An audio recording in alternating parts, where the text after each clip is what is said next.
You know, now that I think about it, maybe the organ music wasn't the best idea to have for the pre-stream music. Might have given people the wrong idea of like, oh, what's this stream at? Ah, probably just some like religious service. But no, that's not what we're doing today. We are here playing Fate Stay Night yet again. I think we're getting pretty close to... I mean, we had a very interesting stream last week for it. Lots of events transpiring. As for this week's streaming plans, just 2 streams for this week. Fate Stay Night, which is what we've got going on right now, as well as Danganronpa Ultra Despair Girls on Wednesday. Next week we got some interesting things in the works, but I'll hold off on revealing that until probably Wednesday. But yeah. Anyway, though, let's not dilly-dally. Let's get into this.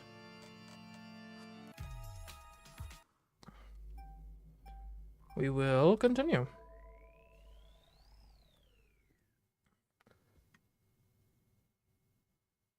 So yeah, thanks for showing up, y'all. Hope you have a nice stream today. Oh, Utopia. That is an interesting name for the date of February 15th.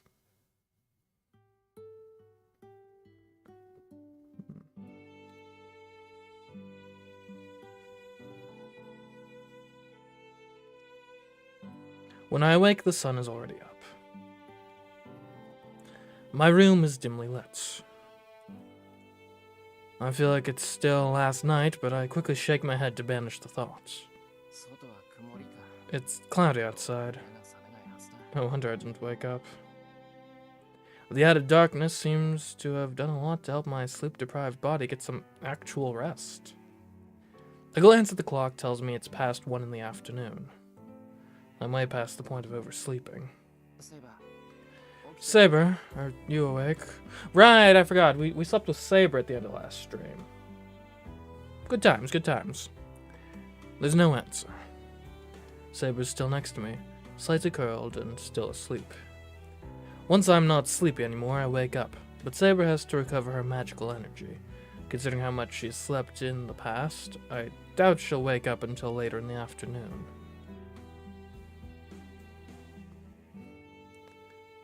I leave my room without waking Saber. There's no reason to wake her. No real danger is at night. Or the real danger is at night. There's no way Lance or Gilgamesh will appear while the sun's still out. They're nocturnal, as all great minds throughout history were. So we need to come up with a plan. I don't know about Lancer, but Gilgamesh will definitely show up tonight. Given his personality and the murderous look he gave us before he left yesterday, we can definitely expect him tonight. But what should we do? He has an infinite supply of noble phantasms, and one of them is stronger than Excalibur. Berserker was a hard enemy to defeat, but he still managed. We managed to find an exploit, a chance to turn the tide against him. Not this guy. If he showed up now, it wouldn't even be a contest. One blow from that noble phantasm, yeah, and we're finished. I need to think of something. There's not much time until the sun sets. There won't be an end to this if I think on my own. If Saber and I can't think of a plan, then... Hey, don't leave Ilya out of it. She's a valued member of the team. The church. Maybe that overseer priest might know something? Isn't he supposed to be neutral? I guess Gilgamesh isn't technically part of the contest, so that wouldn't be breaking any neutrality. He might have a plan that could help us deal with the mess we're in. Presuming he's not, like, in on it, of course. The King of Heroes, Gilgamesh. Kotomine said he would find some way to deal with the servant who survived the previous Holy Grail War. Even if we can't think of a countermeasure, Kotomine might have already thought of something. I just realized, because I always thought it was kind of weird of like, oh, Gilgamesh is Archer. But no, it actually makes a lot of sense, because if he has access to all the weapons, he could probably be summoned as like any type of heroic spirit, I imagine. That seems to make sense to me. I walk up the hill. The sky is blanketed with ash-gray clouds.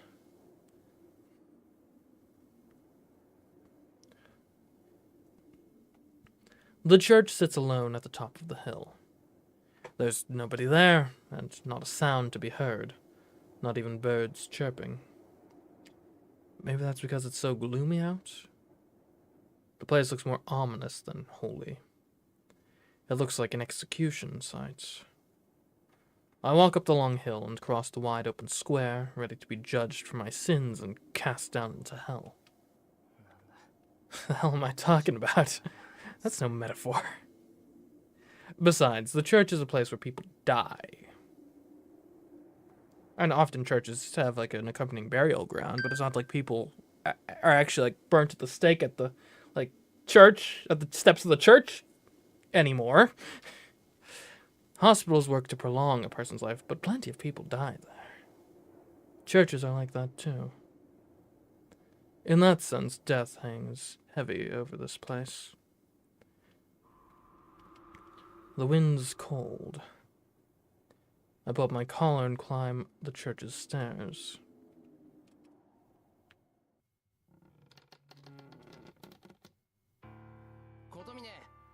Kotomine, I came to talk to you.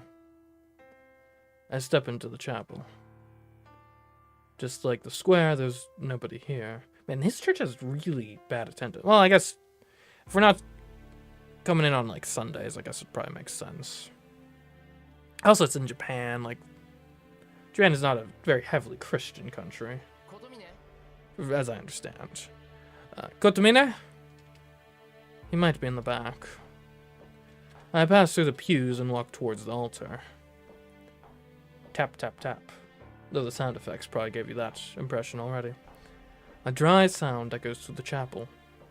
The building is probably designed to make sounds echo, but the sound of my lonely footsteps is haunting in this huge empty space.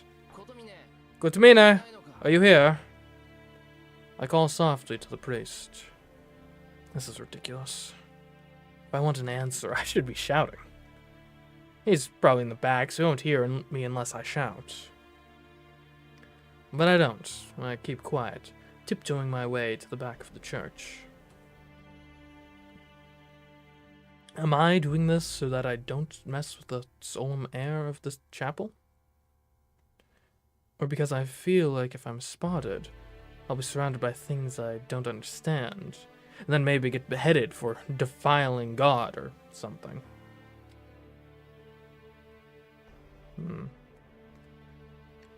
I exit the chapel and head to the courtyard. If I remember correctly, Kotomine's room is... I walk more quietly down the corridor. The church is like a labyrinth, and I don't know how to find Kotomine's room. My memory's kind of hazy, and I'm sure I won't be able to find it on my own. What's this? Impending doom? There's something.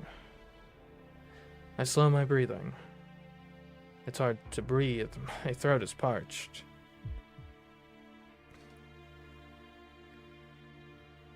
I don't know why. But beads of sweat begin forming on my forehead through the corridor, although the corridor itself is chilly. I use all of my senses to try to get a feel for my surroundings.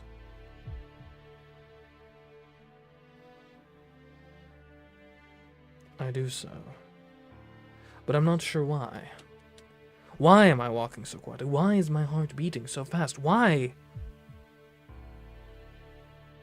Why do I have such a bad feeling about this place?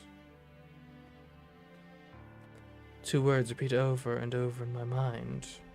Go back, go back, go back, go back. Kotomine is not here, so you have no reason to stay. You're alone. You should go home. This is a mistake. You shouldn't be so cold. It's all wrong. Go back, go back, go back. Go back. For your own sake, go back. There's nothing bad happening here. There's nothing happening in this church, so go home. Huh? I feel nauseous. I think I might throw up. My intuition is always right about these kinds of things. For an untrained mage, I have a pretty good danger sense. Which is why my feet don't stop. I try to get my racing heart under control as I search for Kutamine's room. And then I run into a deep darkness. There's a basement. I spot a set of stairs. In the deep shadows, I see a recess that I'd normally overlook. In it, I see a very narrow staircase. I shouldn't go down. I can bet Kutamine won't be there. There won't be anyone down there. There's nothing there. There won't be any there won't be any there won't be any. I shouldn't go in there. My neck stiffens. I should go back home or go down to the basement. It's a tough one. And obviously I'm being screamed at practically not to go in there. It's probably reckless to do so. Though simultaneously, is the red text even me? Or is it someone trying to interfere? Someone doing something wrong that they desperately don't want me to stumble upon? Even in that case, is it wise to invade this space? To defy the wishes of this being that's interfering with my mind?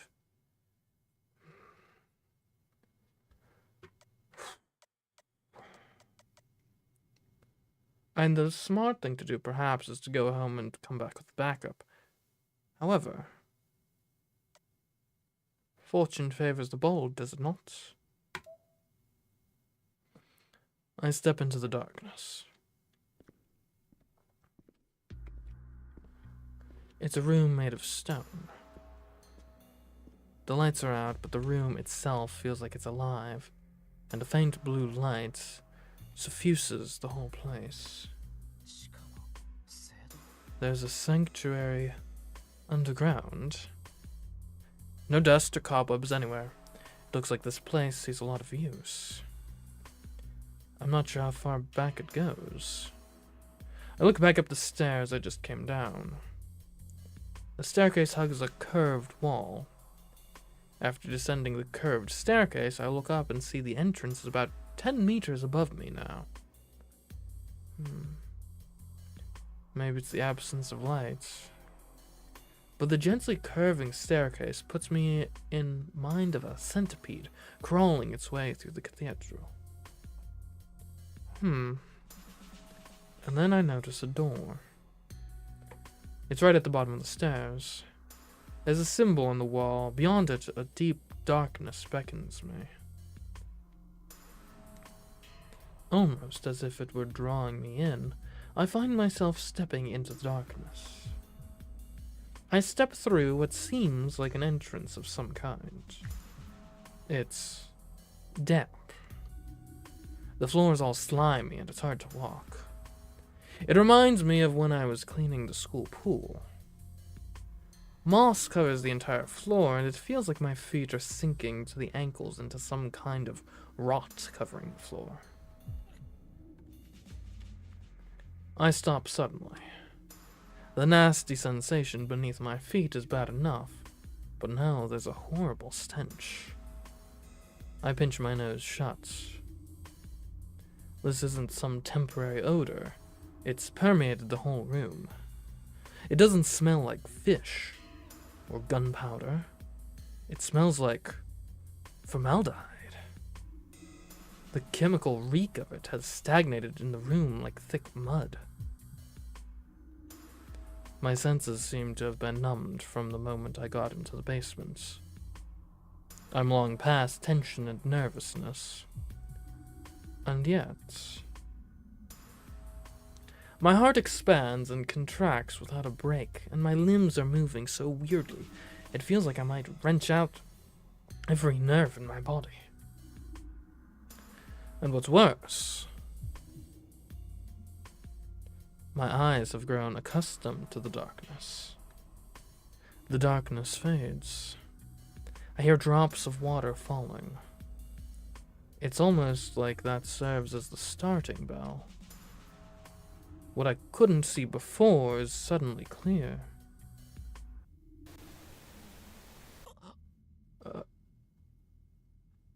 What I see is an all too familiar living hell. Death lined up all in a row.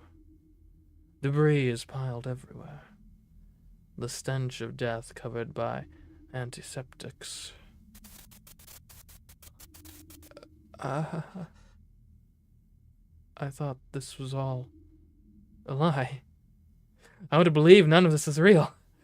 But I can't deceive myself. I can tell in an instant. Even in a room so full of corpses, not one of the bodies here is truly dead. They're alive? They're all alive. These corpses, they can only be called corpses, however human they once were, are all alive.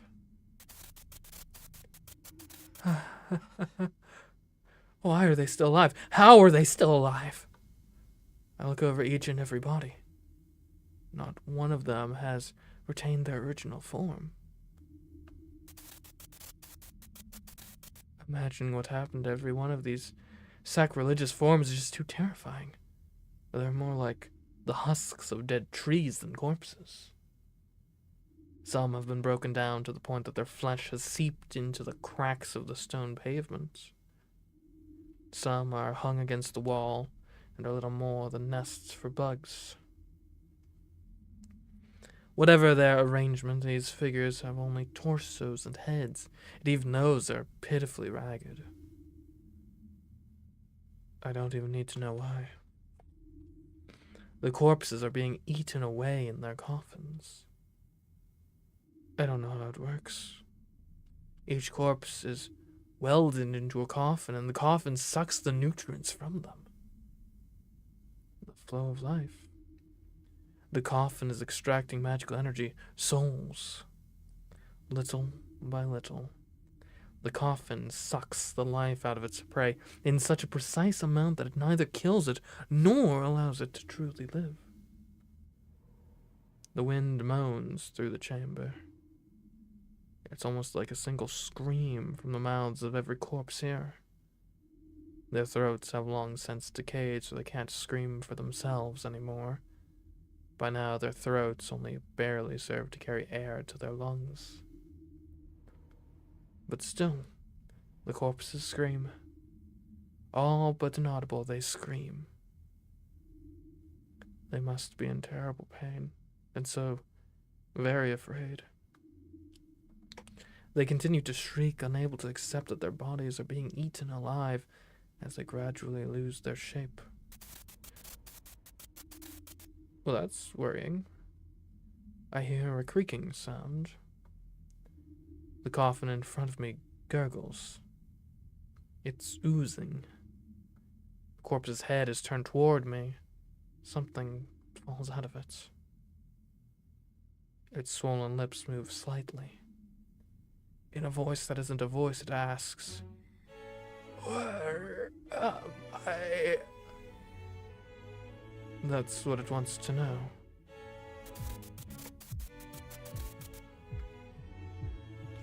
I'm about to scream. No, I can't even scream anymore. Where am I? It didn't say it was in pain. It didn't ask for help. Just want to know what this horrible place is. I'm trying to understand. Did that child find themselves in the state when they came to? Before this, they must have lived a normal life, slept normally, but one day they woke up and found themselves here. The question must have come from the hope that this is just a bad dream, being trapped in a coffin, unable to move, their limbs rotting.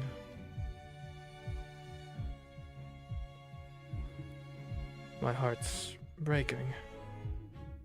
This is so unimaginably horrible. But why? Why do they seem so strangely familiar? I've never seen any of them, but I recognize every one of the corpses. This is my first time here. I shouldn't know any of them.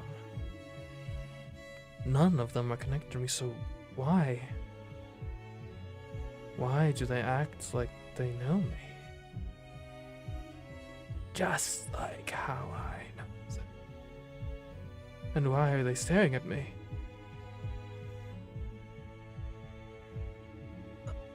And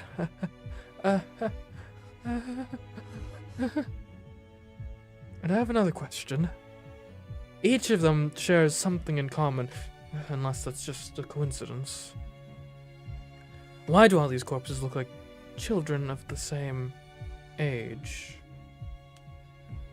And then... Ah, welcome, Shiro Emiya. Dang, man. If I knew that...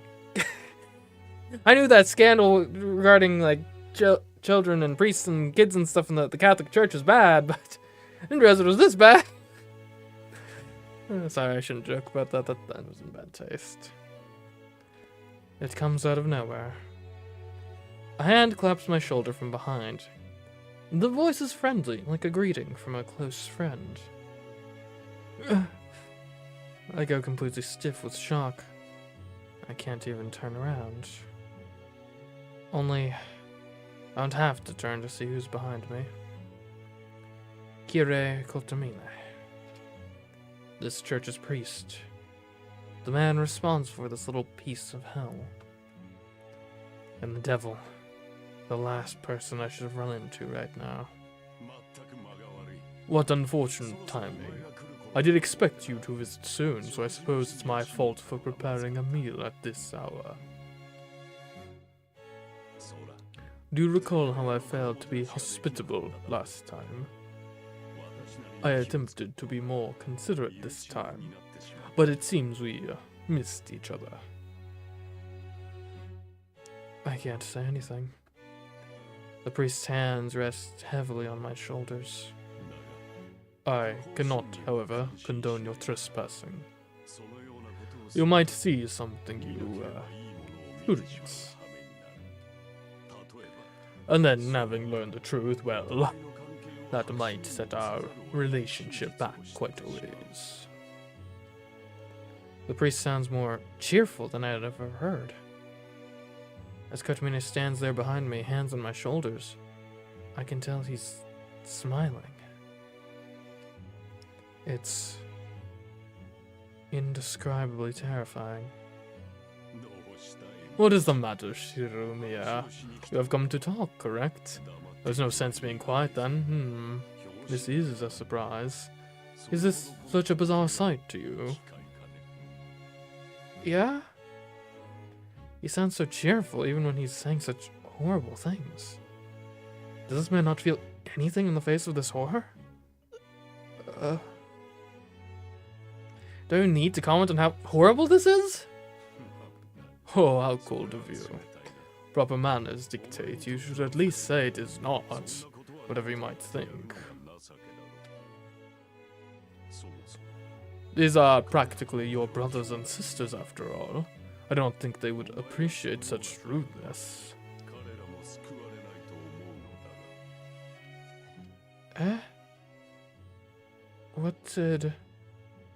What did he just say? And so, happily. What did you say?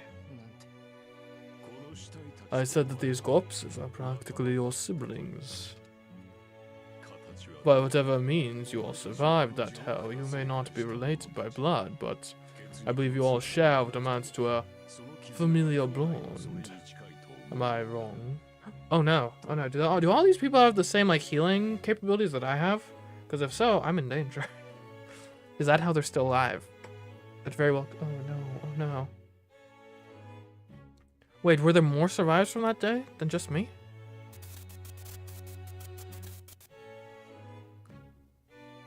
So that's why I thought I recognized them. This is a continuation of what happened 10 years ago.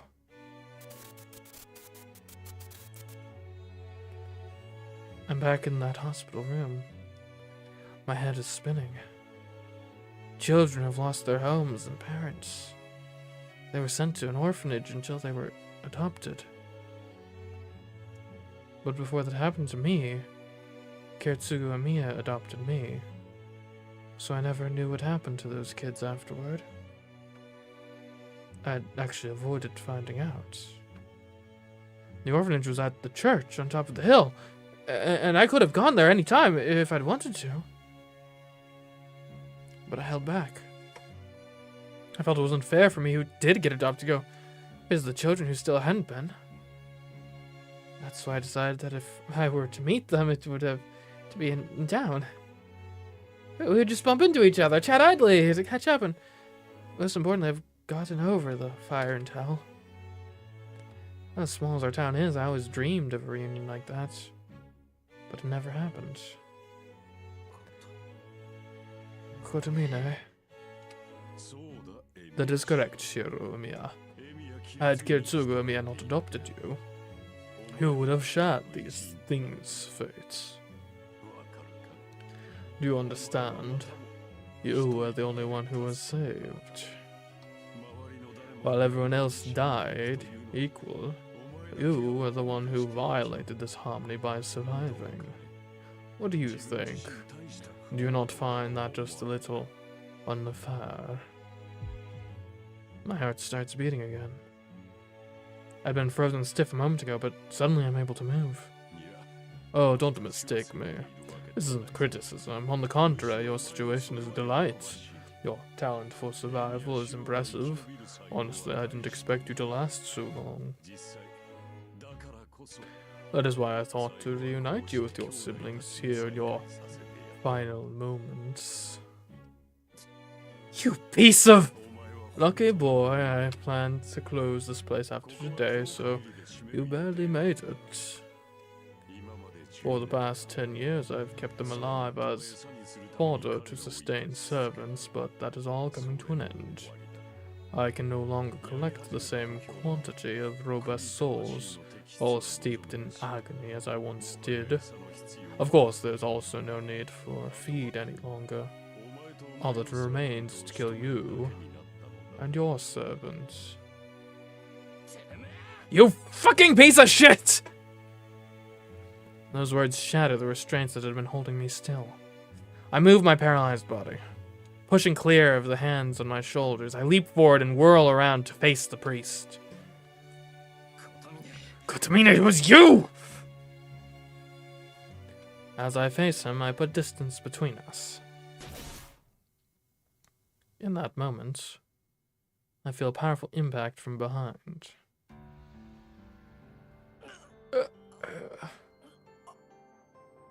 That's weird.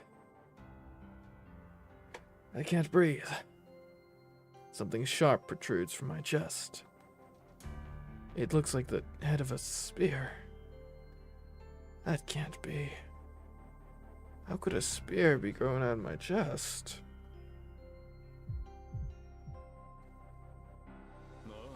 Ah, yes. I also failed to mention. Allow me to formally introduce you to my servant.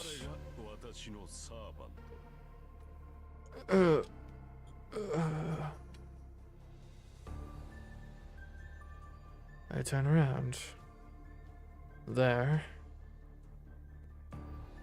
I see a blue-colored spearman, his weapon thrust through my chest.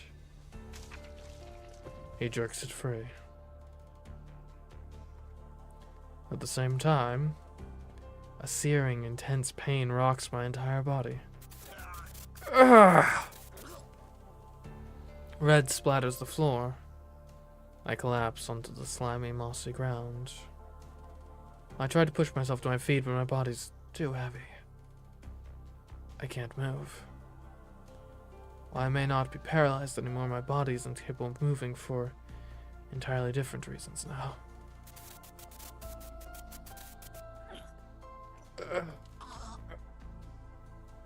The pain in my chest is unbelievable, blotting out the blood loss and dimming vision.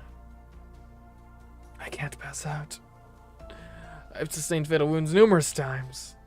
They were all bad. They all numbed my senses. This is different. It's a fatal wound for sure, but the pain is just too intense.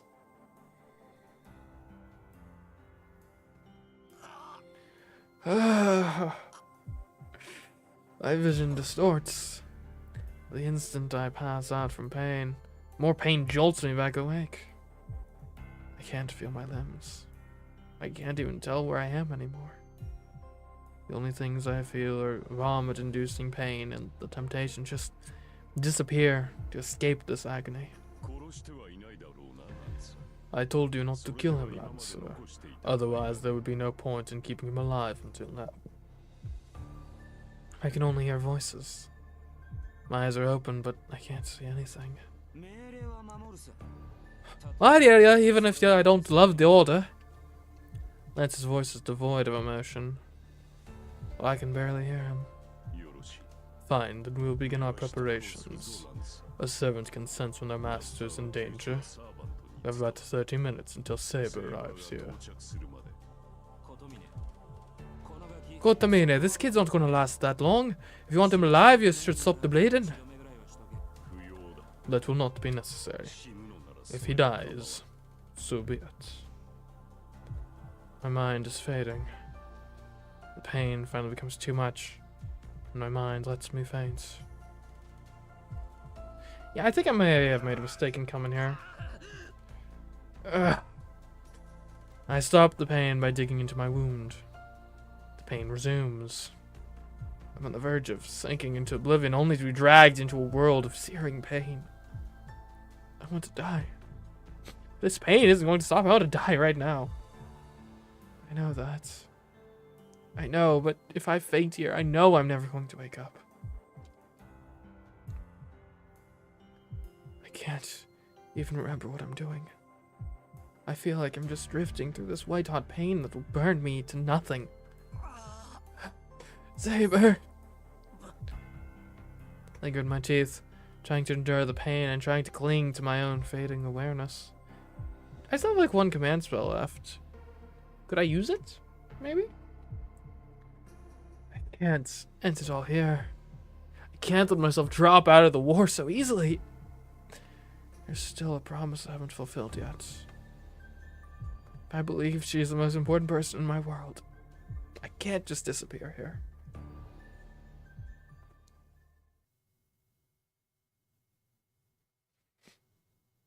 Interlude.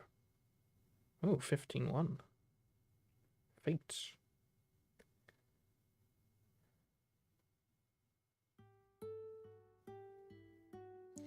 When she awakes, there's no sign of Shiro. She makes her way to the living room, thinking he might be preparing a late lunch, but she finds no sign of either Shiro or lunch. He has gone out alone again. I've told him so many times now to bring me with him whenever he leaves. Why does Shiro not listen to me? Saber sits on the veranda, muttering to herself. Honestly, I know he likes to walk around by himself, but is there any point in our cooperation if he simply keeps doing this? Saber lets her feet dangle over the veranda. Eventually, she grows tired of this, and she looks up pensively. Oh, hey, Black Clover. Oh. Yeah, Paper Scissors was fun. Hope you enjoyed it. The sky is an ashen gray. A heavy canopy of clouds slowly drifts overhead. She can see breaks in the clouds, cover in the distance. It should clear up by nightfall. If the stars are visible, she'll be able to read her fortune for tomorrow. She still remembers how to read the stars. Her mage mentor taught her long, long ago. It was some like divination. In life, she only looked there to see whether she was taking the right path. But tonight, just this once, she decides to try to predict a certain someone's future. If possible, she hopes for a bright tomorrow. She wants to predict any dangers that might lie ahead and learn what she needs to guide him in the proper direction. He's so reckless. How can she not worry about him? She won't sleep peacefully unless she can at least read the stars. But the problem is, which stars can be seen from this town? It's still Northern Hemisphere, so it should be roughly the same, right? As she thinks back, she realizes she's not once looked up at the sky before today. Her priority has always been winning the Holy Grail War, not reading fortunes in the stars. She knows this isn't like her. Even so, she still considers trying to read the stars and anxiously waits for night to come. This represents quite a change of heart for her. She chuckles, thinking she's just like the girls in love she's read about in books before, as she looks up at the sky. Oh, Saber, do you know where Shira is? Rin. Saber bolts upright. What is it? I have not surrendered myself to Shira or anything. Saber gives a hasty excuse, blushing deeply. Oh, was I interrupting something? Rin smiles wickedly. Perhaps it is because they have been living under the same roof, but Rin can read Saber like a book. Shira too, for that matter. She has good instincts when it comes to other people's affairs, and she can tell there is something between the two of them. And so, she has a pretty clear idea of what happened the night before. Well, I'll leave the teasing for later, but seriously, do you know where Shira is? It has a fever, so I thought she could help me. Eliasville is not well. I thought her condition was stable. Not really. I didn't tell Shira, but she's nearly at her limit. She won't go back to normal until the whole Grail War ritual ends. Her capacity may be extraordinary, but she's on the brink of being completely full. There's still some room left, so extra functions are still working right now, but once she's full, she might have no choice but to abandon the most unnecessary function, being human. You see, Eliasville is designed to break down as the Holy Grail War progresses. What? Designed? Huh? Jeez, you just have so... The bombshells just keep coming this stream. Rin's words are ominous and even a bit obfuscating. Saber doesn't completely understand what she's talking about. Oh, it's fine. I said it so you wouldn't understand. Let's put the topic of Ilia aside for now. Let's talk about Lancer. I found out who his master is. What, you have learned who Lancer's master is? Yeah, well... I guess I found out. Or maybe it's more like I knew all along. Lancer's master was an outside mage, dispatcher of the Mages Association. I knew that. And I finally found their secret base earlier, but... Rin, you should avoid engaging in such dangerous activities alone. If you found their base, you should have told me. I was going to, but everything about it was weird. I figured there was nobody inside, so I went in, found bloodstains and a severed left arm with no command spells. There's nothing else. The command spells are physically taken, and based on how much blood there was, I don't think anyone could have survived. Lancer's master is long dead. Huh? Does that mean Lancer is gone as well? Perhaps he was defeated by another servant after Shira was attacked 10 days ago. I can only hope so, but the bloodstains seemed older. Do you understand what that means? That the master, not the servant, was defeated. And whoever it was that took the master's command spells and formed a new contract with Lancer. However, Shira and I are the only masters left, and yet Lancer is still around. Which means a mage who was not a master became one after stealing command spells. But do you think that's even possible, Saber? No, the transfer of command spells can only be done between masters or servants. No matter how skilled a mage, one is not a master. One who's not a master cannot become one by stealing command spells.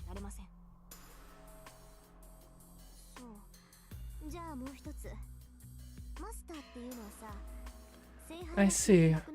Then one more question. Can you still be master if you still have command spells and a servant even after the Holy Grail disappears? Yes. You're correct, Rin. As long as command spells and the servant remain, that mage reigns the right to be a master, even after the Holy Grail War is over. Wait, does that mean... Doesn't imply Kotomine maybe is the master of both Lancer and Gilgamesh? That'd be bad. That'd be very bad. Saber falls silent as she realizes what Rin is really asking. Then you believe the person who killed Lance's master and formed a contract with Lancer is... That's right. I can't think of any other explanation. It explains Lancer's actions. Lancer seemed like he was in snooping on the other servants, right? Usually servants risk exposing their true identity when they fight, but he wasn't even trying to hide his identity. That means his main role was gathering intel. I agree, when I faced him, he made no attempt to fight until the end. He was a noble phantasm. A servant would typically do all in their power to defeat an opponent after exposing their own identity. Exactly. That means Lancer's master must have already had another servant. Master sends Lancer to find out the identities of their enemies, then sends out this other identified servant to fight them. That'd be the best strategy. Well, I'm sure that wasn't Lancer's idea of a good time. He's been forced to fight all 6 servants and figure out their fighting techniques, and then just retreat to his master? But he managed to hold his own against all 6. In that sense, he's outrageous. Rin closes her mouth, lost in thought. As if following Rin, Saber suddenly feels a chill down her spine. Lance's master's already been killed. This unidentified master uses a heroic spirit as strong as Lancer solely for espionage.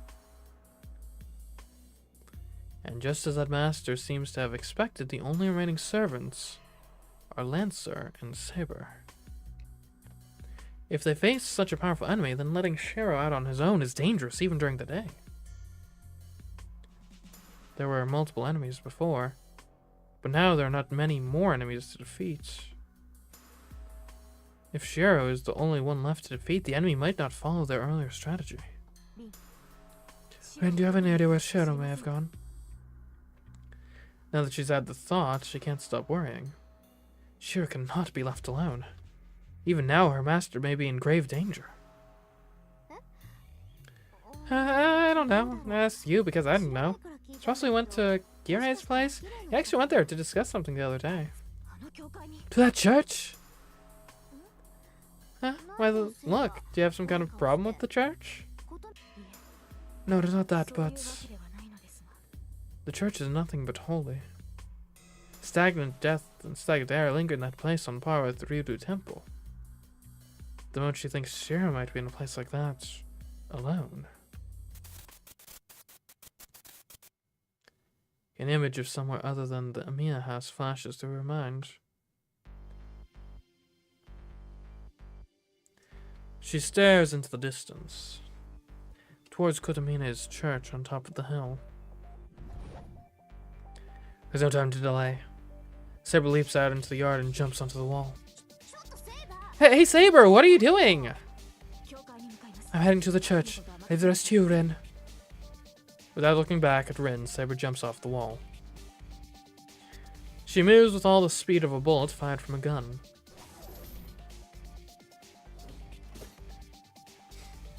She neither slows nor stops on her way to her destination. If anyone caught sight of her, she would look like nothing more than a gust of wind.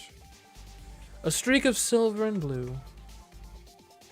The instant she reaches the top of the hill and catches sight of the enemy's territory, Saber armors herself. And arms herself without a second thought.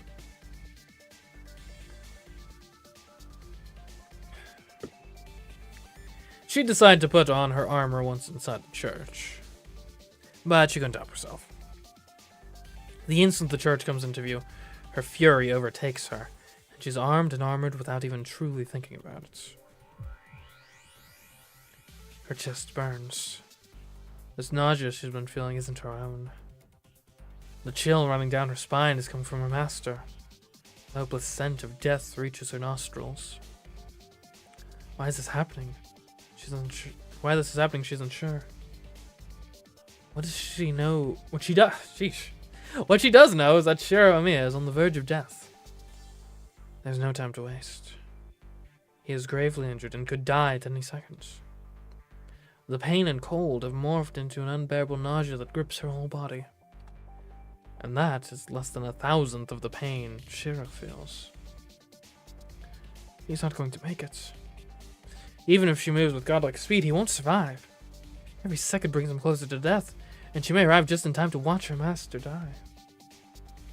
As soon as she imagines that scene, she feels all sense and reason flee her. All she can do is run to her master as fast as she can. If godlike speed will not bring her to him this in time, then she must simply break even the laws of God. She struggles to control her anger as she glares at the church. Oh, the tightly shut church doors offer no obstacle to her, simply blown wide open with the force of her approach. Rows of pews fail to even slow her down. She smashes through the chapel, passes through the courtyard, and rushes down the stairs leading to the basement. Behind her, the church is left in ruins. Saber's not usually so violent. For all she knows, she opened the door calmly. She may not even remember expending so much magical energy in her run through town. She simply could not control herself. So fast and out of control is she that she practically rolls down the stairs. Death closes in on all sides. When she finally sees what horrors the basement holds, her fury overwhelms her. Fury directed at herself, and at the enemy responsible for this. You're sorry, but this is it for you, Saber. She doesn't even hear Lance's voice as he bars her path. All hope of control or restraint is gone. However much she might try, she can no longer control her strength. Her lord is somewhere in the darkness. In the back room. He's lying there face down at the center of a room, peopled by living corpses. A pool of blood spreads out beneath him, and the sounds of his frantic breathing echo all the way to the sanctuary. He's alive. Relieved though she is, she shudders to think how long she left him alone. Shiro! Saber enters the back room, but a guard blocks her way. Holding his long spear behind him, the blue spearman meets Saber's gaze fearlessly. Yo, I said this is it for you, Saber. She doesn't hear him, so she doesn't stop. Hey, got some nerve ignoring me! His ability to insult Saber while parrying her attacks is frankly impressive. Lancer manages to block Saber's surprise attack with his spear, but he can do nothing about the sheer strength behind it, and retreats back to the nearby wall. There's nothing in Saber's way now. She doesn't have time to deal with Lancer. Her master's on the verge of death, and she has to save him. Is the kid really that important to you? I mean, it's fine with me, but that means you really can't ignore me. Saber stops as she heads to the back.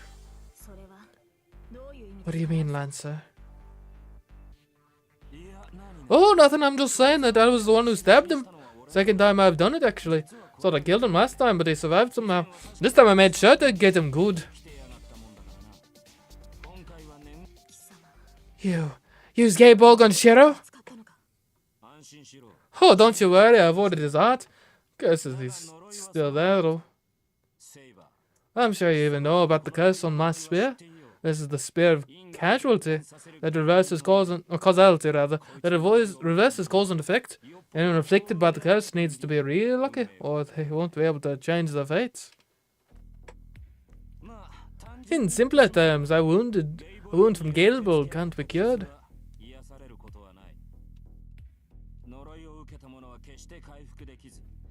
The cursed one could never recover and will have to bear their wounds until their death. At least as long as the spear exists. At that moment, the air changes. A flicker of intelligence and reason lights in Saber's eyes. Ah, there you go. You get it now. Want to save the kid, right? Then you gotta settle things with me first. Lance's bestial bloodlust drives him forward into Saber's reach. He's deadly serious.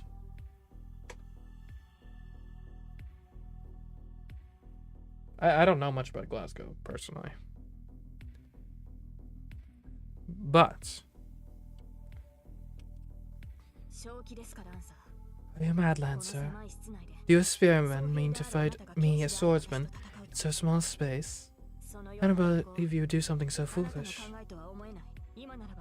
Leave and I'll let you live. Lay down your spear and be gone from this place. I have no intention to take your head in a battle you certainly did not choose. You're the bigger fool here. What kind of rogue spirit abandons their own partner? In my defense, I was sleeping at the time. It's not my fault that Shiro's a bit headstrong. I didn't stab him so I could make a deal with you. I'm here to fight you, Saber.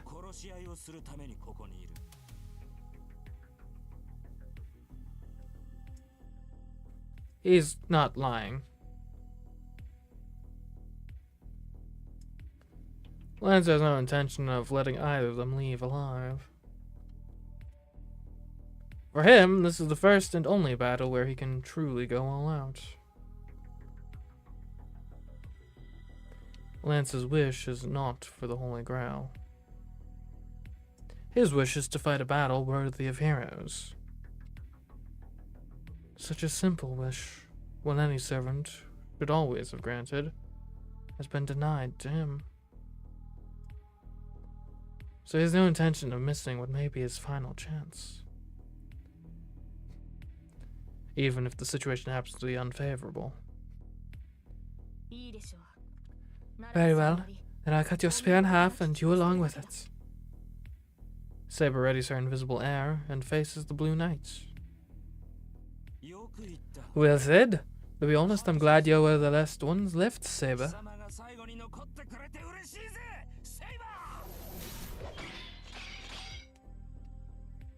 Lance's spear pulses with light. Saber confronts him without hesitation. The rematch begins with a desperate blow from both sides. Is that a threat? Ooh, interlude out.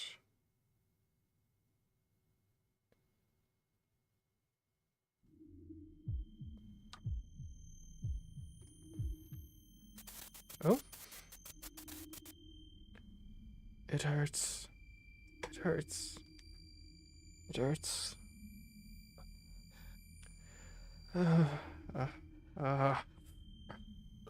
Sound of my ragged breathing filled my ears. My fever was so hot it'd burn anyone who touched me. It feels like my brain is melting and oozing right out of my skull. Stop, stop, stop.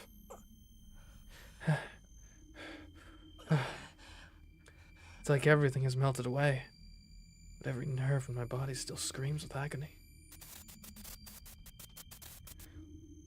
Help, help,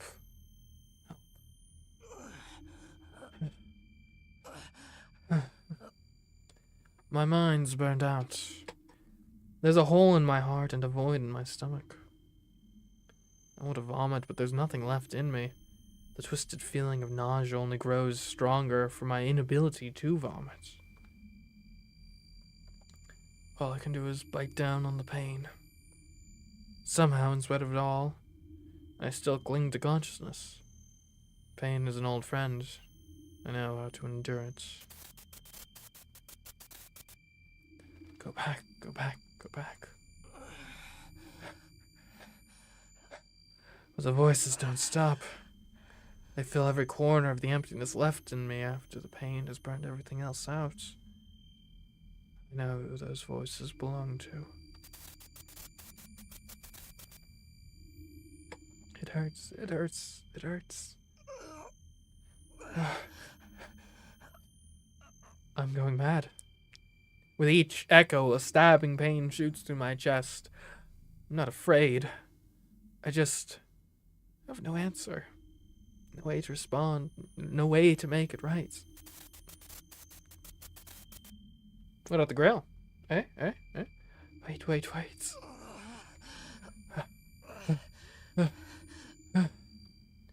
They beg and plead and cry, but there's nothing I can do. I so desperately want to help, but I can't.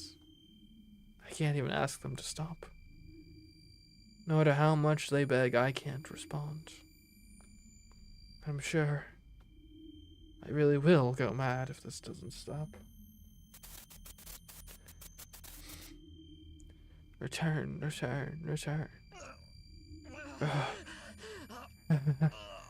They repeat it again and again and again, and I can't do anything about it. All I can do is give them an end. All I can do is fix this paradox of life and death. All I can do is punish the architect of this hell. And I can't reverse all the sadness and death. That's my limits. A champion of justice is someone who can only clean up a mess that's already been made. You'll never be able to save the very people you're hoping to save. Who said that again? I refuse to believe it, but now I'm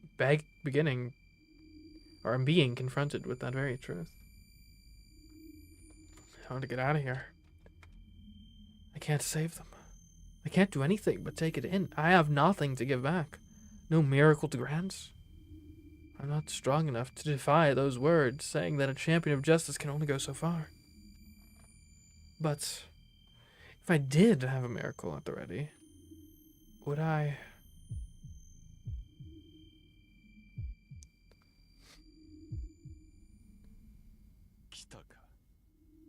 Ah, she has arrived. Awaken, CMeeCraft.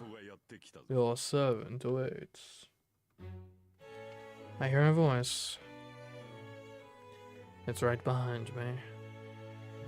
But I can't make out what it is saying. My vision is blurry. I can't make out what's in front of me either. There are only the voices crying out for help. There's only a room chocked with the bodies of those who have died. He's good, but no match for Saber. Regardless, I require another servant. I do not care whether it to be Saber or Lancer, but I shall make a selection before that.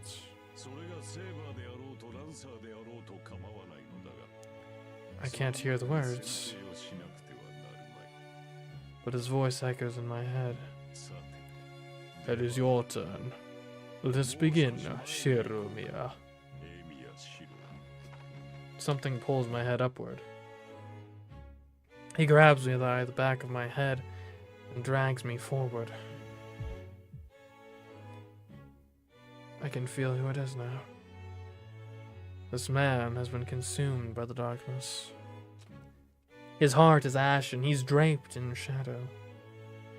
This corruption creeps into him, and it has tethered itself to him. I don't know what has happened, but I do know.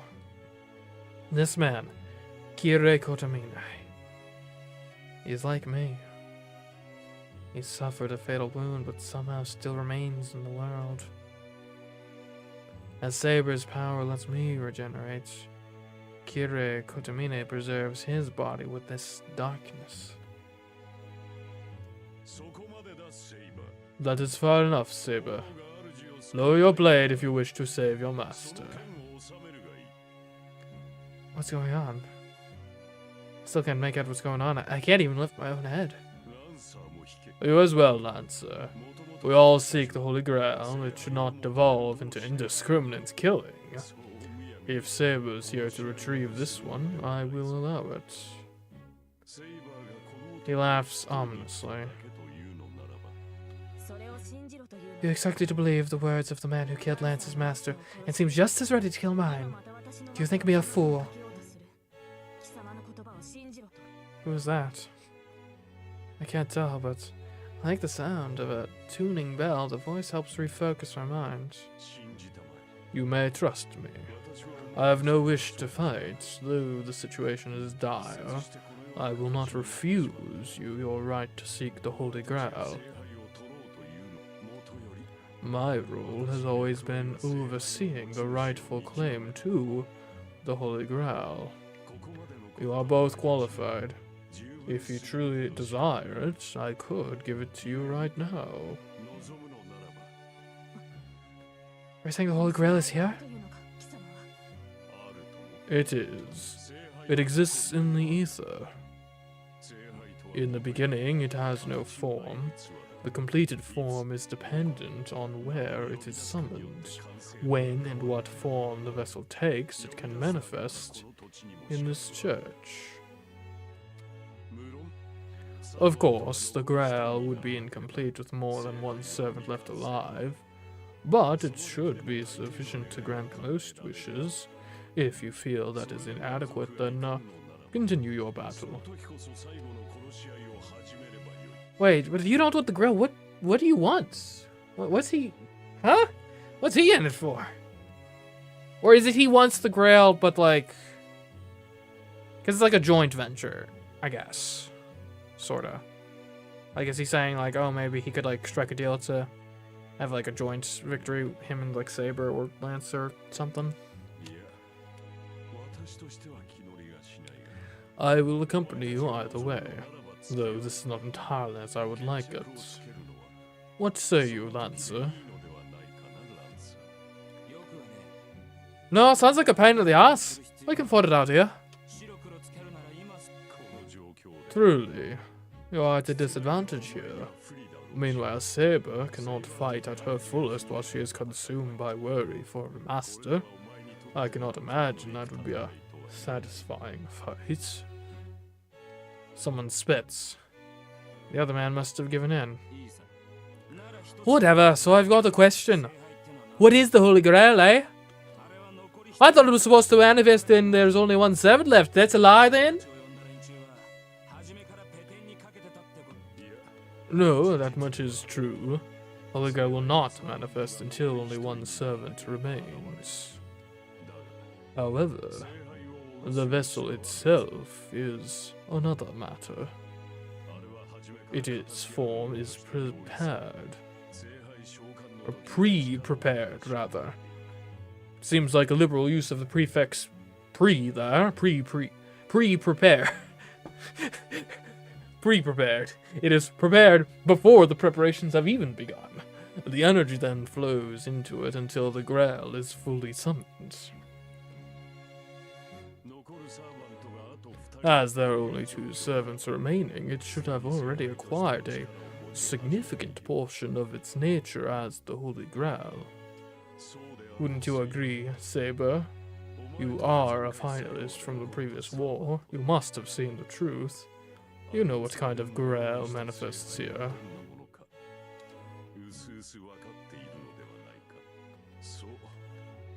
Yes, the Grail's true form stands ready. It waits patiently, its cup ready to be filled with the blood of the sacrifices. A tragic tale, no. You need not wait any longer. It should be able to grant what you desire now. So there is nothing to be gained from wanton slaughter now. What you claim has at least some sense to it. But if that is all true, what of you? Do you not wish for the Holy Grail? As I said, I can make a selection. I will gladly hand over the Grail to the right person. So, to that end, I want to hear from you, Shiromiya. Huh? Me? I'm moving? Someone grabs my head and jerks me up. It hurts. Ooh, and my chest rips open. My world goes white with pain. Stop! Oh, relax. I only need his answer.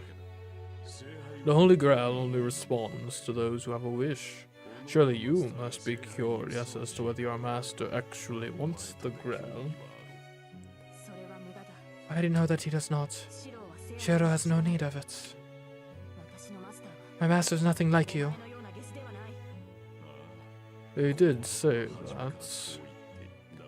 But dig deeper and you will see that is not so. Dark desires fester in every man.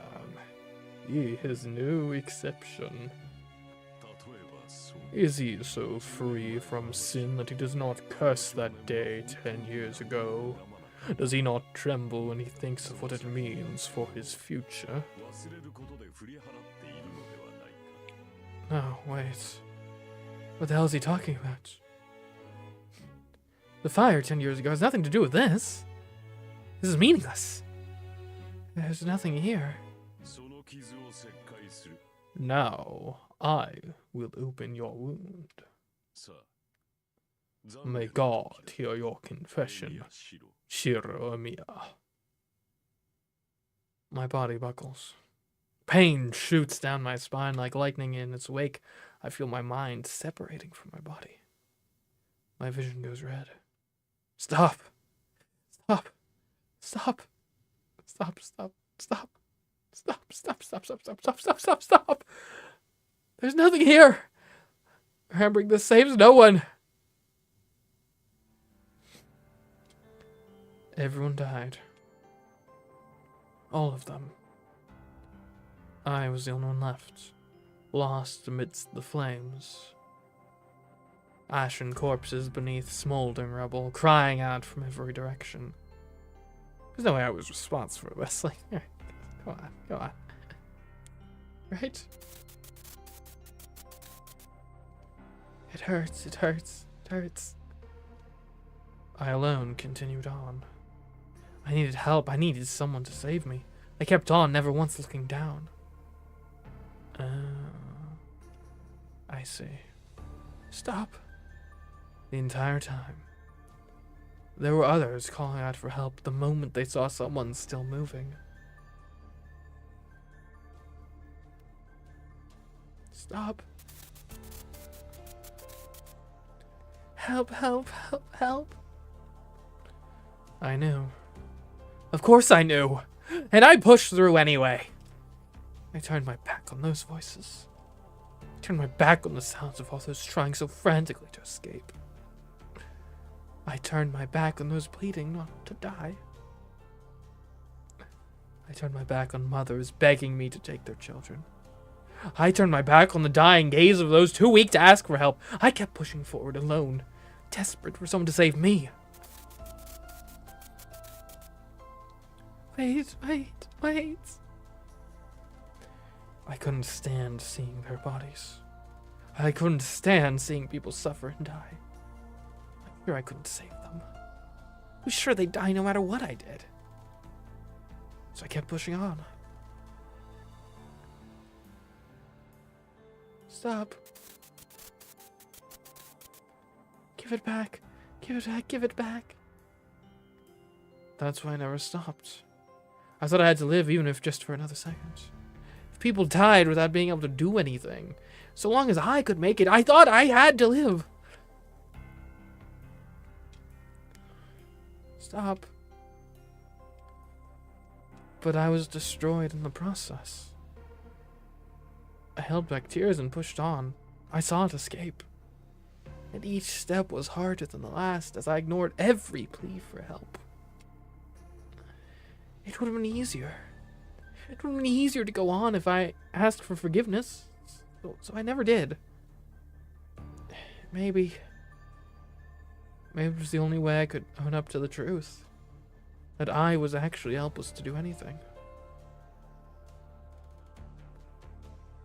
Stop.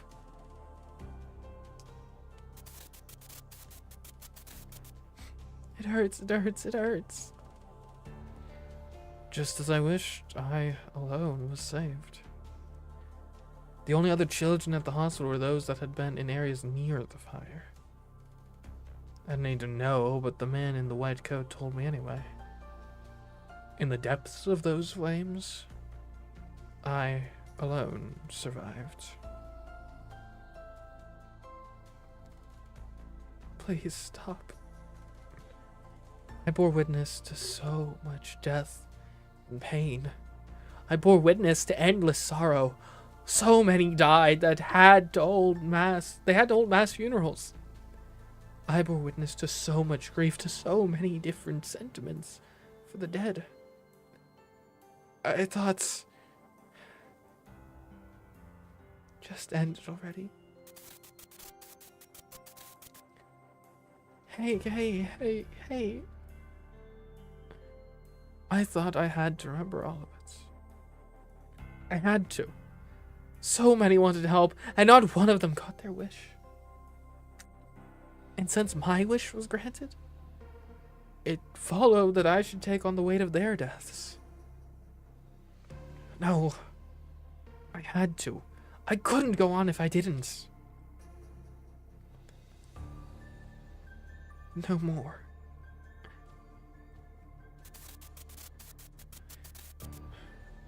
Return. That's why I desperately tried to follow in Kiritsugu's steps. For those I couldn't save, for all I couldn't do, to a hero who could be a savior. Everything I once was fell away when I ignored those cries for help. I kept moving forward, void of all reason. No more. Please.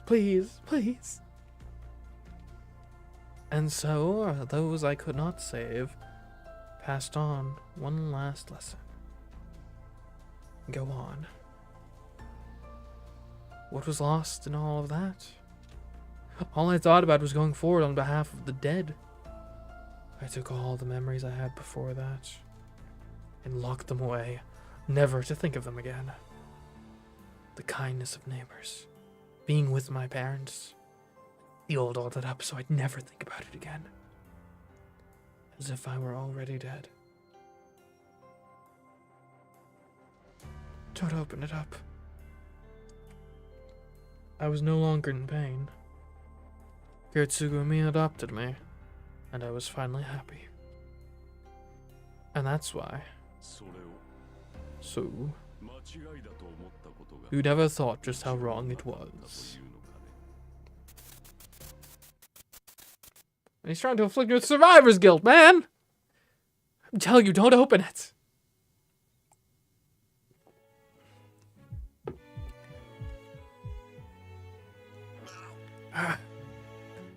Agony and pain. Pure agony rips through my chest and drags me back to reality.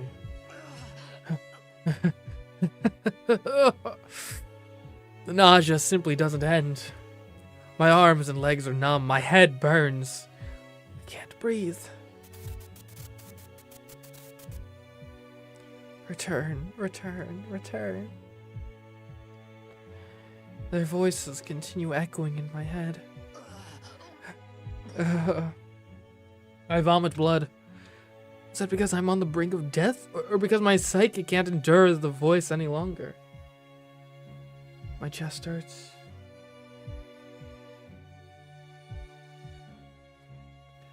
My heart hurts.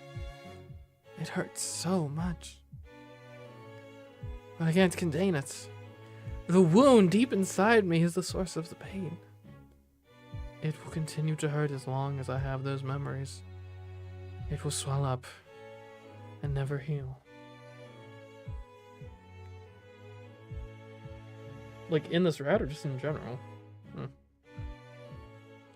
I feel like we've already heard about the fire a fair bit, honestly. I'm seeing things. For a moment I think I see her. But no, she shouldn't be here. Bite down on the pain. Begging for death is no longer an option. Even if she's just some dying dream, I can't let her see me like this. She has to think I'm okay. Your wound is deep. It will continue to torment you so long as it remains. Do not end your life still bearing it. I can make out the priest's voice. It doesn't sound like him. It's too warm, too compassionate. You said you do not need the Holy Grail. Was that true? If you could undo what happened 10 years ago, Would you not seek that power? With it, you can save all that was lost on that day. Eliminate that calamity. No longer be bound to Kiritsugu Emiya. Be what you were originally meant to be. Do you not want that? Is that not your salvation? Undo what happened 10 years ago? Remake the person I am now who survived the cost of everyone else that day. No, even beyond that, if I could make everything as if it never happened, no one would be hurt. Why would I? I shake my head. Fevered as I am, and completely unable to think, I still reject the idea and the image it raises. I curse this very weakness. Because there... It hurts. It hurts. It hurts. The voices echo in my head. My fingers desperately claw at the wet floor. Help me. Every single one of them cries out that they want to go back. And I wanted that too. Even if my life was nowhere near as horrific as theirs. After Kiritsugu adopted me, I still returned to the empty field many times. I still returned, though there was nothing there. I opened a front door that no longer existed. I walked halls that had burned to ash years before, and I smiled at my departed mother. I wanted to go back to before it all disappeared, and wait for dawn to come and wake me from this nightmare. No such miracle happened. Instead, I was left with this painful reality. But if I could live in a world where that never happened, where nobody was hurt, surely I... Now answer. If you so wish, I will grant you the Grail. The priest with the miraculous chalice makes his offer. Return, return, return. These voices will go away if I wish for it. Orphan children, if they had taken even a slight different turn, I would be here with them. I shouldn't even need to think about it. I shouldn't need to, so why? No. I can't wish for that. Kind of surprised it wasn't an actual choice. I face the corpses. As I refuse, I grit my teeth. My response is to deny them. Whatever the Holy Grail is. I'm not going to wish the dead return or to change the past. You can't change the past. The dead won't come back. What's done is done. I can't wish for that. Tears sting my cheeks. I scream to the world that a miracle is impossible, and every time my own conclusion makes me cry. Why is the miracle of wanting ordinary happiness too much to ask for? But the Holy Grail would make it possible. Everything will be as you make it. So he claims. But I can't agree. Even if I could change the past, I shouldn't. I can't. If I do, everything becomes a lie. Every tear. All that agony. The memory of what was. Even that cold reality, wretched as it is in my heart. Everyone who died screaming in agony. Everyone who risked their lives to help another. Everyone who mourned the fallen. If I were to just make it as though none of that happened, where would all of that go? What would I be doing to them? The dead wouldn't return. Reality can't be overturned. To continue onward, bearing the weight of all that pain, isn't the very mark that proves something was there once? Everyone dies eventually, and sorrow fills the void they leave behind. But pain, isn't that the only thing left behind? Or is it? But pain isn't the only thing left behind. It's the suffering that makes the goodness shine all the brighter. Those deaths, they shaped me. My memories of Kiritsugu protect me. And those memories from the path that eventually intertwines with others. Even though all of that will eventually be forgotten. This path isn't wrong. I see. Then I don't need the Holy Grail. I can't stray from this path for all those who were left behind, who laid it. I speak firmly, even from the depths of this torment. Willing myself to hold on to this conscious thought, I force myself to remain upright. And it's then that I realize I can't hear the voices. They're not echoing in my head anymore. I wonder what they thought of my answer. Though, whatever they may have thought, I think it's sad that they seem to accept it without any resentment.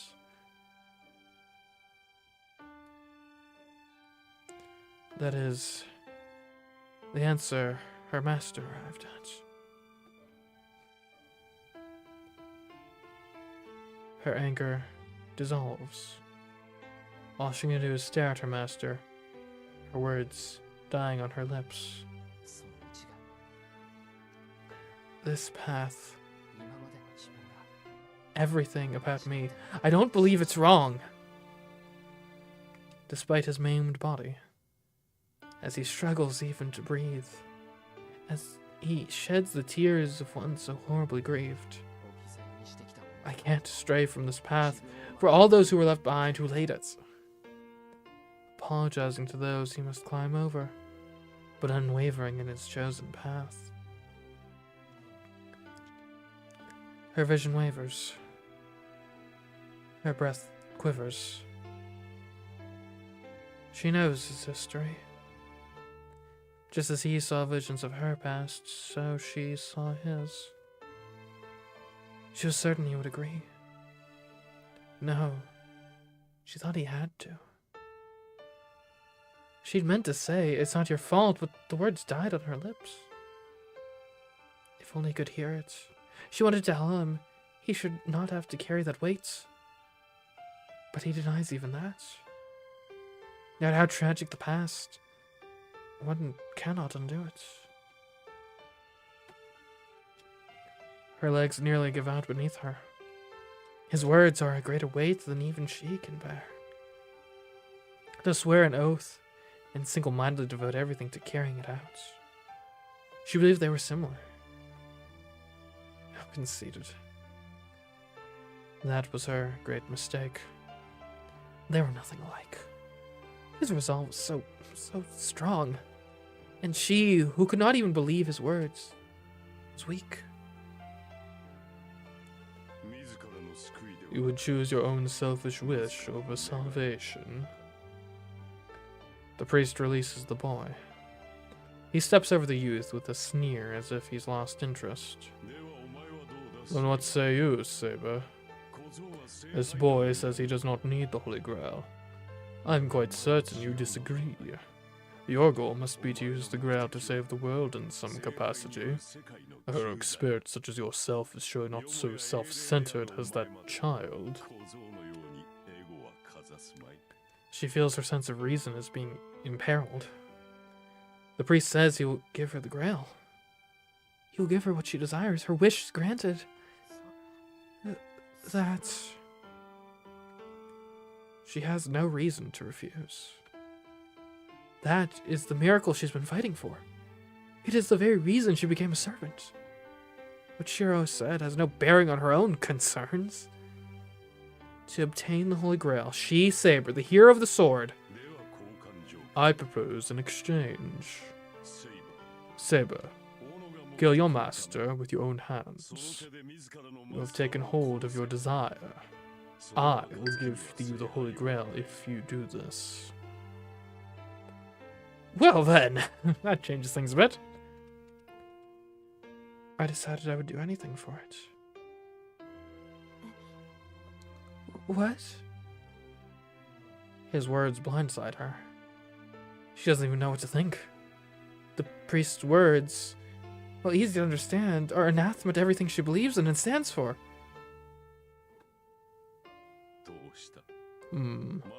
Why hesitate? You could kill him before he even realized what happened. He is clearly beyond saving. Could killing him now not be a mercy? The priest steps aside. Before her stands a door leading to the crypt and to her master. She steps into the damp room, past the priest. She can't help herself. It's as if she's stepped into the depths of hell. He was made to suffer in this place, to witness his own darkness. But he refused the salvation he was offered. She grips her sword. He lays at her feet, breathing raggedly. No, Saber, surely she won't. Surely she won't. After all we've been through, Saber. It would be the end of a long, oh so long journey. The Holy Grail she desires, in exchange for her life. All she must do is swing her sword, but one final time. A master and servant are united only until they obtain the Grail. She could end it right here. What is the problem? Why do you hesitate? The Grail itself is at stake. It seems a reasonable offer to me.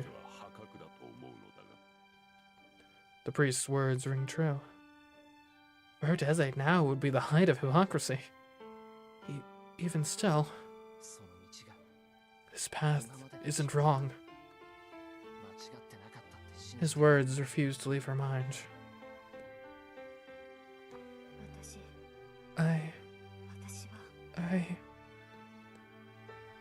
Although it disgusts her, she knows she's nothing like Shiro. She wants to upend everything. That day so long ago, there must have been someone who would have drawn the sword from the stone and been a better king. There must have been someone who could have built a true utopia. The heart that loved her nation so dearly, and the young woman's doubt before she took the sword. On that day, she tried to fully and forever abandon her heart the day she drew the sword. How did she not realize this before? I can't stray from this path for all those who were left behind who laid it. To her, that is the girl who left her country. The girl named Altria before she was crowned. That was not a kingly heart. A king could only believe in themselves. To deny that would be to deny everything she gave up. What is lost cannot be returned. Her master insisted on this, even as he suffered.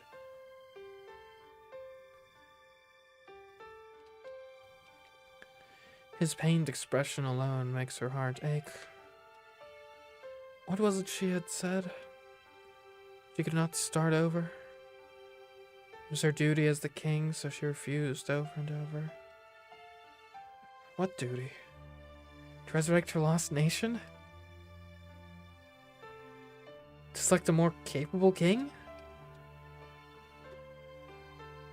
Or is it to wish for all the death and destruction to have never happened to begin with?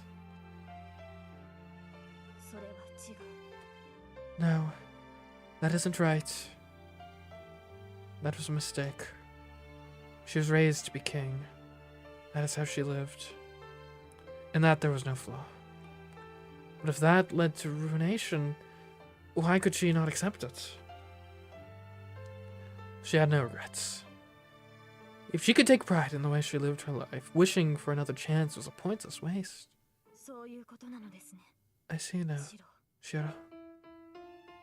And so his anguished cries finally reached her heart.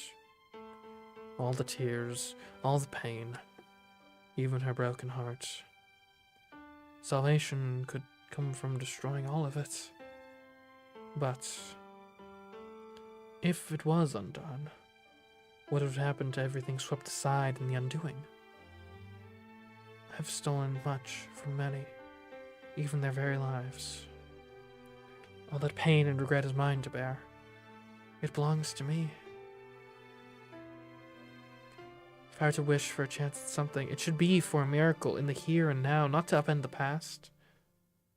Each of the countless paths not taken before cannot be taken by sacrificing this one. Instead, I should forge ahead and work to fulfill what hopes have yet to come true, even to this day. If she is nationless and uncrowned now, perhaps her wish should be for herself. No. She could not make a wish like that either. She chose to take up the crown. She never suffered for that decision, not once. Even if no one ever understood or accepted her, that choice itself was her pride and joy. At the very least, she truly believed that when she drew the sword from the stone, that is her answer. Just as he found something to stand by, so too now has she. Yes. She pledged once, so long ago. Something she swore to herself. She would fight. Even if she loses everything. Even if everyone in the world hates her. I was so foolish. An oath from a king, a promise to fight against all odds. And so the king protected her country. But the country did not protect the king. And so it was. The ending may have been tragic, but if she is no longer ashamed of the path that led there, she should never have pursued that wish. She fulfilled her duty as king. It led to ruin, but she saw everything through to the end. There need be nothing else. Of course, I did not want everything. The only thing I ever wanted from the very start. I did until the very end, even if it meant losing so much along the way. I will keep this unobtainable dream deep within my heart. And it may now end. I do desire the Holy Grail, but I cannot kill Shiro. She turns her sword on her enemy. What? Do you not understand, you fool? Shiro is more important to me. And that is why my role is set. I will be his sword. I will shield him from danger. All hesitation leaves her. You are saying you do not want the Grail? If the Holy Grail will stain me, I do not want it. I have everything I want. Yes, she has everything she needs with her now. Her pride as a knight, her promise as a king, even the precious dream that young girl once held.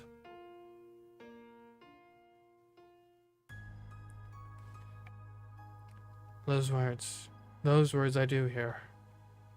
The girl who professed that her only goal was claiming the Holy Grail now says she has no need for such a thing?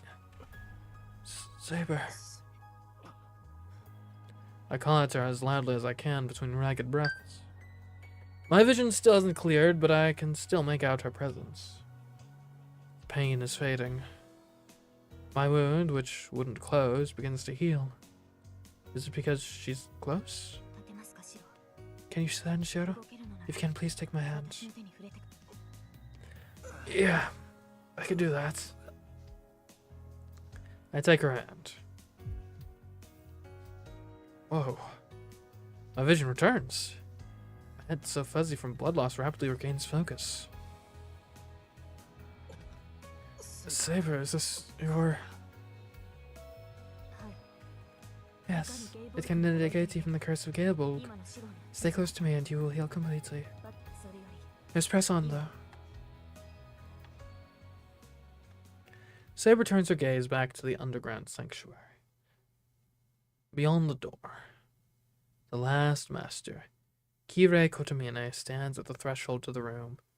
Beyond him is Lancer. I see. He looks at us strangely, as if seeing us for the first time. How dull. The disappointment in his voice is palpable. It appears the Holy Grail is mine, then. But that would be rather violent. If my wish is to be granted, it will require a completed Grail. Regretfully, I must kill you here, Shiro Emiya. I try my best to brace myself, but my body still won't listen. Even with Saber's hand in mine, it's all I can do, just to stand. I can't possibly fight, so I'll only be a burden to Saber.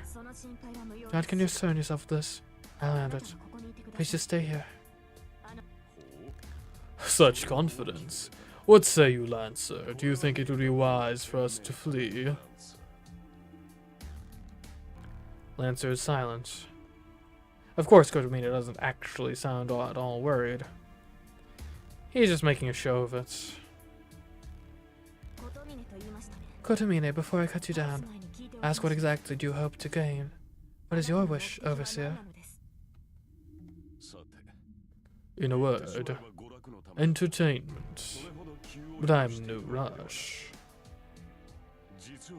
To be honest, I have little interest in the Grail itself, but that is fine. If none prove worthy, I will take it for the sake of the world itself. You must think me a fool. You slay a master to become one yourself, but claim innocence? You intend to pursue the Holy Grail. You intended to pursue the Holy Grail from the start. You jest, but it is the truth. I came to this situation by happenstance. Lance's master had to die. Outsiders are trouble. I would not want them to discover the Grail's nature, so I was forced to retire that master early. Still, it would not have been wise to make the servant at that stage. I needed a pawn to hasten the war's conclusion, so I borrowed that master's rights to Lancer. The hell? Kotomina became a master by killing Lancers. I see. Then I need no further information from you. I would, however, have you fulfill your destiny, Overseer. Where's the vessel? Where's the heart of this war? What? Did you not realize you had it to begin with? He actually gasps. The brief moment of surprise passes quickly. With a smirk, he snaps his fingers to introduce the final piece of the puzzle. What? Both Saber and Lancer tense. Heavy footsteps echo from above. I suppose it is hardly necessary any longer, but let me introduce you. This is the servant Archer. He is the heroic spirit I partnered with in the previous Holy Grail War. The golden figure makes his appearance. Gilgamesh, King of Heroes. The atmosphere shifts. After making his sudden appearance, Gilgamesh crosses the sanctuary grounds to stand beside Kotomine. So, what are your plans now, Kotomine? Are we settling the score with these worms here? This is rather an underwhelming venue. Please do not say that. This did not conform to my expectations either. Forgive me. Allow me to address all your complaints later. Alright, as long as you understand. But do something about this primitive, would you? If he continues to fix his ugly little gaze on me, I may be forced to kill him. Primitive? Dude, you're from like... And when does the Epic of Gilgamesh take place? Like 4000 BC or something? Something crazy like that? The hell is this Kotomine, eh? That guy's your servant? Ah, yes, I have not explained everything to you. He is my servant from the previous war. We had a mutual understanding at its conclusion. As he felt following me was acceptable and I prepared suitable sustenance for him to remain, we've been content to continue our cooperation. So that's why you kept that disgust in the room. And why didn't you tell me about this? What would have been the point? Did you want to partner with him for your tasks? Hell no, I'd rather die than work with him.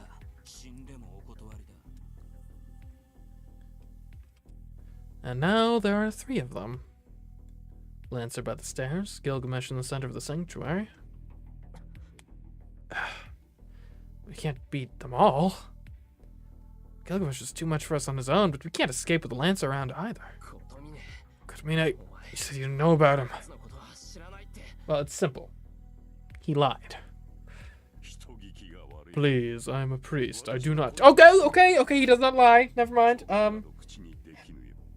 Did he do like one of those things where he like didn't technically lie, where he's like, hey, do you know who this guy's master is? And he was like, I don't know. I haven't seen that person. Or huh? You're lying. You said you couldn't ignore a servant from the previous war. Well, I guess if he was working with him, he wasn't ignoring him. Correct. I was, in fact, surprised at the time as well. I had intended for Archer to remain here, but he still went out to do battle with you. Should you have been the one to investigate Archer, you would have discovered all this. As such, I was forced to make plans. So you see, I did not lie. God damn it. Blundered right into the enemy's stronghold because I trusted his word! Then you are Archer's master. Correct. It feels like a renewal of the war from 10 years ago, yes? I was obviously unable to witness the final moments after Kiritsugu defeated me. This shall be the second and final time I face you. Answer me. How and why does Archer remain? What caused the fire? And how are you alive after Kiritsugu defeated you? Saber's voice drips with venom. These questions must have been weighing on her for a while now. She must also want clarity about what she left behind 10 years ago, and the disaster that followed. There should be no question. 10 years ago, the Grail was incomplete, yet filled with power it was within reach. So I touched it. You and Kiritsugu proved too strong, and I wished for a diversion to separate the both of you. What ensued shocked even me. Wait. That means... you caused the fire with the Grail? Perhaps. Had I been someone else, the Grail may still have done the same, or at least something similar. That is in its nature. It is called the Omnipotent Chalice, but only blood, darkness, and curses fill it. Did you not witness that as well? What emerged when you destroyed the vessel bathed Archer in its darkness? Perhaps he would not have become lost in this world had you not destroyed the Grail. Cease your drivel. The Grail is a wish-granting vessel. It grants the wishes of the one who to possess it, so you must have wished for that fire. Oh, is it like a monkey paws type situation? I only wished for what resulted. I had no such designs on the process by which it happened. I merely desired that everyone be gone from that place. You, on the other hand, seem to be lacking in imagination. Grant wishes, certainly. But how will a wish be granted? Did you expect the world to change instantly?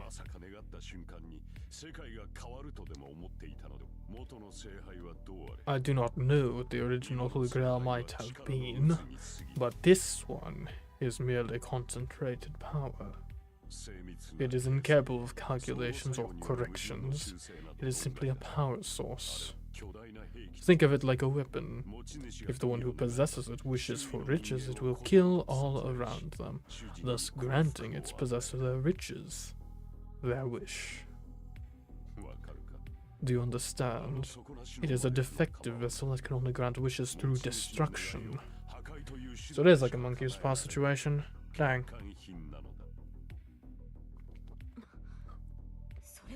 Oh, that's not what was promised. The Grail's supposed to grant any wish to the one who possesses it. And so it does. The Grail's methodology, though, is brutally practical, I dare say. Sometimes for one to live, another must die. Such equivalent exchange can be found all over the world. A miracle would require a means by which to make itself possible. As we all know, one of the laws of thermodynamics is that matter can neither be created nor destroyed. Therefore, there must always be the equivalent exchange, as I outlined earlier.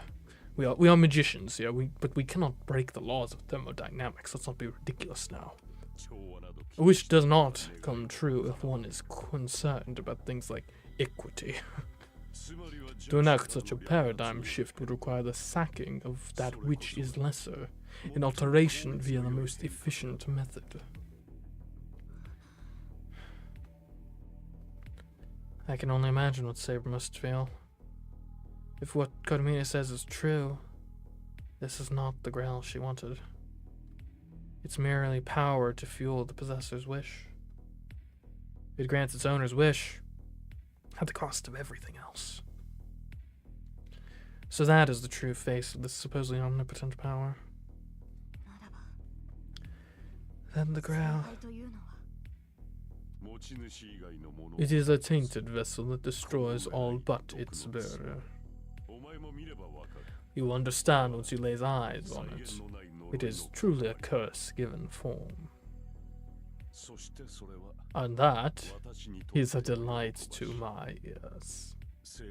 To touch the Holy Grail is a dream for a man of the cloth such as myself. But this Grail would kill everything and everyone. To hold such power in my hands would be a dream come true. The priest laughs. This time it's not for show. He laughs in pure delight. It makes me realize this is a man entirely without humanity. More than anyone else, he absolutely cannot get the Grail. Farewell, then. See to this garbage. Lancer killed a boy, Archer defeats Saber. The priest turns on his heel and descends the stairs. All that remains are me, who can barely move from my injuries, Kotmini's 2 servants, and Saber, standing ready to guard me, glaring at our enemies. Hey, Lancer, you know what would be actually a more worthy battle for you to participate in? Saber and you versus Gilgamesh, yeah? Hey. A tense moment passes. We need to beat Gilgamesh and Lancer if we're going to have any hope of getting back to the surface. I don't care about defeating them. If we could regroup somehow, maybe, but... Shiro. Saber's voice is quiet, but her eyes never leave the enemy. I know I'm asking much of you, but stay by my side at all costs. She grips my hand firmly in her own. I can tell she's ready to go at any moment. Alright, I'll do my best to follow you, so don't worry about me. I nod back. I can barely walk. We both understand just how bad this is. But Saber's telling me she'll do everything she can to get me through this. What can I do but agree? I have full confidence in you. Her voice is quiet but firm. Now! At that moment, she lets go of my hand to charge ahead. Both shadows react to her in an instant. What? Saber and I are struck dumb. What just happened?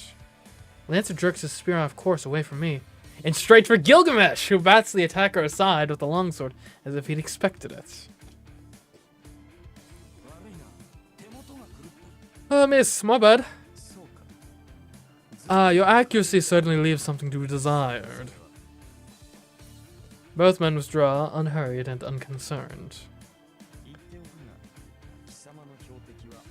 Let me remind you, the mongrel is yours, Saber is mine to deal with, right?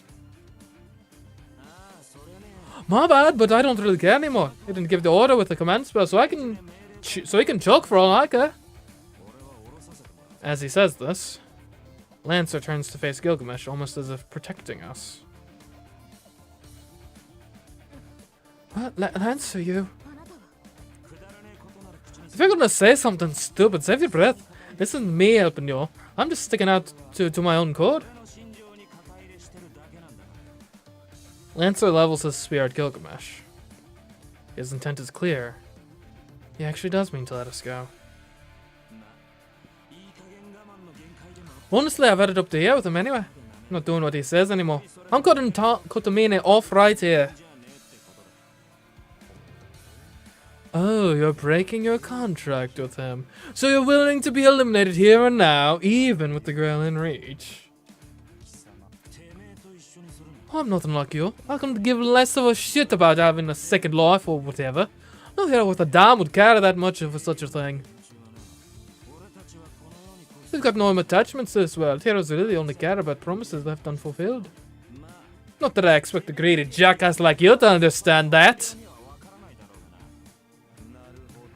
Is that so? One who experienced such a radiant end must speak thusly. And I suppose this betrayal is owed to a hero's pride as well. You certainly chose a difficult code to live up to, Lancer.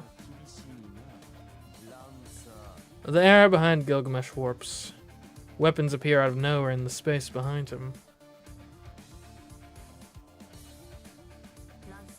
Lancer, he possesses the originals of noble phantasms. He is the king of heroes, man whose story is the oldest ever recorded. Even you cannot defeat him.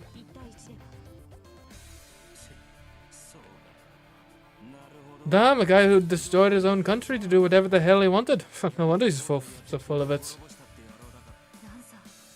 Lancer, there's no time for bravado. Oh, shut it. You ain't the boss of me. Me defending you here isn't the same as me siding with you. And this is why I can't stand you chivalrous types. In his own way, Lance is urging Saber to run. Saber hangs her head for a moment. Then farewell. I will return the favor if I can. Taking my hand, she makes for the stairs. Oh darn, it seems I let them go. Gilgamesh just watches us, making no move to follow.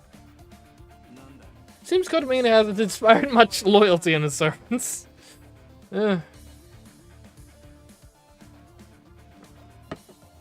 wasn't Saber yours?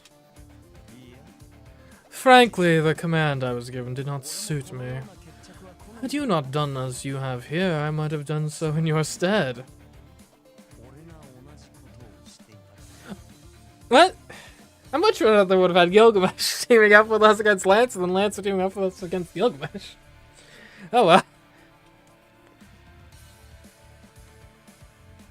So those two are just fighting each other for the fun at this point. That's okay. We make it up the stairs. Saber must still be worried about how I'm doing, as we don't move very fast. The pain, on the other hand, doesn't much care how slow we're moving, as it doesn't dull in the slightest. The rising tension and sense of impending violence grows. What's that? You wanted to let Saber go? Of course, I had no intention of killing her. She's mine. However, I suppose I can't wait idly if I want the girl. I need but one more servant to die for a complete ritual.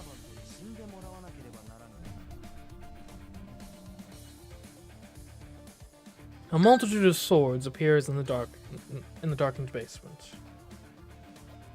The Golden Knight smirks.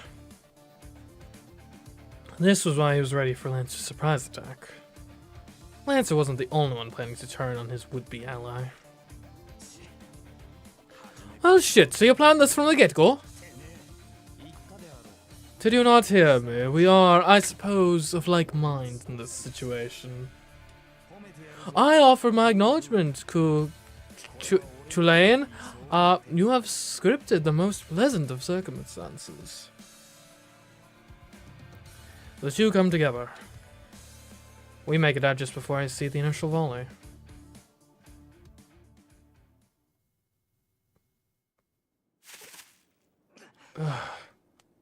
I stop.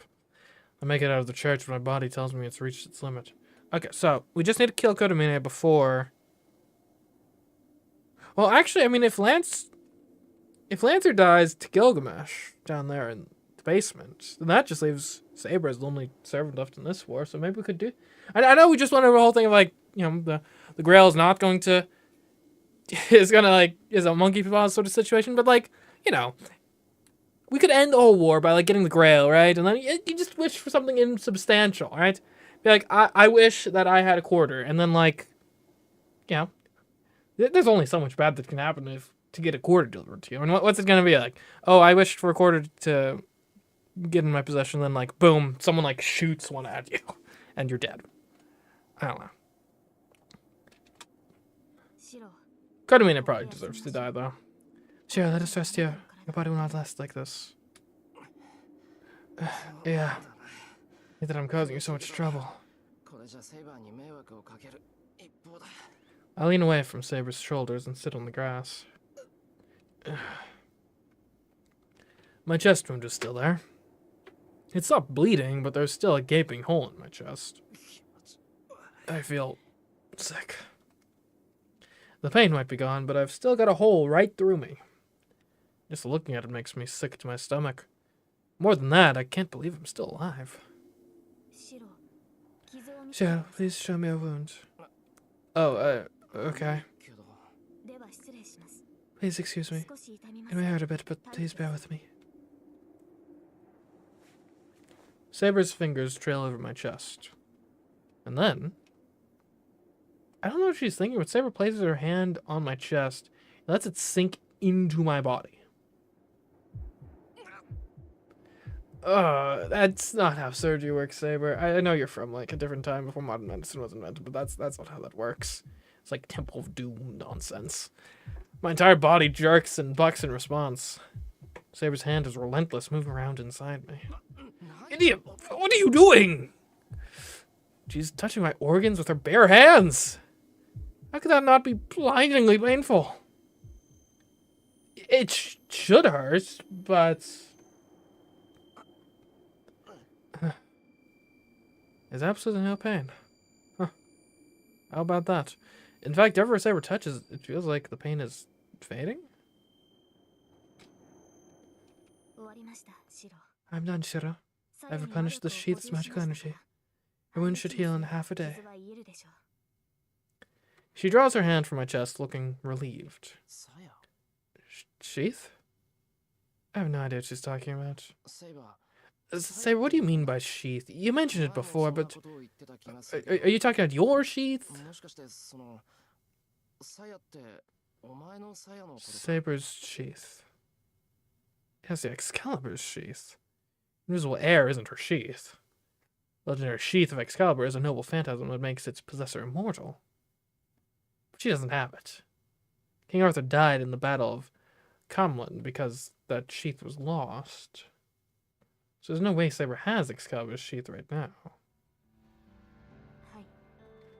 Yes, my sheath is inside your body. Not realizing that until last night is my failure. Oh, is that why I was the only survivor of the fire? Is that why I was in so much better shape than anyone else? That kind of makes sense. If I had it all the way back then. Inside me? That sounds kind of absurd. I feel like I would have noticed a whole sheath inside my body. Do you really think so? It's actually quite simple, really. You summoned me. It's foolish to think you were able to do that by sheer coincidence. To summon a heroic spirit, one must possess a symbol that has some connection to that heroic spirit. As you have no knowledge of being master nor any experience as a mage, you must have had some sort of connection to me. That is where my sheath, the lost sheath of Excalibur, comes in. Well, that might be true, but why is something like that inside me? I expect that was Katsuga's doing. In the previous war, Katsuga and Mia summoned me using Excalibur's sheath as a catalyst. As the sheath is a noble phantasm that heals the possessor's wounds, Kitsuyu must have determined it would be advantageous to hold on to it rather than return it to me. I'm already able to heal myself, which makes it difficult to kill me. Allowing the master, who is more vulnerable to hold the sheath, would increase his chances of winning the war. So my old man survived the war pretty much the same way as I've been surviving? Most likely, yes. And when the war was over, and I disappeared, Kitsuyu was wandering through the fire ruins and found a dying child. He did not have any healing powers, and it was probably too late anyway. And so, he saw only one method to save the child. My hand goes to my chest. On that day 10 years ago, I accepted death as I was looking up at the sky. My whole body was burned. Maybe I really was little more than cinders. So when Kiritsugu found a kid that was barely alive, he had to rely on the one thing he had with him. The sacred sword's sheath, said to protect the possessor's life. By implanting the sheath in me, he saved the child who was on the verge of death. So you're saying... Yes, it has been disassembled and lacks its original shape, but your body does contain the sheath. That is the source of your healing abilities. But I almost died when Lancer stabbed me at school, and... That's right. Someone saved me then. By the time I came to, there was nobody there, but just a piece of rock lying next to me.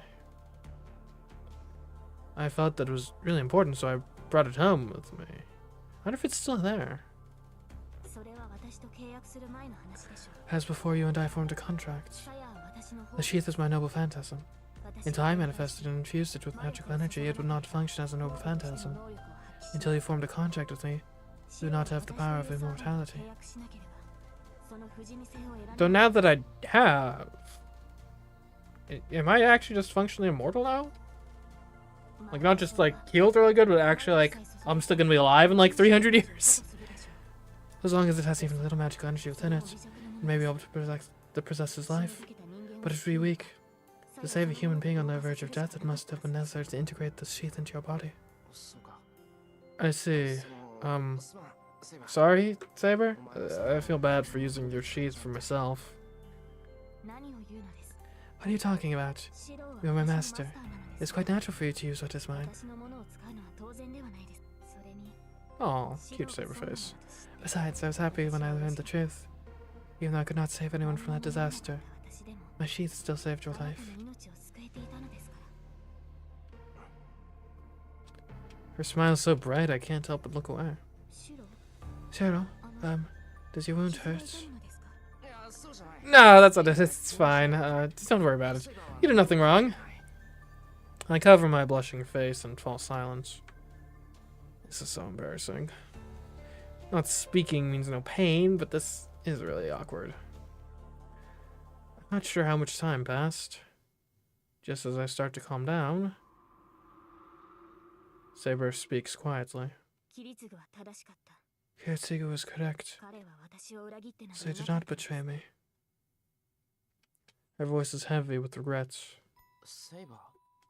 Saber? I should never have sought the Holy Grail. No, I never needed the Holy Grail from the beginning. Kiritsugu must have realized that. It sounds more like a confession. Saber's making an apology to someone she can't apologize to. Not anymore. She reflects on herself as a way of saying goodbye to the feelings she held for so long. Even if she doesn't say it in so many words, I understand just by being beside her.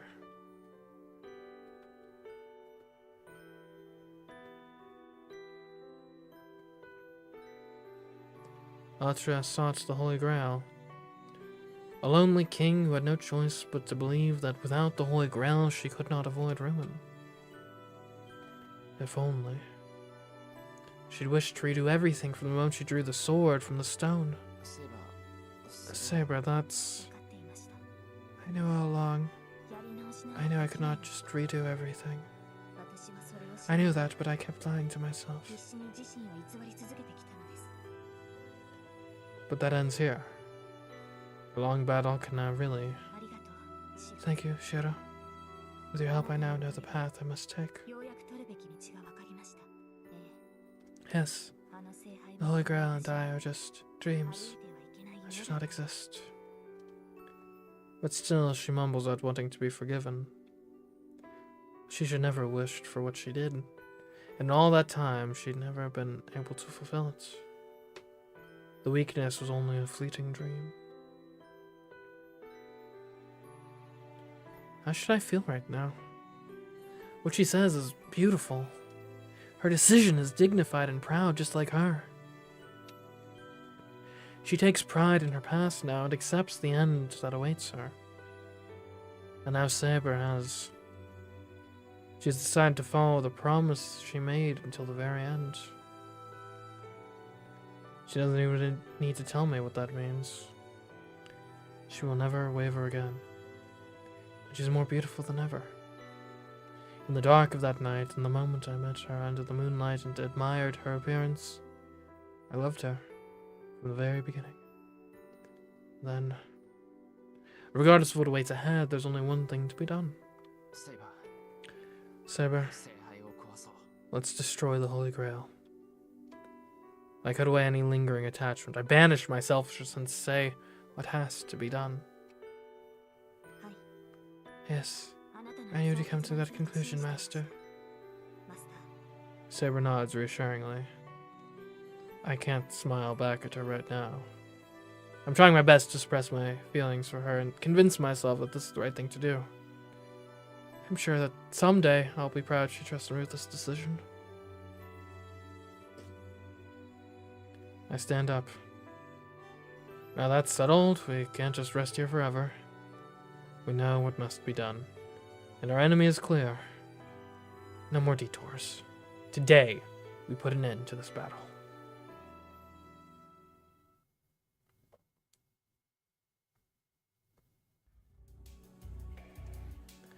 I managed to make it home, leaning on Saber's shoulder. The wound in my chest hasn't completely healed. According to Saber, I'll need to lie still for a few hours. I bite my lip. I curse my body for refusing to listen to me, even though I know what I need to do now. Shiro, are you thinking of doing something rash? No. Me? Something rash? Come on. No, I wasn't thinking about anything. I'll be very angry if you do something reckless. You must not fight until your wounds have fully healed. This will be our final battle, so we must both be at our very best. Yeah, we're better off preparing ourselves than getting impatient. I'm thinking out where Kodamine went. About how to defeat Gilgamesh. There's just so much we need to consider. For now, though, we need to rest and wait until night.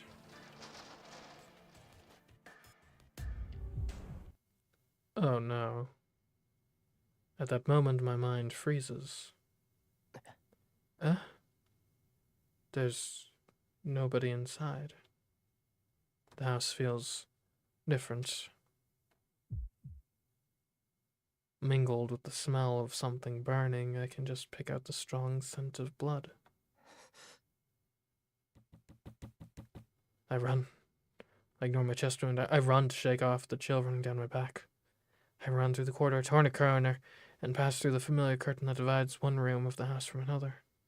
And the scene that greets me is anything but familiar. What? Someone killed Rin! Sokka? My voice trembles. I don't know what happened. All I know is that Tosaka is looking at me, breathing weakly.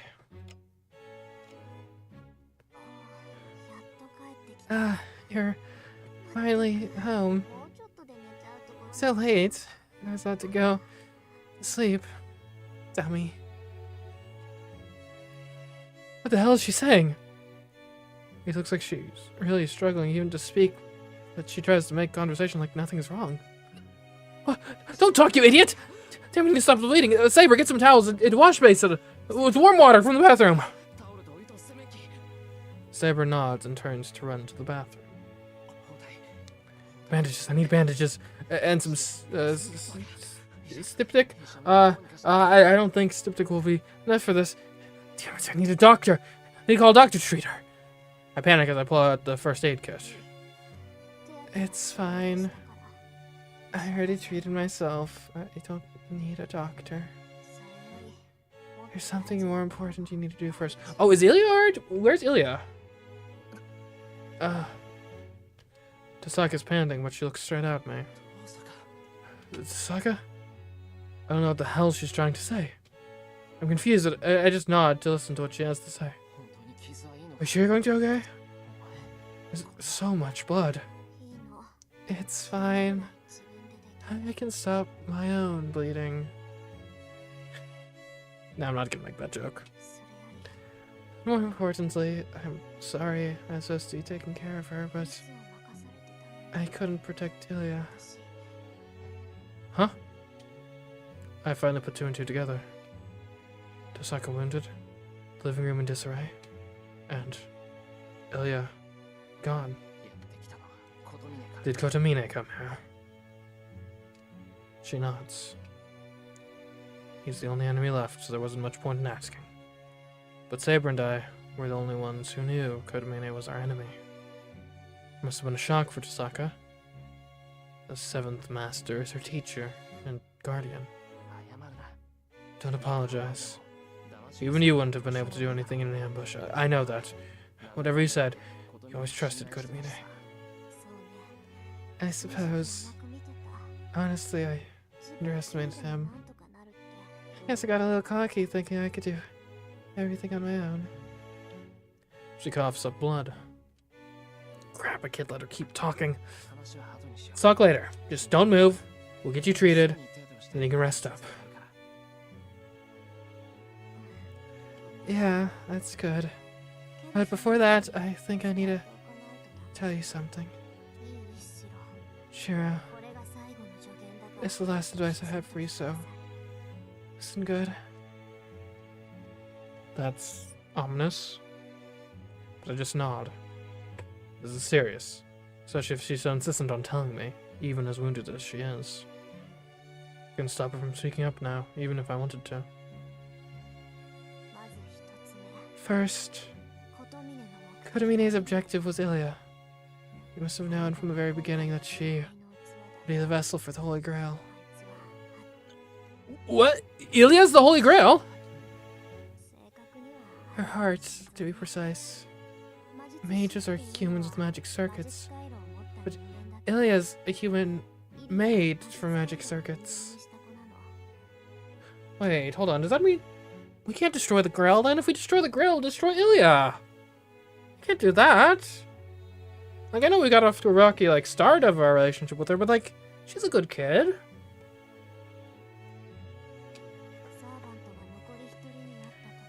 As soon as there's only one servant left, she'll become the vessel that summons the Holy Grail. Then Kotomine's taken Ilya too. Yep, he took her away, but if Saber's still around, the path won't open, so I don't think Kotomine will harm Ilya since she's the vessel. I can only hope so. And Lancer won't be an easy servant to beat.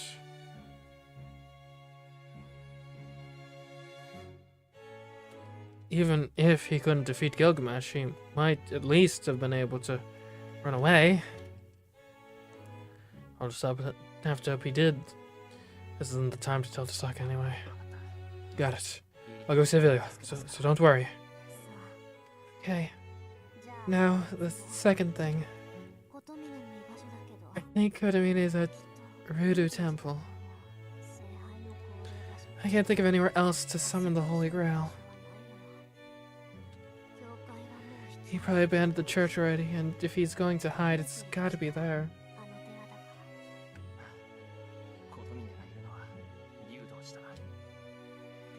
Got it. Kodamin is at Ryuda Temple. She doesn't even seem to have the strength to move her head. But she nods anyway. Okay. Last thing. You can't beat Kirei. He's still going to fight him? Well, there's no other choice, is there? That question. She's not asking as a friend, but as a mage who truly understands the situation.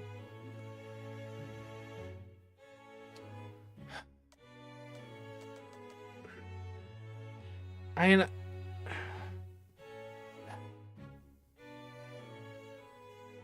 like, if we don't have to kill him, if there's a way to get out of this without direct combat, I'm yours, I guess. Is there a method? Do you have something in mind, Tasaka? I'm going to settle things with Kodamina. Even if I don't have a chance of winning, I can't run away. But if Tasaka has a plan, I'll hear her out no matter what it is. Unfortunately, I don't. But I'll give you a parting gift. It's sent for self-defense, but it's better than nothing. Tasaka reaches behind her and pulls out a single dagger. Huh.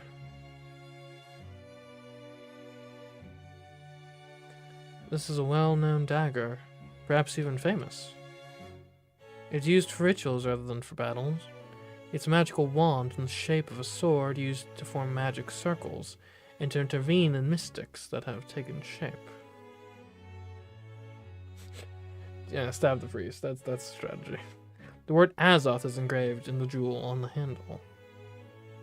Azoth, eh? What does Azoth mean? I know it means something. I've heard it recently.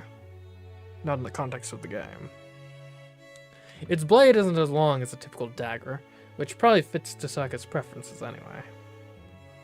This is the Azoth blade, a sword favored by a famous scholar of mystics who took the world by storm some time ago. It is meant for mages to prove that their training is complete. The Azoth blade is not unlike the sort of gift one receives for getting into a college. Tasaka, what is this? We probably should look at our weapon data. Can't you tell? This is my dagger. It's weak compared to my jewels, but I still infuse it with magical energy from time to time. It'll activate if you say... Yeah, I'm not trying that. Those aren't even Latin characters. Is that a beta in the middle there? And flood it with as much magical energy as you can. She hands me the dagger. It's surprisingly heavy. Not physically heavy, rather I feel the weight of Tasaka's memories in the dagger. Tasaka, are you sure about loaning this to me? It's fine. I knew I was no match for Kirei, so I hid it from him. I don't want it to go to waste, so you use it. Okay, I'll take it. Honestly, more weapons can't hurt. Oh, so you do get it. Then maybe it's time. I'm just getting so sleepy. She laughs, embarrassed. The next thing I know, Saber's standing behind me, waiting to treat Tasaka. Yeah. Go ahead and sleep. I'll wake you up in the morning. Then I'll make you a nice big meal. Yeah, I'll do that. And this last one is more of an order than a warning. Shiro, you're going to do this. You need to win. Even if it kills you. I will never, ever forgive you if I wake up and find you dead and defeated. Dead or defeated, fine. But not dead and defeated, got it? She looks like she's said everything she wants to say. And so, Tasaka drifts right off to sleep. She looks well enough, so I feel a little stupid for worrying about her. But then again, I know that's her way of cheering me on, and her words really do invigorate me. Yeah. Leave it to me, Tasaka. I nod at Tasaka's sleeping form. Everything's all set. All that's left is to spend these next few hours without regrets while my wounds heal.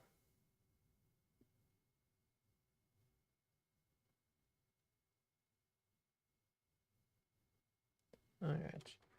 I'm gonna, real quick, have to step away for a moment. Hope you all don't mind too much. We'll be right back. Don't you go anywhere.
Alright, we're back.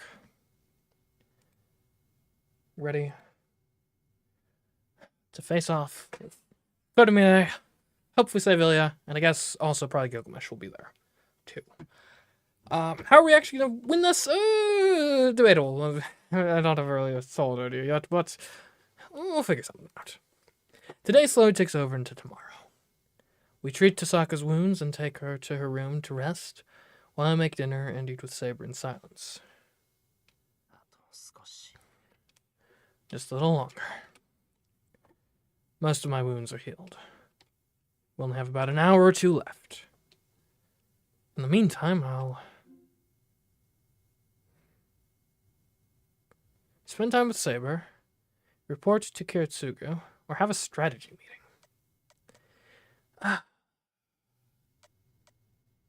Part of me actually wonders if this is actually an important choice or not. Like, this might just be like a flavor choice. Like, oh, what cool little like extra dialogue do you want to have before your final fights?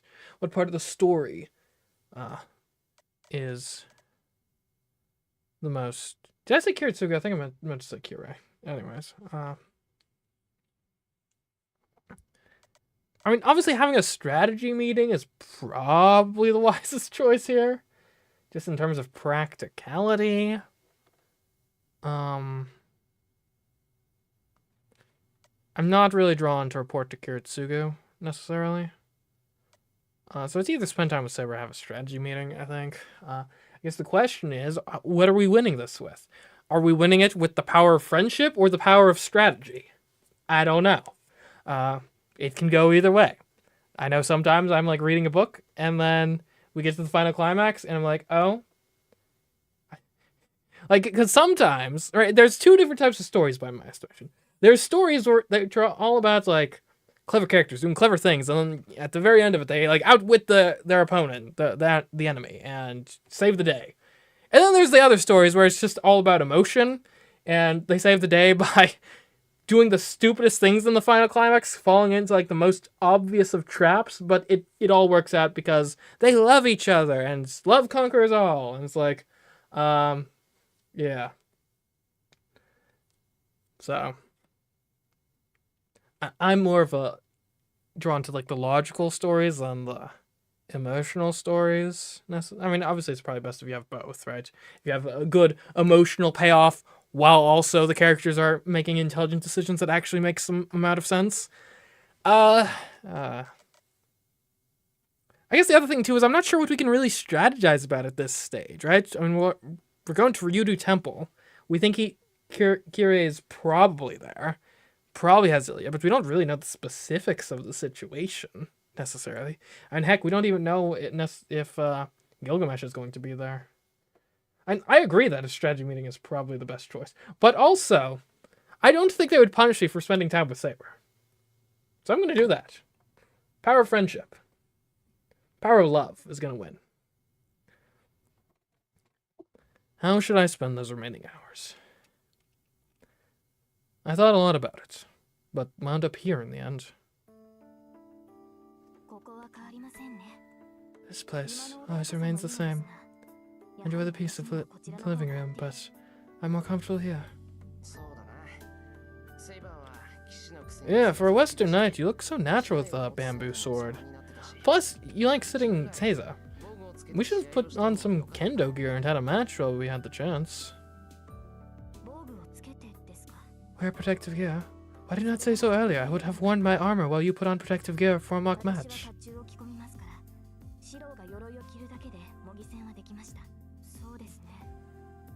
Yes, we really should have done that. If only I'd mentioned it earlier, I could have gone all out on a match with Yushiro. What can I say? I mean, I didn't assume I'd have... Wait, hold on. I was going to say I didn't assume I'd have protective gear when fighting. Why don't I have protective gear when we're fighting? I know it's maybe a bit gauche to be walking around with, like, in full plate mail or something, but also, you know, maybe a little bit of Kevlar or something, just a little vest under my clothes. I'm sure he's wealthy enough. He could have procured something, right? Unless Japan, I know Japan is, like, very strict, like, has much stricter gun control than, like, say, America has, which actually dates all the way back to, they had very strict sword control after the country was, like, properly united under the shogunate, I forget which one, but the Tokugawa shogunate. Anyways, apparently, I think that was to, like, you know, if the people aren't armed, they aren't as likely to start a civil war with each other all over again, because this is after the Sengoku Jidai, the kind of warring states period of Japan. Anyways, all that is to say, I know sometimes some of the more stupid forms of gun control also somehow extend to, like, body armor, of, like, oh, like, I get the gun control argument of, like, you know, we don't want people to shoot other people. I don't get the banning body armor argument, because that's purely defensive. So I'm not sure if Japan has restrictions on body armor, but if they don't, why don't I have some? I'm like, yeah, probably most of it is optimized for blocking bullets, which none of the servants fight with, but simultaneously, if it can block a bullet, it's probably going to do at least something to, like, a sword swing, I would imagine. Okay, so.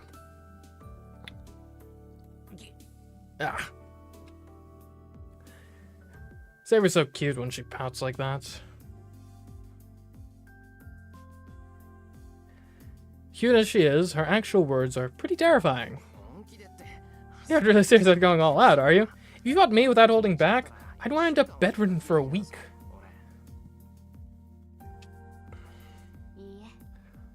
No, that is not true. You underestimate yourself. You really have grown as a swordsman these past few days. At this point, you may even be able to land a hit on me. Really? Even if she's only flattering me, I'm delighted. Giving me some confidence, perhaps unearned, which will lead to my hubristic death, I'm sure. How could I not respect Saber when it comes to swordsmanship? Being able to land a hit on my mentor is like proof of my growing skill. For real? So you're saying that if the conditions and timing were right, I might actually have to land a hit on you? That is correct. You're going strong, Shiro. You should be proud of that. I'm very pleased. This is such a sweet interaction. There's no way they'd punish me for getting this interaction. No way. No way. I can tell she's being honest as she smiles at me. When I see her face like that, my determination starts to waver. Oh no. My determination. No. You got comforted by Saber. Saber, your determination begins to fade. You cannot save her. Afterwards, we won't be able to come back. If we could just run away instead of facing a battle, we have such a slim chance of actually winning. Shiro, why have you gone quiet? Are wounds still hurting you? If so, you must rest in your room. No, I'm fine. Nothing's hurting. I push my hesitation aside. I can't run away, and this isn't how I want to spend my final moments with Saber. Hey Saber, since we're here, want to have a quick spar? Not a serious bout, just a fun, lighthearted match. I bury my feelings and try to put on as strong a face as I can.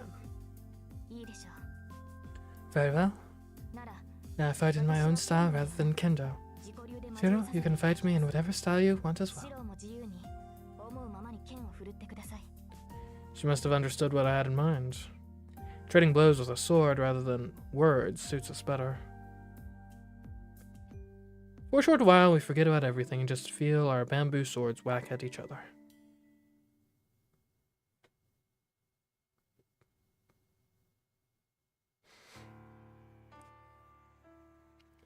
The moon hangs high in the sky.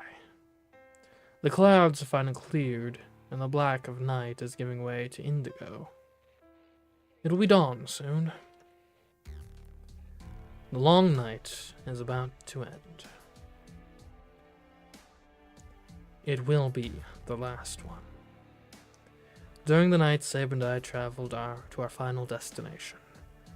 It was surprisingly hilly. Like, seriously, this amount of stairs, I thought it was supposed to be flatter than this. The video games have lied to me.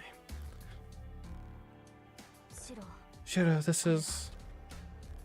I hear the tension in Saber's voice. She's not the only one. As I quietly nod, I feel a cold sweat trickling down my neck. The mountain feels like a living thing. Chills run down my spine, stifling pressure assails me with every step I take. The air is thick and damp. The mana is dense. Feels exactly the same as 10 years ago. I expect at the very top. The summoning of the Holy Grail has begun. Maybe it's even over by now. Either way, Gilgamesh has probably defeated Lancer. Let's go over it one more time, Saber. Once we reach the top, the only thing left will be the fights. You take care of Gilgamesh, and I'll take care of the Master, Kotomine. Neither of us will get involved in the other's fight. If one of us defeats their opponent, that'll be the end of it. Well, what if we just tried to 2-on-1 Kotomine? Thoughts? Thoughts? No? Yes, this time I'll concentrate my own fight. Kotomine is an enemy you must defeat yourself. Right. Yeah. Leave him to me. And Saber, don't let him beat you. Yes, on my honor, I will not lose to him. Not as a servant, but as a heroic spirit, I shall not submit to that king. There's no longer hesitation or worry in her voice. I don't need to say anything else to her. We will head to battle and determine the final master in this war. But if, in the process, if one of us dies, the survivor just has to kill their opponents. Even if I'm defeated, as long as Saber defeats Gilgamesh, Kodomine won't get his hands on the Holy Grail. At the same time, if Saber is defeated, but I defeat Kodomine, Gilgamesh can't stay manifested. Yeah, something tells me maybe that's, like... I think Saber is very good, but every indication we've had so far is that Gilgamesh is, like, dang near invincible, so... I feel like there's probably going to be a lot of pressure on me to beat Kodomine. No offense to Saber, but Gilgamesh he's something else. Like, I feel like... Yeah, like, your humans, or I guess here's the hierarchy I'm thinking. Alright, so you got your normal folks, normal people. And then, like, as an order of magnitude of power above them, you got mages. And then, like, an order of magnitude above the mages in power, you got, like, all the servants. And then, like, an order of magnitude above the servants, you got Gilgamesh, specifically. And that's the power ranking I'm seeing here. So basically, normal person is 1, Gilgamesh is 1,000, and then fill in the rest. This battle is now each of ours alone. Ooh, scary. Ooh. Yeah, we've never been all the way up here before yet, have we? First we got was the steps. And so we climb the stone steps. The closer we get to the temple gate, the denser the air gets. The red phosphorescence dances in the wind, and the whole place is too brightly lit for nighttime.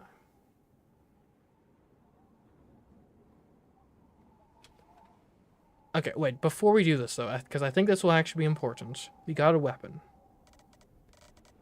The Azoth Blade. Something tells me proper use of this blade might be key to winning this fight, so let's figure this out. So it's the Azoth Blade. User is historically Winter Saka, but I have it right now. It is a mystic code that Rin treasures. The Azoth Blade is not a cutting tool, but a wand to amplify its user's magical energy and assist/augment MageCraft. So, do not try to stab someone with it, that's not what it's for. It is a popular implement within the Mages Association, and teachers and parents give it as a gift at coming-of-age ceremonies. It is modeled after the dagger favored by the man who laid down the foundation of modern alchemy. Okay. So the key thing I'm getting from this is to assist/augment MageCraft. It is not for cutting stuff. It may look like a dagger, but it's not one. Don't use it like that. Do not dull the blade unnecessarily.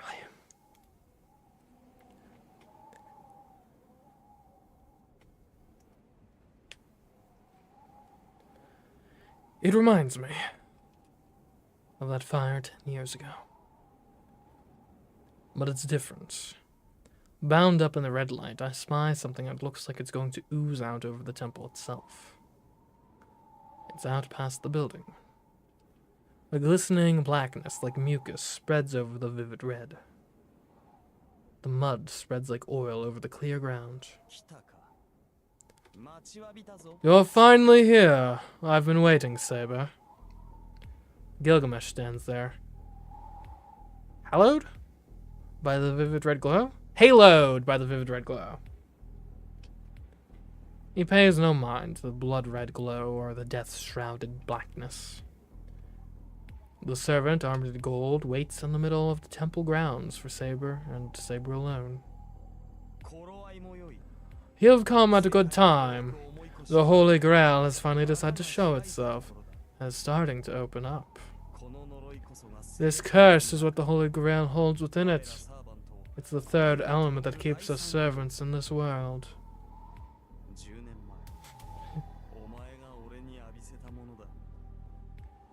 It's what spilled onto me 10 years ago. Gilgamesh has eyes only for Saber. Saber is similarly focused on him. She steps forward and points her sword at the knight in front of her. That's the spirits. Who know you can't possibly win, but you are still defiant, showing your fighting spirits. You are truly a fitting finale for this festival. I will not permit any outsiders to interfere mongrel. If you plan to fight Kotomine, be gone. He waits you at the altar. Ugh. Kotomine is waiting? I glance at Saber. She gives a slight nod, her eyes still on Gilgamesh. As I leave, I feel her wishing me luck. I turn around. My opponent is elsewhere, behind me. As I run, I hear the sounds of Saber's deadly battle beginning. Deep in the grounds, behind Rudu Temple's main building, is a large lake. This high up. Huh. It's been untouched for a long time, making it seem sacred, like it's inhabited by a dragon god. The lake's clear, blue water so pure and clean with not a trace of cloudiness. At least, that was true until yesterday. The lake is far from pure now. Red phosphorescence spreads out before me. It is a sea of dark, murky tar. And... oh... he's crucifying her! Jeez! A hollow chasm yawns in the midair, the body of a young girl floating near in offering. Kotomine. I've been trying to remain calm all this time, but that sight drives me over the edge. I stop and glare at the enemy. Welcome, Shiroimiya, the final surviving master.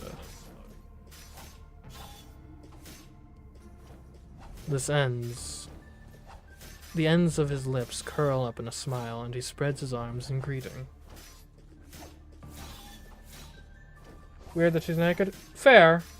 I mean, these sorts of rituals are always kind of weird, aren't they? Our final battle will be fought here. This will be the summoning altar in this Holy Grail war. Put down Ilya. I'll thrash you after that. I glare at Kotomine. We're at 10 meters apart. As soon as I take another step, the battle will begin.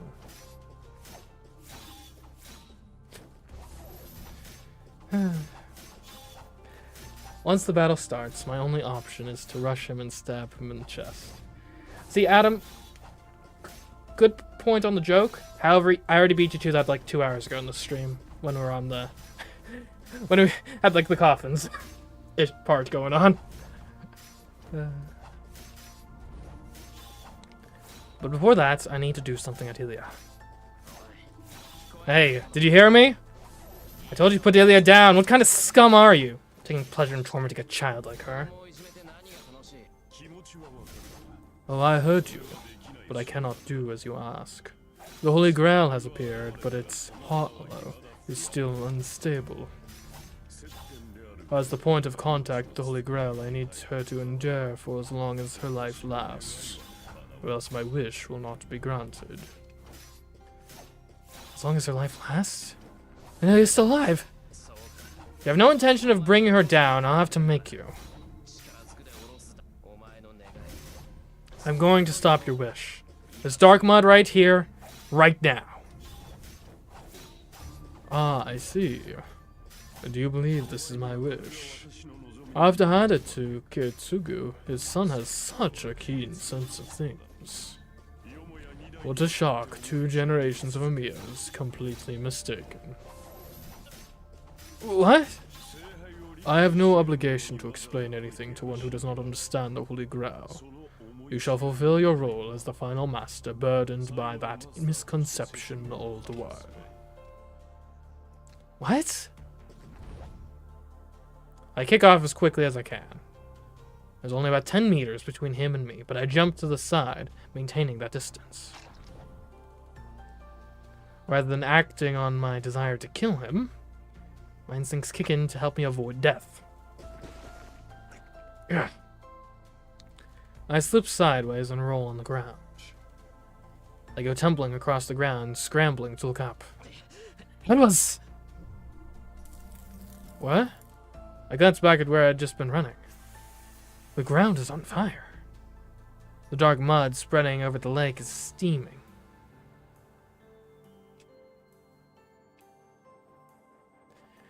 It's like a dark carpet.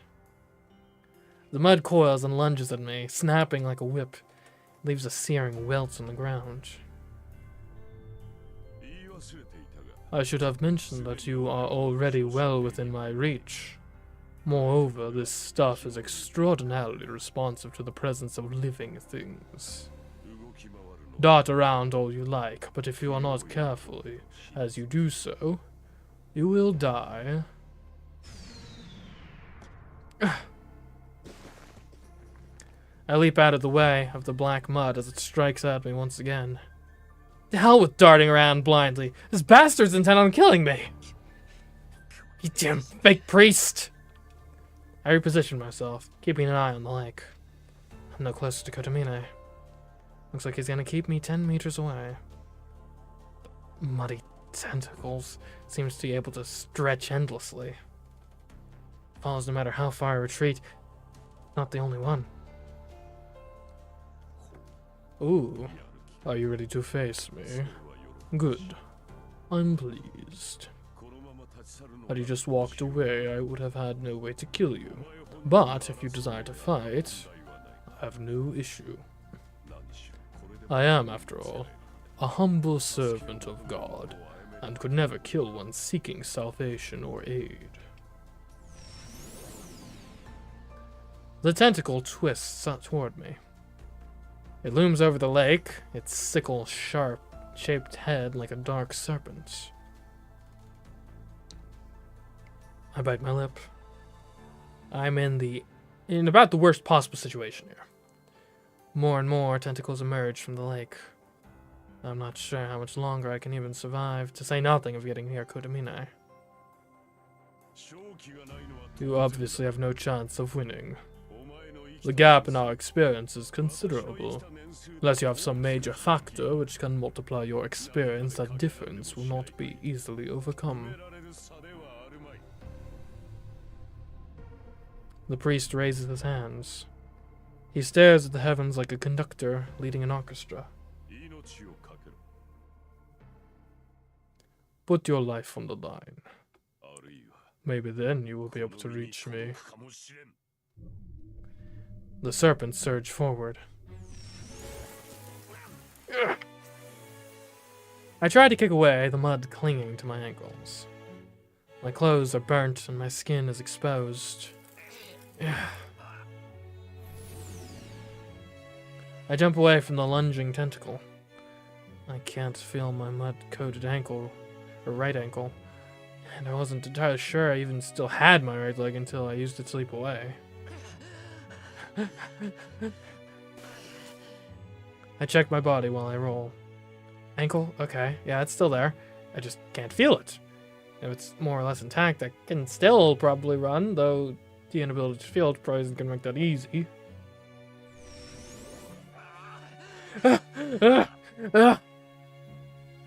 I jump in another direction to avoid the mud's relentless attacks.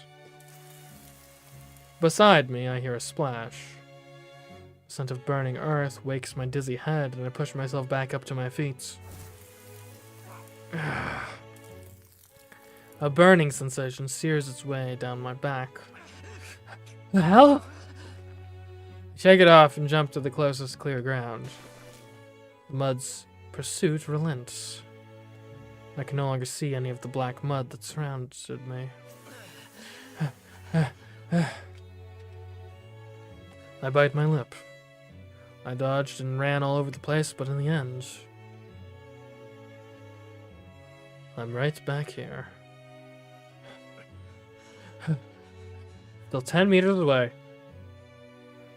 We're on 1st and 10. And not making any progress. Oh man, speaking of which, man, those matchups from yesterday, man.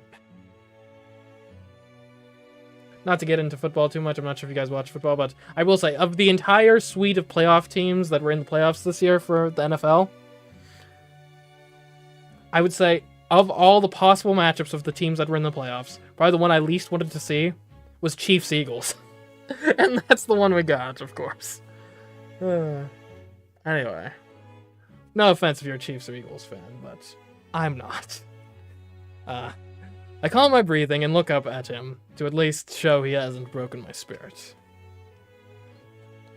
Kurumine has not moved at all. He's just watching me running around. No matter how many deep breaths I take, my heart won't stop pounding. It's warning me that it's at its limits. It needs rest. My heart is ready to burst if I don't rest. That's how rapidly it's slumping in my chest. It's all jumping out of my mouth at this point.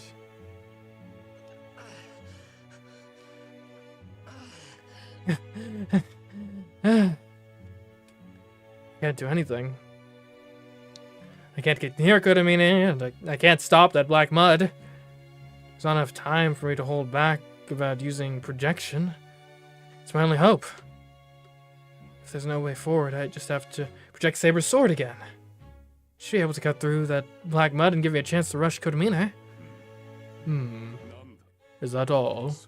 Have you given up? Say so.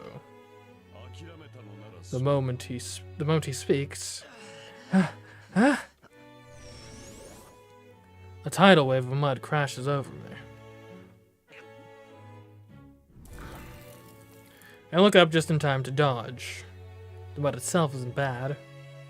It's slow compared to Saber's strikes when we sparred, and it doesn't change direction, so it's easy to dodge. But that only applies when there's just one tentacle.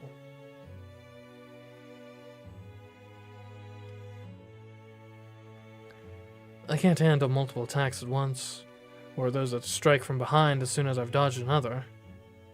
As a result, I can only move around, and still mud slowly covers me. Get away! There's no time to rest. I'm not going to be able to use my projection. Projection requires me to form an image of a weapon from the very beginning, so I need at least a full minute of concentration. But if you Kurumine an opening like that, the only thing left of me will be smoke and bones.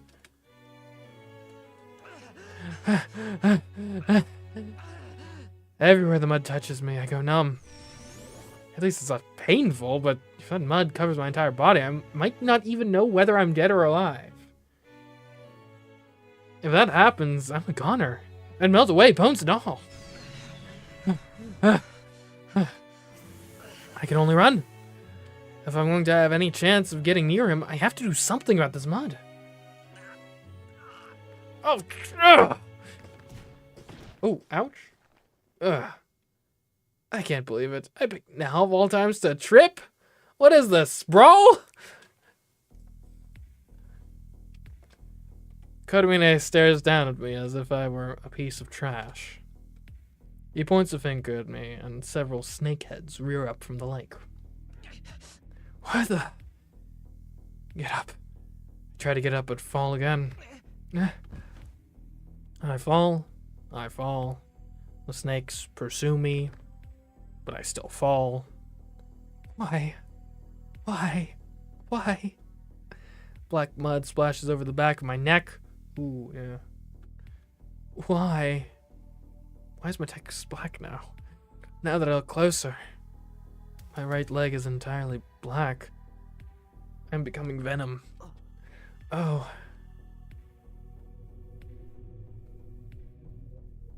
Black mud rains down on me. Like a torrential downpour, it engulfs my entire body, and all I can do is await the oncoming tide of despair. No, no, no. No, I didn't lose. Surely not. What? What? No!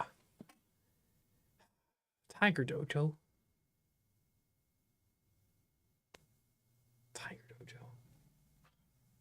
What do you think, guys? Should I go to the Tiger Dojo?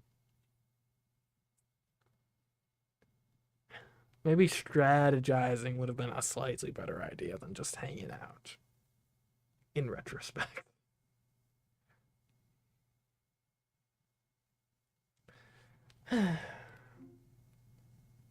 Frontier lies the Tiger Dojo. Would you like to seek advice? I know people like some of the chatters were upset with me last time I skipped the Tiger Dojo. So I guess maybe I'll do the Tiger Dojo. What do you think, Chad? Are we doing Tiger Dojo? Maybe I'll put up a poll. That might be fun. It's been a while since I've did a poll. It's a prediction. Poll. Here, we'll do a poll on Twitch. So if you want to participate in the poll, come to Twitch. Tiger Dojo, yes or no? Boom.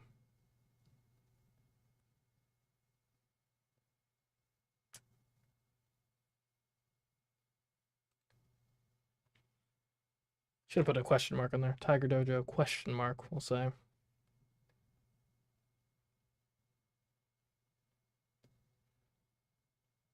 The Tiger Dojos are really fun. Funny. Okay. I'm all for funny. Man, 1 minute lasts a long time when you like set something, and that's just like what's going on for a minute.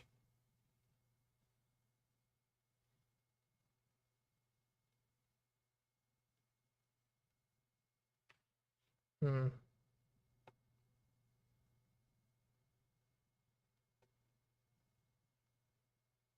You guys better actually vote in the poll. Oh yeah, poll's almost done. You're almost out of time. No? Okay. Well, Beta, regardless, the actual poll got 100% votes with 2 votes. So your one is still outvoted regardless, Beta. We're going to the Tiger Dojo. We're enrolling.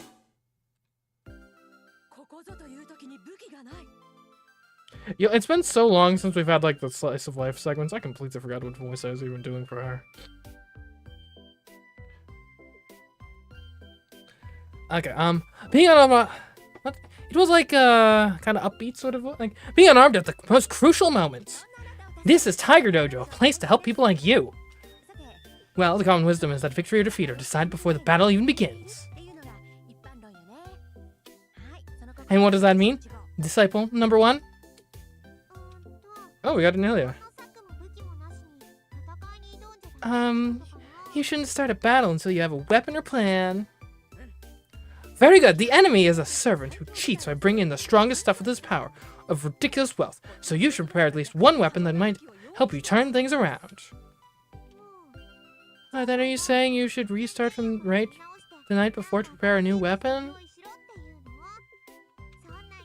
What can he possibly do in such a short time?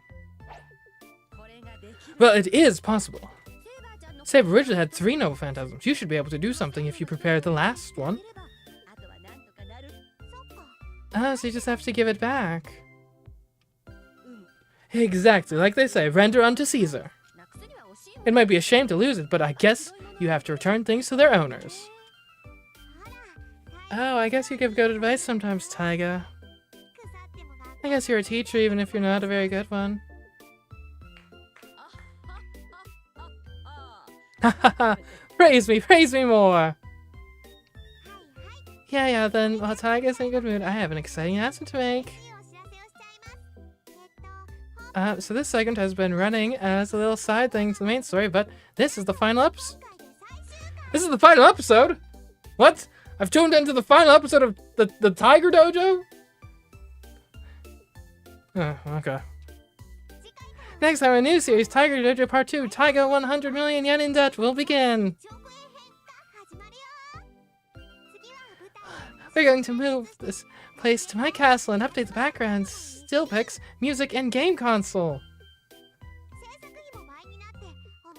The production budget will double and it'll be so elaborate you won't even think it's just a bonus side segment. Haha, lots of good news here. I'd really get it, but I guess it's like a computer graphics updating from wars to machines or something. Exactly, we'll finally be freed from this cheap art that looks like it was done as a hurried afterthought. Wonderful, now that that's settled, let's get the heck out of this dojo. See ya, friend. We'll be waiting for you in the renewed Tiger Dojo.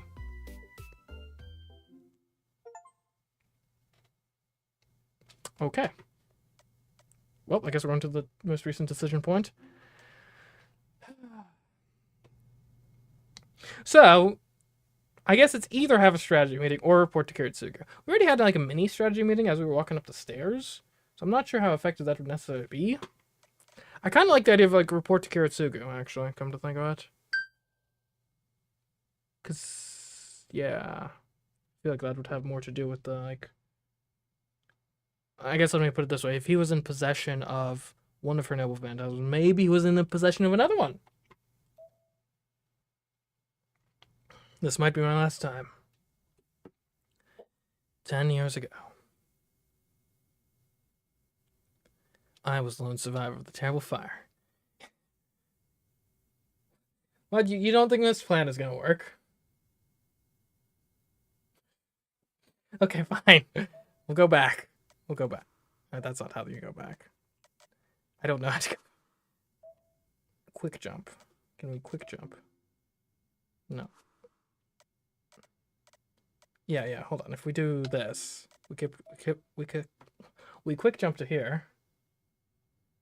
Right, it's our two left. Okay, so actually we're gonna have a strategy meeting. We're gonna actually strategize this. Oh, that's right. There's only one thing left to do. We've always done it this way. So we should do the same right to the end. It's not romantic and it's not elegant, but sitting across from each other and coming up with a plan of action suits me and Saber best.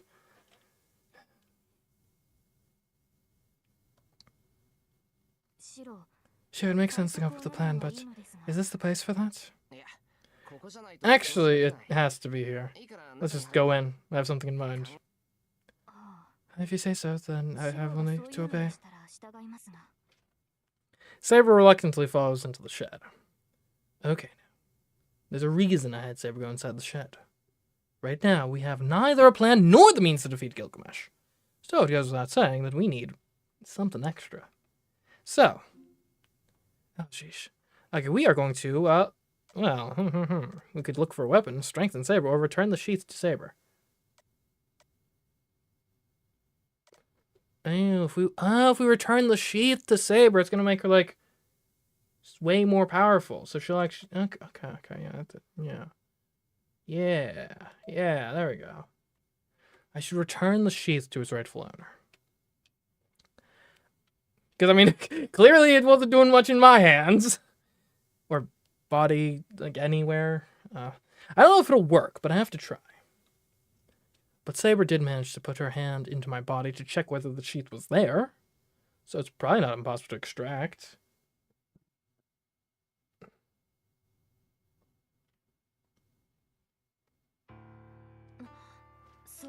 What? Do you know what you were saying, Shiro? I do. The sheath was yours to begin with, so returning it to you just makes sense. Plus, with that, you might have a better chance of beating him. Granted, this also probably means I have a worse chance of beating Kotomine. And I died to Kotomine last time, so... But, if Saber can beat Gilgamesh, she can kill Gilgamesh before I die to Kotomine, then it still works out. That may be true. Once the sheath is returned to me, the magical energy at my disposal will increase. But that does not guarantee I will win against Gilgamesh. And once it is extracted, what will you do, Shiro? Without the sheath, you will no longer... I'll no longer heal so rapidly from whatever injury I might sustain. Oh, I wasn't even getting injured too, right? Yeah. I was getting, like, numbed, which is distinct, and I don't think the sheath was actually even helping me against, come to think of it. But that's normal. I've relied on this regeneration too much. Nobody should be immortal. I shouldn't keep it anymore. Take the sheath, Saber. This is absolutely what we need to win. Saber bites her lip, not answering. I'm not sure how long this moment stretches out between us. The clouds in the sky drift by, and as the moonlight starts to shine through the window. Understood, Master. I sent you your heart for a moment, then. Saber nods, her hesitation gone. I shall begin. Are you ready, Shiro? Yeah. Don't hesitate. Just go ahead. Saber begins. Her hand presses against my chest. And sinks in. Var variants. There are multiple variants of saber now, you're saying. Sheesh. My job here is simple. The process of extracting the sheath is similar to projection. The sacred sword's sheath has integrated itself throughout my body. Like, what is this, a gotcha game? I just have to collect all the dispersed bits of it and reform them into the sheath. This is all just my impression of what's going on, though. I may say I'm reforming it into the sheath, but I'm just gathering the waves of magical energy. Saber is the one who will give it shape. She, the original owner, forms the shapeless bundle of magical energy into the sheath itself. I'm just helping her. It's like making something from nothing. Scattered pieces of the sacred sword's sheath are reproduced with precision and painstaking care without a single error.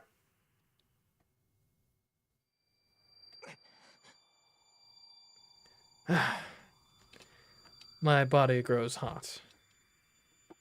Projection is way beyond my means. It eats away at my body every time I use it. It destroys my nerves, burns my skin, and even has the power to cripple my brain. But it's the only weapon I have, and it could be the only thing that might help Saber. I imagine. I think back to when I saw her in my dreams. The golden sheath fit for the king of knights to carry into battle. The legendary sheath that protected its owner and led her to so many victories. I reproduce it vividly without deviation, and as beautiful as it ever was. Oh, yeah, I've heard of Fate Grand Order before. So it's related to this. I guess that makes sense. Never really put that together, though. And no matter the end awaiting us, I won't ever forget this.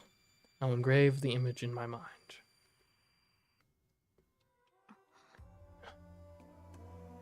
I hear Saber's voice. I feel something that was within me for the longest time escaped from my body. This is amazing. This is truly incredible, Shiro. No doubt you would have been able to reproduce this so perfectly. It must have come out great, as Saber's so elated it surprises me.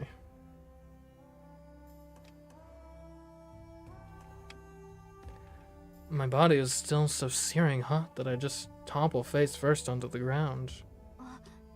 Ah, Shiro, you're drenched. I'll bring you something to wipe you off right away. Saber hurries back toward the house. As I listen to her footsteps, I take a deep breath. I think that turned out great. It was perfect. I don't think anything else I project will ever turn out so perfect. See ya. Thanks for everything. I bid farewell to the thing that had been a part of me for so long. The golden sheath that protected her. I will never, ever forget it. Though it's left my body, its form has been forever engraved into my heart.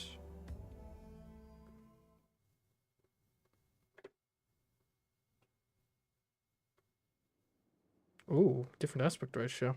The moon hangs high in the sky. The clouds have finally cleared, and the black of night is giving way to indigo. It will be dawn soon.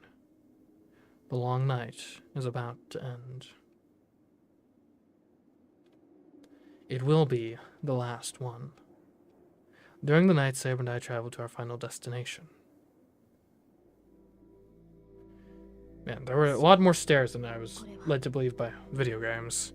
Like, I was led to believe the final destination would be way flatter than this. Share this. I hear the tension in Saber's voice. She's not the only one. As I quietly nod, I feel a cold sweat trickling down my neck. The mountain feels like a living thing. Chills run down my spine. Stifling pressure assails me with every step I take. The air is thick and damp. Mana is dense. It feels exactly the same as 10 years ago. I expect that at the very top. The summoning of the Holy Grail has begun. Maybe it's even over by now. Either way, Gilgamesh has probably defeated Lancer. Let's go over it one more time, Saber. Once we reach the top, the only thing left will be the fight. You take care of Gilgamesh, and I'll take care of the master, Kotomine. Neither of us will get involved in the other's fight. If one of us defeats their opponent, that'll be the end of it. Come to think of it, if our victory condition is... So their victory condition is they have to win both their fights. Our victory condition is we need to win one fight. Wouldn't it make more strategic sense? And granted, maybe Gilgamesh wouldn't allow it, so it's just not feasible. But wouldn't it make more strategic sense for us to have Saber attack Kotomine and me attack Gilgamesh? Because those give us the most lopsided matchups, right? So in that scenario, I think it's basically guaranteed that Kotomine will die. Granted, it's also guaranteed I will die, so wouldn't be thrilled about that plan. But if our only goal is like success here, then sometimes sacrifices must be made. Moot point anyway, though, because like I said, I don't think Gilgamesh would allow that in any case. Anyways, yes. This time I'll concentrate on my own fight. Kotomine is an enemy. You must defeat yourself. Right. Yeah, leave him to me. And Saber, don't let him beat you. Yes, on my own, I will not lose Gem. Not as a servant, but as a rogue spirit, I shall not submit to that king. There's no longer hesitation or worry in her voice. I don't need to say anything else to her. We will head to battle and determine the final master in this war. But if, in the process, if one of us dies, the survivor just has to kill their opponent. Even if I'm defeated, as long as Saber defeats Gilgamesh, Kotomine won't get his hands on Holy Grail. At the same time, if Saber is defeated, but I defeat Kotomine, Gilgamesh can't stay manifested. So we don't have to cover for each other. This battle is now each of ours alone. And so we climb the stone steps. The closer we get to the temple gates, the denser the air gets. Sweat trickles down my back. An ominous premonition creeps over me. At the top of this stone staircase, our greatest enemies await us. But I don't really care about that. We go up the stairs, closer and closer to the temple gate. Everything will be over. No matter who wins this battle, Saber will disappear. The endless but fleeting days of fighting will finally be over, and Saber will disappear from the world. She'll return to her time where she belongs. And I can't say I don't have any regrets. I'm going to lose Saber. I'm going to lose the person I vowed to protect. The person I most want to be happy. Even now, I don't know just how painful that will be. For now, we're still walking together, and I can feel her presence. I'm not prepared to lose her. Even if I knew a few days before. Even if, from the moment we met, I knew we would eventually part ways. Thinking back, we made so many memories. And what was it, like 2 weeks in the universe, roughly? Because it was like late January, early February, kind of first chapters here. We walked together some nights, fought together some nights. At first, I did everything I could to prevent Saber, a girl, from fighting. She also kicked my ass in the dojo. I also slept in the shed because I was too embarrassed to sleep in a room next to hers. We had lunch together. Saber liked baths, she liked my cooking, liked the clothes Tasaka brought her, and she had incoherent conversations with Fujini. She pushed herself, shouldering all the burdens herself, and finally collapsed, and we explored the depths of our hearts in the ruins. Things took a turn after that. I couldn't stop thinking about Saber. My purpose for fighting changed, and I realized I left her. So if there's any new chatters that are just now joining the stream, this is the perfect time. You're getting a summary of the entire plot up until this point. How can I lose someone like that?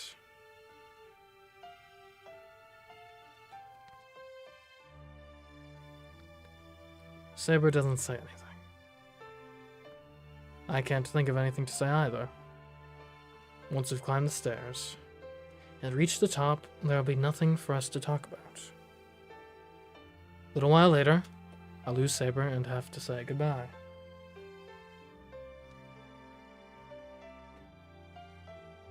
But this is the only time we have to say goodbye.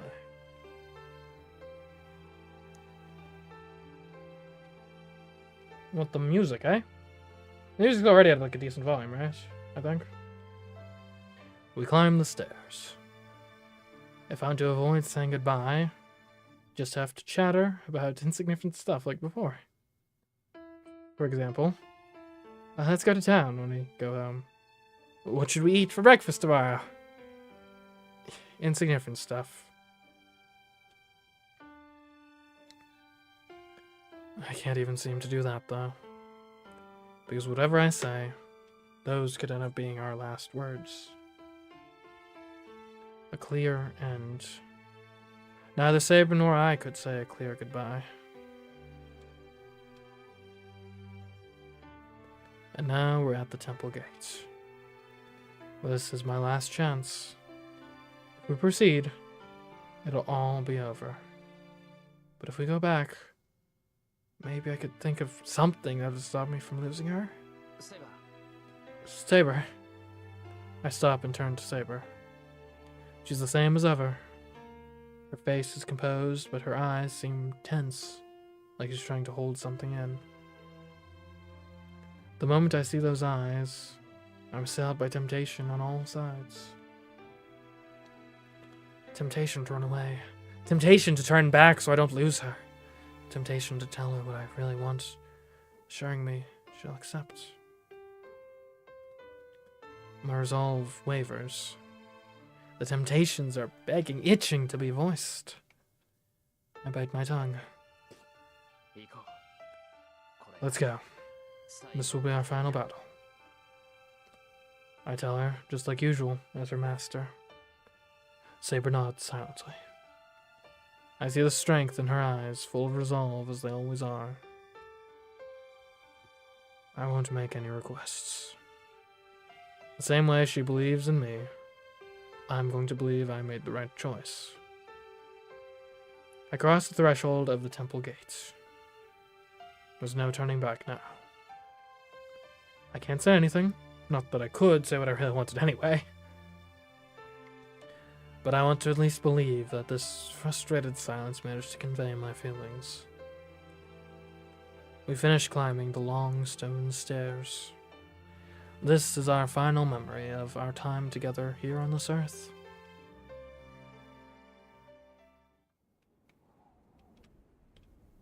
The summit is bathed in a crimson glow. Wind whips at my face, seeming to come from that red light somewhere at the rear of the temple grounds. The air is heavy with death. It reminds me of that fire 10 years ago. But it's different. Bound up in the red light, I spy something that looks like it's going to ooze out over the temple itself. It's out past the building. A glistening blackness like mucus spreads over the vivid red. The mud spreads like oil over the clear ground.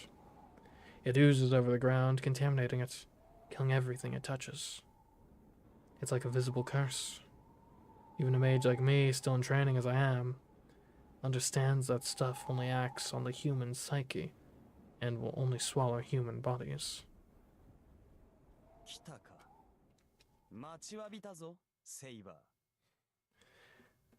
You're finally here. I've been waiting, Saber. Gilgamesh stands there, haloed by the vivid red glow. He pays no mind to the blood-red glow or the death-shroud blackness. The servant, armored in gold, waits in the middle of the temple grounds for Saber, and Saber alone. You've come at a good time. The Holy Grail has finally decided to show itself, and it's starting to open up. This curse is what the Holy Grail holds within it. It's the third element that keeps us servants in this world.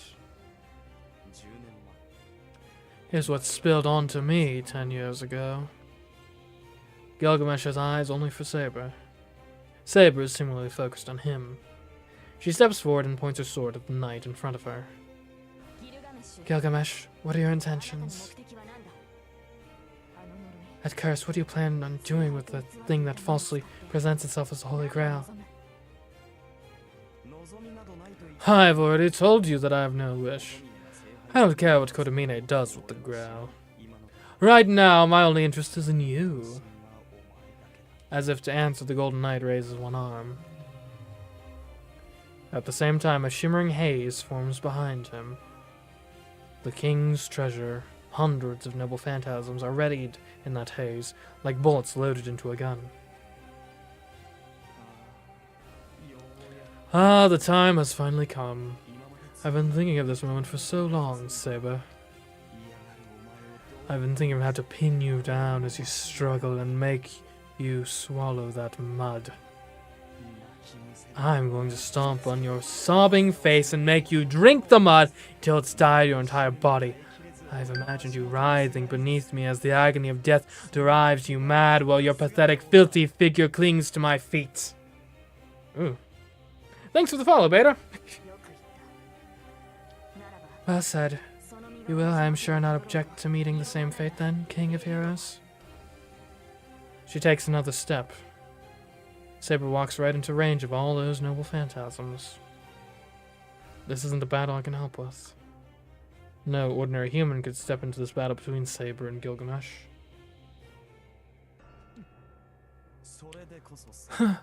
Precisely what I expect of you, Saber.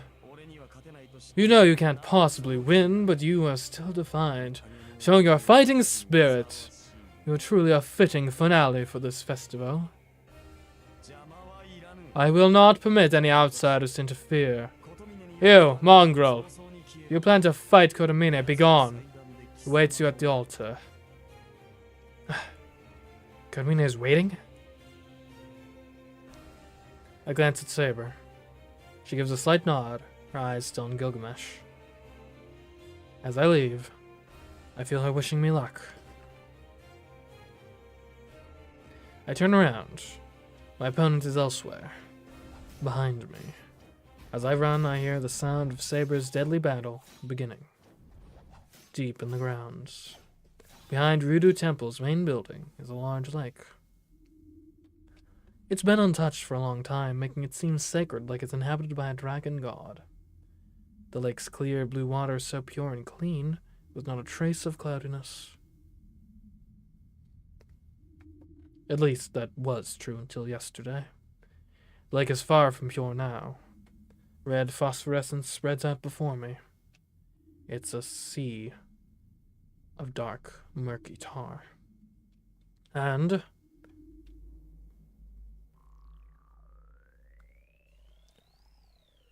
oh yeah. Still makes you sad. A hollow chasm yawns in midair, the body of a young girl floating near in offering. Kotomine. So I wonder though, like, so Ilya is the Grail. If by some chance she had actually won the whole Grail War and was the last master standing, would she have been capable of, like, claiming the Grail, seeing that she, like, is it? I've been trying to remain calm all this time, but that sight drives me over the edge. I stop and glare at the enemy. Welcome, Shirimiya, the final surviving master. The ends of his lips curl up in a smile as he spreads his arms in greeting. Our final battle will be fought here. This will be the summoning altar in the Holy Grail War.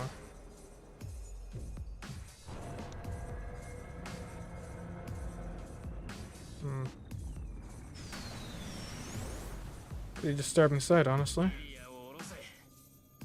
Put down Ilya. I'll thrash you after that. We're about 10 meters apart. As soon as I take another step, the battle will begin.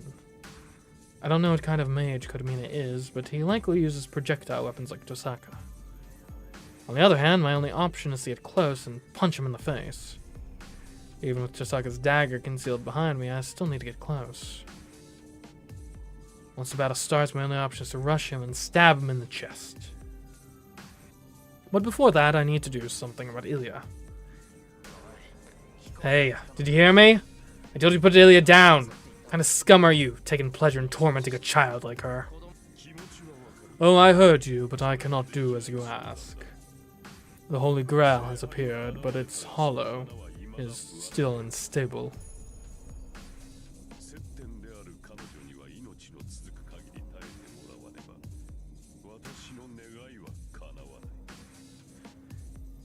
As the point of contact with the Holy Grail, I need her to endure for as long as her life lasts, or else my wish will not be granted. As long as her life lasts, then Ilya's still alive. If you have no intention of bringing her down, I'll have to make you. I'm going to stop your wish, this dark mud right here, right now. Ah, I see. Do you believe this is my wish? I have to hand it to Keritsugu. His son has such a keen eye, a sense of things. What a shock, 2 generations of Amiyas completely mistaken. What? I did not create this mud. This is the power flowing from the Holy Grail itself. Though it should normally be colorless, it should be omnipotent. No mere human could dye it black. This Holy Grail has always been like this. The moment it is opened up, it will pour from the Grail without end, causing an unimaginable catastrophe. This is the Holy Grail's true form. It is filled with all manner of malignancy, with things that curse the world and mankind indiscriminately. No one can control such a thing. Honestly, it sounds less like the Holy Grail, more like Pandora's box, quite frankly. What is he talking about? That's true, he didn't become a master because he had a wish to fulfill, but instead just so he could open this thing? Kotomine, what is your wish? I grind my teeth and glare at him. He smiles wider. For fun, I suppose. It's such a simple answer. What? Is that not clear? Alright, let's take for instance music. Why do you feel pleasure from music, Shiromiya? What the hell? How about books? Why do you think stories draw people in? Why? I've never thought of that sort of thing before. Indeed, there's little call to consider such things. Various forms of entertainment, things that please humans. They're all enjoyable because they were created by humans. Listen, all creation springs from humans, from their own capabilities. That means the most enjoyable, pleasurable things are humans themselves. Humans, particularly in extremis, are the greatest source of entertainment. By comparison, entertainment humans create is but a pale shadow. Oh yes, music and stories, love, hate, trust, betrayal, morality, immorality, illusion and truth. These are no more than impurities. Such things are second-rate as entertainment goes, hardly worthy of consideration. I want humans themselves to be my entertainment. None of the rest interests me. And thus, such excess and extravagance must be trimmed away. You are familiar with the notion of one's life flashing before one's eyes, yes? It is precisely that. The only moment a human has any value is when they are on the very brink of death. All their lives are spent building up momentum until they finally jump and reach for the skies. In that moment they are dazzling. It is that moment I desire most. That is what you have always sought. As you all feed on peace, I live by consuming the stars' light. Seeing the priest give such a sermon, his arms spread wide, is strange to say the least. A chill runs down my back, but not from what he said. Seeing him like that talk about human beings and seeming somehow scared is what's giving me chills. So you're saying... Yes, the fire 10 years ago. Not bad, a little small in scale, but it still gave me a rush of exhilaration I have never before experienced. And so that is all I seek. The kind of hell that causes souls to burst, allowing humans to shine their brightest. Do you not want to bear witness to such a glorious sight, Shiromiya? What do you think? Do you not agree that the dying, agonized shrieks of humans wallowing in their regret fill your breast with the most indescribable pleasure? You. Bullshit. That day. How could he ever describe the hell of that day like that? So you'll finally understand. Warped though it may be, there is no one in this world who loves humans more than I. And so, there's no one more worthy of the Holy Grail than I. The priest smiles, pleased with himself. Is he saying that he thinks that all those people dying helplessly was a wonderful, beautiful thing? Oh, I understand all that. I focus on my feet. Every muscle in my legs tense, ready to break into a sprint. I understand that you deserve to die! I surge forward as fast as I can. He's a little less than 10 meters away. If I just head straight at him, I can... I throw myself sideways. I just kill him, but my instincts kick in, saving me from death. I go tumbling across the ground, scrambling to look up. It was... I glance back at where I'd just been running. The ground is on fire. The dark mud spreading over the lake is steaming. It's like a dark carpet. The mud coils and lunges at me, snapping like a whip. Leaves a searing welt on the ground. I should have mentioned that you are already well within my reach. Moreover, this stuff is extraordinarily responsive to the presence of living things. Dart around all you like, but if you are not careful as you do so, you will die. I leap out of the way of the black mud as it strikes at me once again. Hell with darting around blindly. This bastard's intent on killing me. You damn fake priest! I reposition myself, keeping an eye on the lake. I'm no closer to Kotomine. Looks like he's gonna keep me 10 meters away. That muddy tentacle seems to be able to stretch endlessly. It follows no matter how far I retreat. It's not the only one. Oh, you ready to face me? Good. I'm pleased. Had you just walked away, I would have had no way to kill you. But if you desire to fight, I have no issue. I am, after all, a humble servant of God, and could never kill when seeking salvation or aid. I think right now I'd like to point out, so this guy's like Tasaka's guardian. It's a miracle she turned out as well adjusted as she is, quite frankly. Do you even hear yourself? I don't think that quite fits for a guy who has no problem attacking someone while their back's turned. He's probably remembering what happened with Lancer when I say that. Kotomine laughs as if impressed. Ah, yes. I got rather fed up with you at that point. We needn't put this off any longer. To be honest, Shiromiya, I had hopes for you. When night Rin brought you to the church, I even felt the hand of fate at work. Perhaps even the... You have no idea the joy I felt when I learned you were Kiritsugu's son. And so, like him as well. 10 years ago, I didn't get my wish. I never expected a chance to get my revenge on Kiritsugu like this. The tentacle twists toward me. It looms over the lake, its sickle-shaped head like a dark serpent's. I bite my lip. I'm in the worst possible situation here. More and more tentacles emerge from the lake. I'm not sure how much longer I can even survive, to say nothing of getting near Kotomine. You obviously have no chance of winning. The gap in our experience is considerable.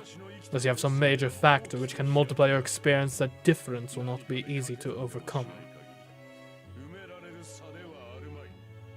The priest raises his hands. He stares at the heavens like a conductor leading an orchestra. Put your life on the line. Maybe then you will be able to reach me. The serpents surge forward.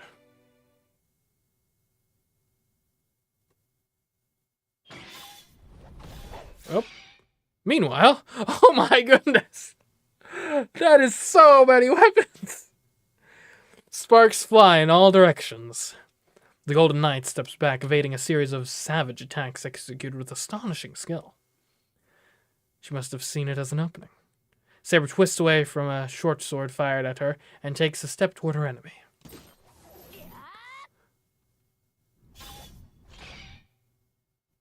Her shout tears through space. Her sword strikes like a comet. She presses the attack on the Golden Knight. He stumbles backward, overwhelmed by her skill and ferocity. Her sword dances.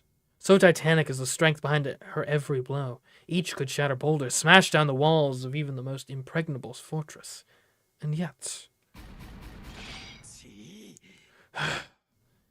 the myriad deadly weapons appearing from behind her enemy turn aside every strike. So annoying! Gilgamesh slips back from the onslaught, another sword in his hand. It's easy enough for her to repel his strikes, but she can't meet his attacks directly. Each of the enemy's weapons has abilities she simply does not know. Being struck by a weapon and not knowing what it might do is suicide.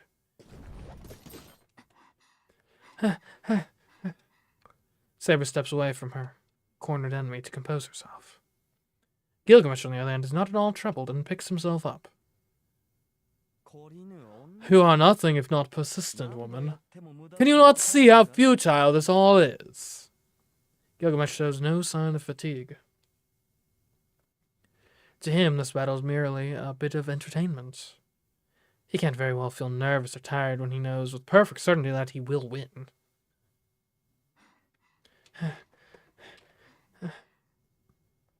It is another matter entirely for Saber. She knows that her only shot at victory is now, before our enemy starts taking this seriously. She needs to defeat Gilgamesh before he can use air, or she will lose. And so, even knowing that it may be impossible, she does not relent in her onslaught, giving no thought to her own stamina. This isn't the first time she's cornered her enemy, or the second, but she's never been able to break through his wall of noble phantasms. Do you intend to keep going? It is all fine and good to be loyal to your lord, but surely even that has its limits. Kotomine must have killed the mongrel by now. You have no reason to keep fighting. My master's still alive. She will not fall to a master like that man. It's only a matter of time. You do not know the true nature of the Holy Grail. Even I have trouble handling that thing. The boy won't last a minute against it.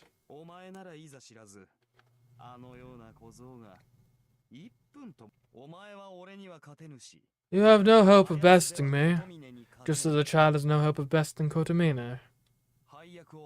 You have mistaken your roles. Were it you facing the Holy Grail now, the battle would have been yours. Dang it, Gilgamesh is saying that my strategy actually would have been right. There is no amusement in the Golden Knight's eyes. He's serious. But that's wrong. To Saber, the choice itself was a mistake.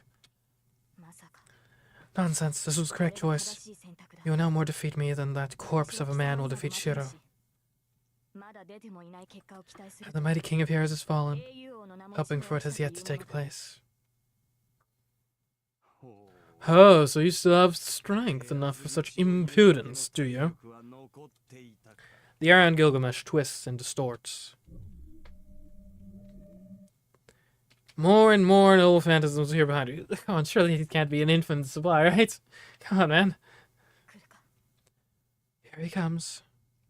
She adjusts her grip on her sacred sword. In truth, there is a way. There's only one way to defeat that Golden Knight. In order to do so, For a plan to succeed, certain conditions must be met. Even if she takes out air, he'll still be able to defend against her attack if he has any energy left. She would also have to take his attack head on, again, to be sure whether it's even possible to defeat. Take another strike from A? As is preposterous. Even with my strength returned, I could not possibly survive that attack. But there is no other way to win. It is just a matter of how to spin that thin thread of hope into real victory. Normally, her intuition would show her the best route. She would act in accordance with what she sees. But that intuition is no help now.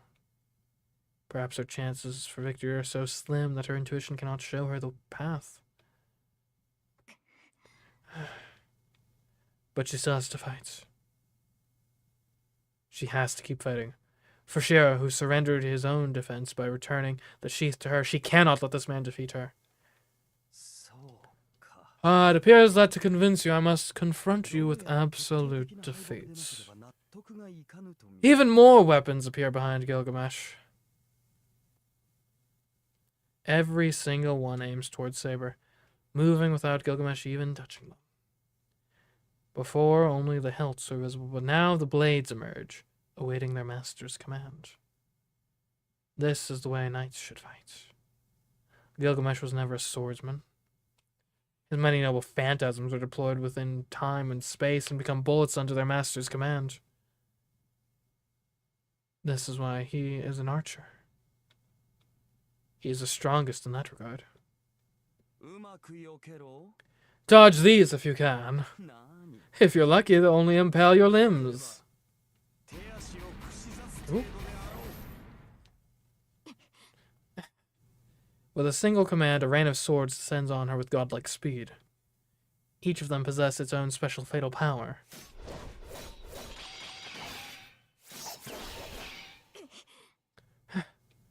She evades every single one, as if gracefully slipping between falling leaves. A sword from the front, a spear from the left, polearms from above and below. A three-pronged sword sweeping at her in an arc. Oh, three-pronged sword, eh? A hammer, larger even than her, streaks toward her like a meteor. She blocks, parries, dodges, then twists away from the final attack.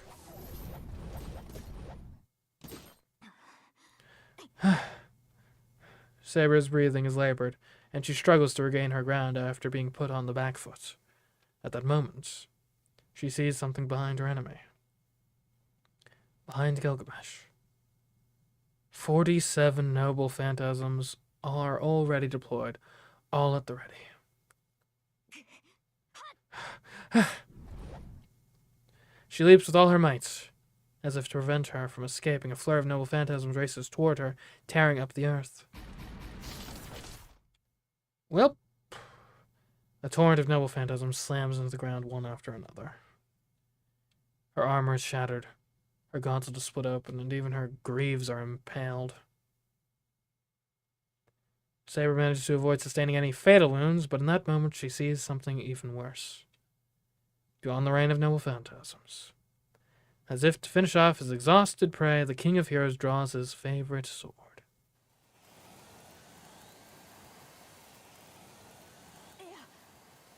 Yeah.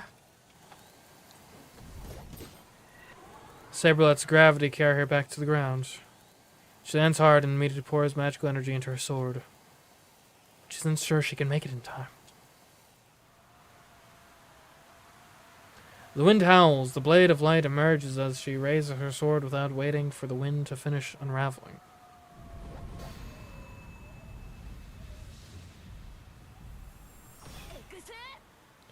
Hex! She doesn't bother deflecting the rain of noble phantasms. She simply swings her sacred sword with all her might and all the swiftness she can muster.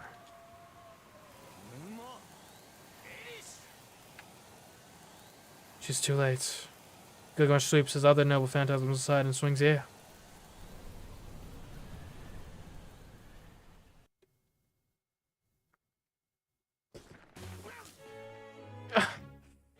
I try to kick away the mud clinging to my ankles. My clothes are burnt and my skin is exposed. I jump away from the lunging tentacle. I can't feel my mud-coated right ankle, and I wasn't entirely sure I even still had my right leg until I used it to leap away.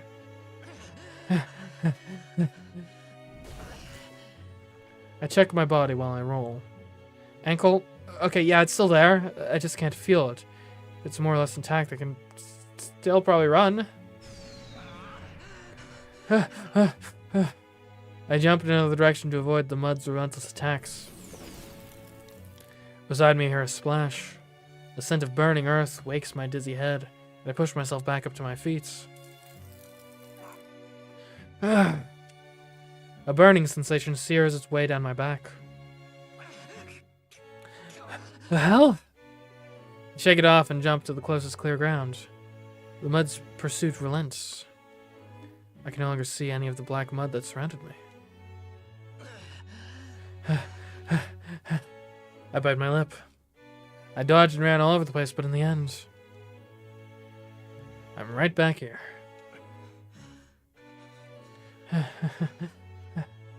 I calm my breathing and look up at him, to at least show he hasn't broken my spirit. Kodamine has not moved at all. He just watched me running around. No matter how many deep breaths I take, my heart won't stop pounding. It's warning me that it's at its limit. It needs rest. My heart is ready to burst. If I don't rest, that's how rapidly it's thumping in my chest. It's all but jumping out of my mouth at this point. I can't do anything. I can't get near Kodamine. I can't stop that black mud. There's not enough time for me to hold back. Without using projection, it's my only hope. There's no way forward. I just have to project Saber's sword again. It should be able to cut through that black mud and give me a chance to rush Kodamine. Is that all? If you've given up, say so. The moment he speaks. A tidal wave of mud crashes over me. I look up just in time to dodge. The mud itself isn't bad. It's slow compared to Saber's strikes when we sparred, and it doesn't change direction, so it's easy to dodge. But that only applies when there's just one tentacle. I can't handle multiple attacks at once, or those that strike from behind as soon as I've dodged another. As a result, I can only move around, and still mud slowly covers me. This doesn't seem to be going much better. Get away! There's no time to rest. I'm not going to be able to use my projection. Projection requires me to form an image of a weapon from the very beginning, so I need at least a full minute of concentration. If I give Kodamine an opening like that, the only thing left of me will be smoking bones. Everywhere the mud touches me, I go numb. At least it's not painful, but if that mud covers my entire body, I might not even know whether I'm dead or alive. If that happens, I'm a goner. I'd melt away, bones and all. I can only run. I know it's only a matter of time until I run out of steam, but I have to keep running for now. I have no chance of reaching Kodamine while all I'm doing is avoiding the mud. The mud pours like a waterfall behind him, so trying to that way isn't an option either. If I'm going to have any chance of getting near him, I have to do something about this mud. Ow! Ugh. I can't believe it. I picked now of all times to trip? Kodamine stares down at me as if I were a piece of trash. He points a finger at me, and several snakes' heads rear up from the lake. What the? Get up. I try to get up, but fall again. I fall. The snakes pursue me. But I still fall. Why? Black mud splashes over the back of my neck. Why? Now that I look closer, the bird's leg is entirely black.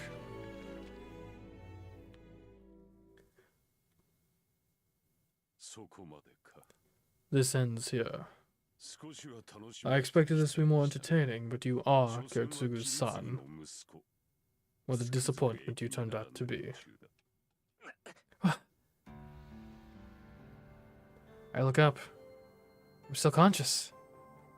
My wrists and neck are bound in chains of mud, but I can still feel my body. Why don't you finish me off?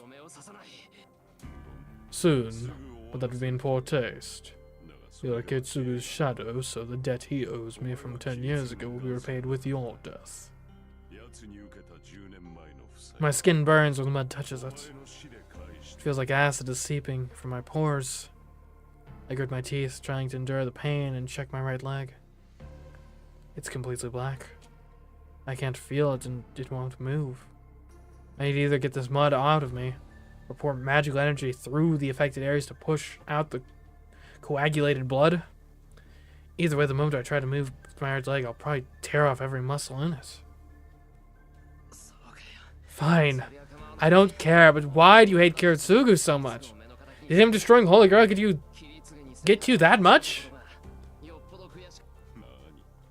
Oh, it is nothing serious. My hatred stems from our kinship. Everything he did struck a nerve. It's not unlike your feelings of disgust for me. What? Cut the crap! Don't you dare say that Kiritsugu you are similar. I see. So saying that would enrage you, yes. He was such a virtuous man, letting someone like me go. Even after I caused that great fire, he only bothered to defeat me, not kill me. A bit of a mistake in retrospect. And now you know what a mistake that was. If only Kiritsugu had killed me, those orphans would be living peaceful lives as we speak. You! You know there's no retort to that. I find it unpalatable as well, though. As ruthless a mage as him showing compassion and helping his enemy, I find it offensive. Story again. Saber told me before that Kiritsugu was a first-class mage and he would do anything to accomplish his goals. But that was not his mistake. His mistake was thinking that the war would end with the destruction of the Holy Grail. He never told you anything because in his foolish optimism he believed the Holy Grail war had ended, and his life came to an end as the curse ate away at him. What a fool he was. He cursed himself and let me go, then died only a few years later. He believed he accomplished something. He believed he ended the Holy Grail war. Deluded fool. Why, you! Hold on. Does that mean Kiritsugu died because of Kotomine? What's the peaceful face he had on the night of his death mean? Oh yes. Let me ask you one last thing rather. Tell me of Kiritsugu's final moments. Did he pass on something to you, his son? Did he croak satisfactorily? The utter cretin. They accomplished nothing at all, and simply put all the responsibility on you. I bet his death was absolutely comical. Shut the fuck up! I kick at the ground. I force my leg to move, flooding it with magical energy. Ugh. Muscles tear, but I ignore it as I lunge forward on all fours like a wild animal. Good. There's the ferocity I expected. Kotomine holds his hand over the waterfall behind him. I don't know what he's thinking. That cascade of mud is a curse so dense it can be seen. It would be fair to call it a mass of magical energy meant only to destroy people. There's no room to modify it, to change its shape. Anyone who touches that mud will be contaminated by its potent curse and then dissolves if the stuff were digesting them. Which means the pain and fear felt in those dying moments lingers as magical energy, becoming the next curse to seek out the living. Whoever touches that stuff will die. Any who touch it will die unless they can get the mud out of themselves. Even so, the priest sticks his hand into the waterfall, smiling. It's time for your reward. You shall die in the same manner as Kiritsugu. He fills his hand with darkness. I know instinctively that this will be different than before. A flash of light illuminates the world. The moment I realize it's the light of Saber's noble phantasm.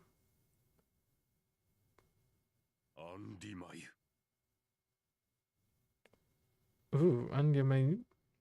The priest's words plunged the world into darkness.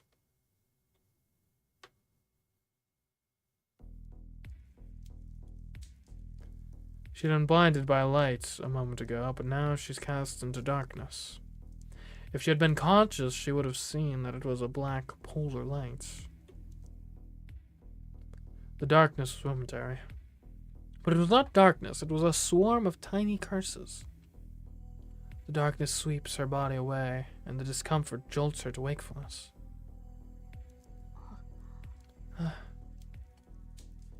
I sigh. The first thing her returning consciousness brings her is pain. Whatever parts of her were not protected by her armor are horribly burned, and her flesh has been brutally savaged by blades of all sorts. She is an dismal sight. I see, so I have. Ea defeated her. Gilgamesh unleashed his noble phantasms, and she could not defend against so many. Then Ea struck her. She managed to deflect it with Excalibur, but the damage to her body was too severe. Her wounds heal on their own without using magical energy, but even the protection of the sacred sword's sheath is unable to return her to full health in an instant. And then... This is it, Saber. I hope you're not still refusing to admit defeat even in this state. Gilgamesh walks forward, not a scratch on his armor. Saber lays on the ground, looking up at her enemy. There's nothing she can do right now. Nothing can stop him from doing whatever he likes with her now. Gilgamesh, what was that light? Despite the situation, Saber's more concerned about the light. That flash of light.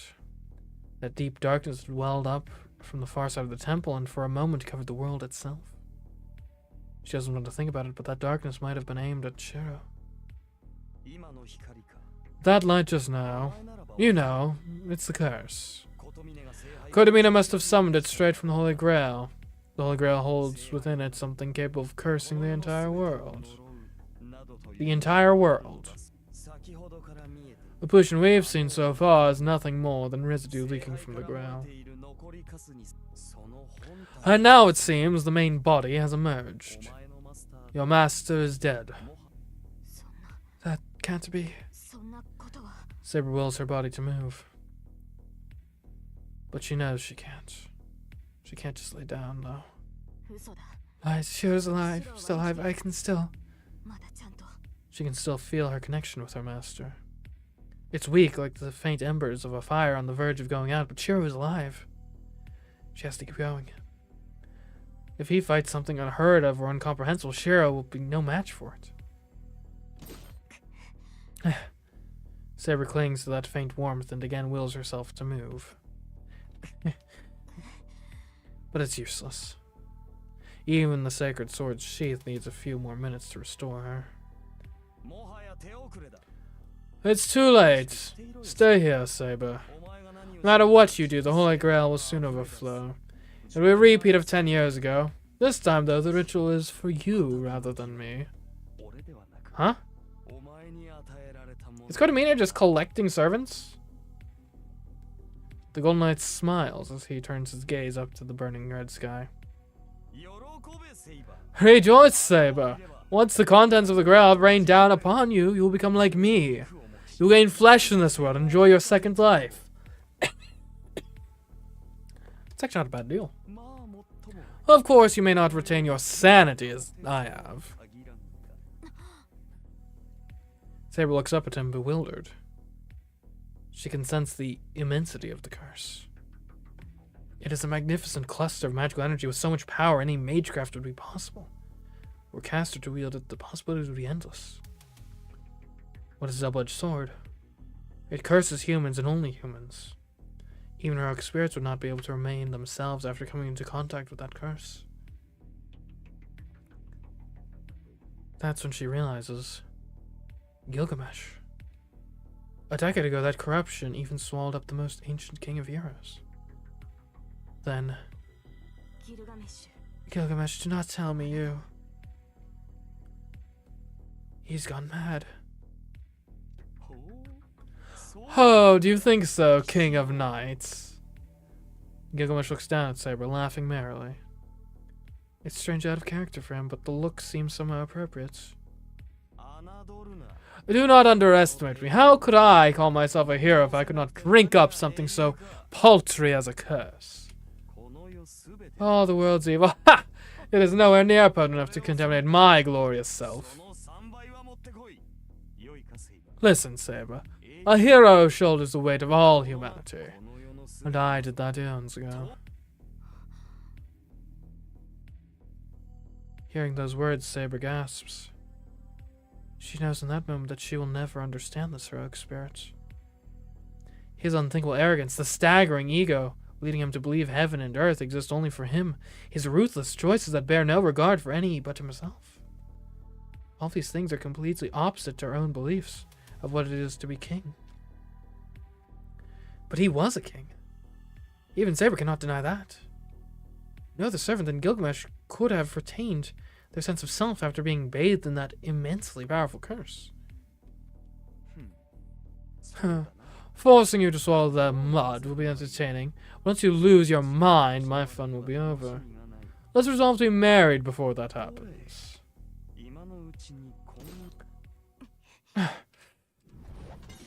Oh. Gilgamesh, you are unbelievable. What is... I'm trying to figure... What? I'm trying to figure out what happened here. Did he, like, pick her up? Oh, do you dislike such rough treatment? Well, I'd best get used to it. I don't believe in restraint when it comes to women. Or food. I devour both as I please. Saber glares up at Gilgamesh as she hangs upside down. Huh. So you're acting out of a sense of duty to your master as a servant. Pathetic. I can't believe you gave him your body and soul simply because of the constraints of the command cells placed upon you. No, you misunderstand, Gilgamesh. I do not obey anyone. That is a freedom I have never had. Oh, so you're saying that you will not be mine, no matter what? His red eyes rake over Saber. They are entirely devoid of human emotion. If she disobeys, he will kill her, no matter how attached he may be to something. If it does not obey him, he will simply destroy it. That is simply how Gilgamesh sees the world. Saber doesn't look away. She simply glares hatefully at Gilgamesh. Gilgamesh, I will never be anyone's possession. I belong to my nation. I am a king before I am a woman. She's not saying this to anyone in particular. She's simply expressing the tiny warmth still within her heart. Huh! Listen to you. Do not make me laugh, Saber. A country is simply one of its king's possessions. If he cannot rule everything, a transcendent being like a king serves no purpose. Honestly, King Arthur, it is no wonder your own country turned on you. The Golden Knight mocks her for her naivete. Her heart is set now. Yes, you are correct. But listen, King of Heroes. Your arrogance is what destroyed your country. Such fierce spirit. Saber twists her entire body, using the leverage to kick Gilgamesh in the face with her free leg. Gilgamesh releases her. Saber stretches her arms out and arrests her fall, then springs upward. You dare kick a man? It seems you really do require discipline, Saber!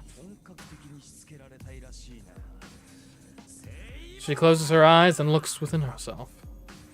There's no wonder your own country turned on you. It's not news to her. Since her summoning as a saber, she's been hearing those words over and over. It's different with him. He grew angry with her as if it had been about him. But he also thought her actions were worthy of pride. She knows what she must do. Even if she has no hope of victory, she cannot stop here. She needs to do something while she can still feel that warmth inside her. She has to get to her master as fast as she can.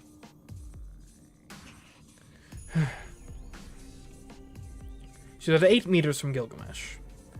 She positions herself at the ideal distance for intercepting an attack, which she's just experienced firsthand. Her body won't move the way she wants. She can barely grip her sword, and her legs are hardly able to bear her weight. Even a weak blow would be too much for her now. But she shows neither weakness nor hesitation. Let me ask you one thing. Even Gilgamesh feels he has to prepare himself. The Golden Knight readies his eyes on his opponent.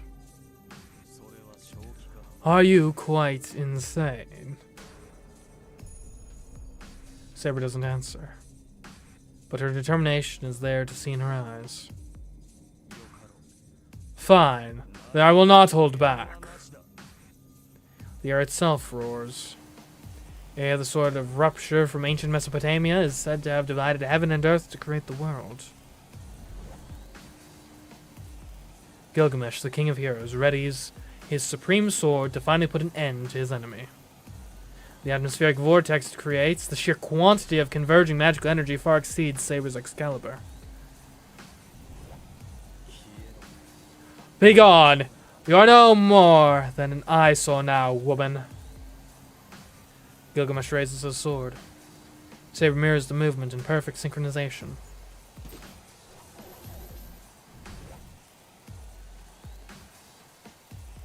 Their eyes meet for an instant. Gilgamesh flourishes his sword. But Saber's sword falls to the ground, useless. She lacks the strength to activate her noble phantasm. The light which can sever all things bursts through her. Unable to do anything, she is swallowed up by the lights. Not how I imagined that would go. The moment I'm engulfed in darkness, hell itself is imprinted on my mind. The 5 starting penalties: life, body, imprisonment, humiliation, and finance. Let the myriad sins, mud, darkness, and malice continue to surround and punish all. Eliminate human rights through decapitation, exile, and repression. Let the body descend into a state of torment and debauchery. Eliminate group consensus by forfeiting honor. Die. Ridicule through greed and arbitrary decisions that freeze assets and property. Imprisonment, fines, the death penalty, crimes committed in the name of personal grudges, crimes committed to satisfy selfish desires, crimes committed unconsciously, crimes proclaiming self-conscious, civil disturbance, solicitation, fraud, theft, robbery, kidnapping, self-harm, violence, arson, bombing, infringement, manslaughter, group violence, professional negligence, overconfidence. Die, die, die. Accidents by intoxication, cover-ups, crimes for personal gain, crimes committed in the name of the ego, crimes committed in the name of love, crimes committed in the name of virtue, crimes committed for themselves, theft, embezzlement, fraudulent cover-ups, contraband, crime, hate, grudge, attack, dirty, you're real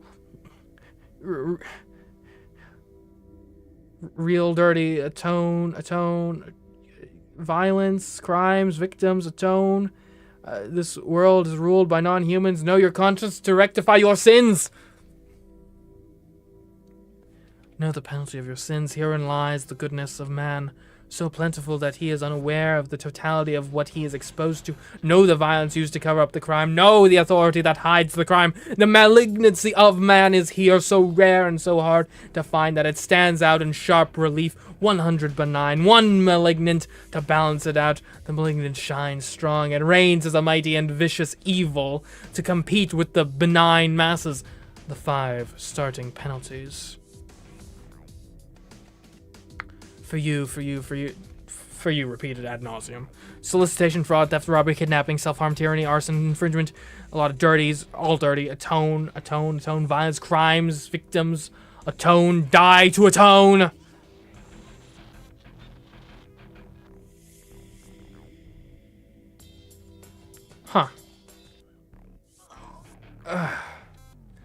My brain's going to explode. The mud's eating away at my body. It does not peel off.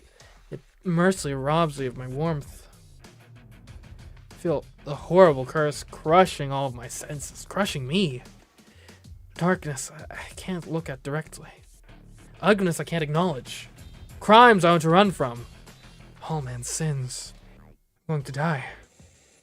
Anyone caught in this darkness wouldn't be able to resist letting it devour them just from the sheer pain and disgust. But Kotomine said it once. This curse is what killed Kiritsugu. That's enough to banish the darkness. Oh. Heat returns to my body. Blood rushes through me, wounded as I am, and helps me get back to my feet. And why not?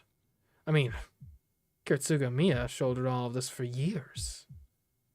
Did he die? His own wishes unfulfilled because those voices never stopped screaming at him to atone? He said he wanted to be a champion of justice.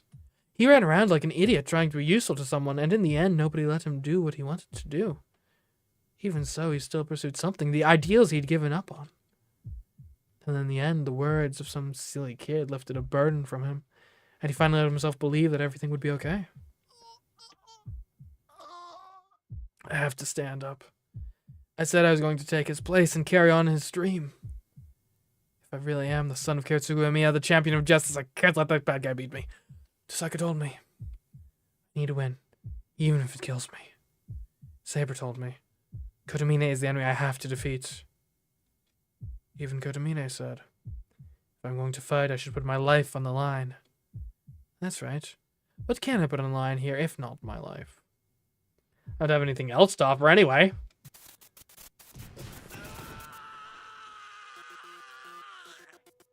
That's a lot of H's. I desperately leap out of the mass of black mud. I can hear a surprise. My throat is burning. Every breath is like swallowing glass. I don't care. Tears of frustration stream down my face. I might just burst from sheer anger before the curse can tear me apart. Impossible. Have you truly just shaken the curse off? I push my body, forcing it to run. One hand goes behind my back. I grip the dagger I've been concealing this whole time. Unbelievable. You managed to escape, and your next action is so pathetically foolish. I suppose you must simply have run out of ideas. Shut your damn mouth. I never had a plan in the first place. I run. Kotomine sticks his hand into the waterfall behind him and draws out another lump of darkness. Then you can follow your servant. That light that you saw earlier was Saber's defeat. You have no one to help you now. There's no more hesitation now. If I get my hands on Kotomine, he will regret what he just said more than anything else. I still have a command saw in my left hand. Ooh. I don't know if I'm alive or dead, but that is the proof, and I can feel the truth of it. As long as I still have my command spell, Saber's still with me. If she's still here, she must have defeated Gilgamesh and be headed to me right now. If I don't greet her with open arms when that happens, well, I know her well enough to know she'll be mad. So I'm going to beat you here and now to fulfill the promise I made to her. Darkness closes in on me. Kotomine releases a giant mass of curse. My body begins to crumble, starting with the extremities. I won't look away. This is my role. I'm not done yet.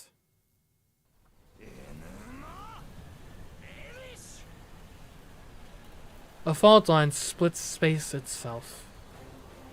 Whoa. With a flash of light and a roar of wind, air releases a vortex of pure destruction. The sheer intensity prevents Saber from using her own noble phantasm. So she lowers her sword and lets herself sway as if collapsing.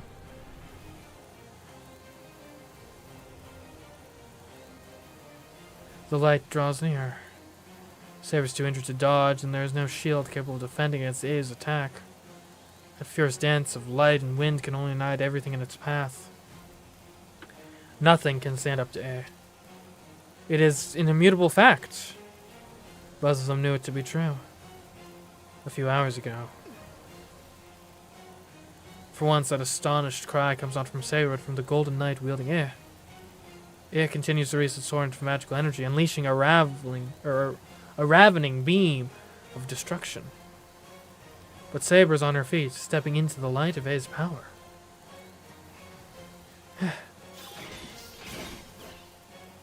Her silver armor screams, cracks splinter every layer of magical energy protecting her. With not a second to lose, she closes the gap between herself and Gilgamesh.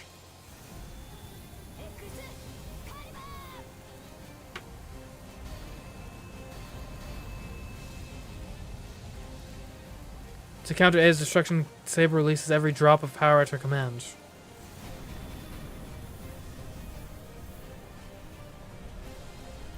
Searching heat scorches the earth in all directions in a brilliant flash of light.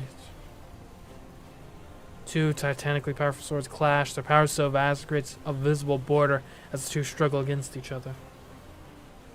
But is it all for nothing? Excalibur cannot beat Air. Even if Saber risks her life and attacks without concern for the consequences, she can only push back just the smallest bit. The scales tilt in favor of Air, and Excalibur's light weakens, pushing Saber back. I see, so you have lost your mind, Saber! The Golden Knight draws Air back, but then sees his enemy renewed, reckless advance, so he pours yet more magical energy into Air. There's no turning back now. All there is to do is use his full power to utterly annihilate Saber. His segments spin faster, faster, faster, reaching their maximum speed, and the light that envelops Saber cuts Excalibur down. But in the instant before that happens, Saber charges. A tiny opening created by Excalibur's power allows her to take a single step closer, and the instant she reaches that space, her noble phantasm appears.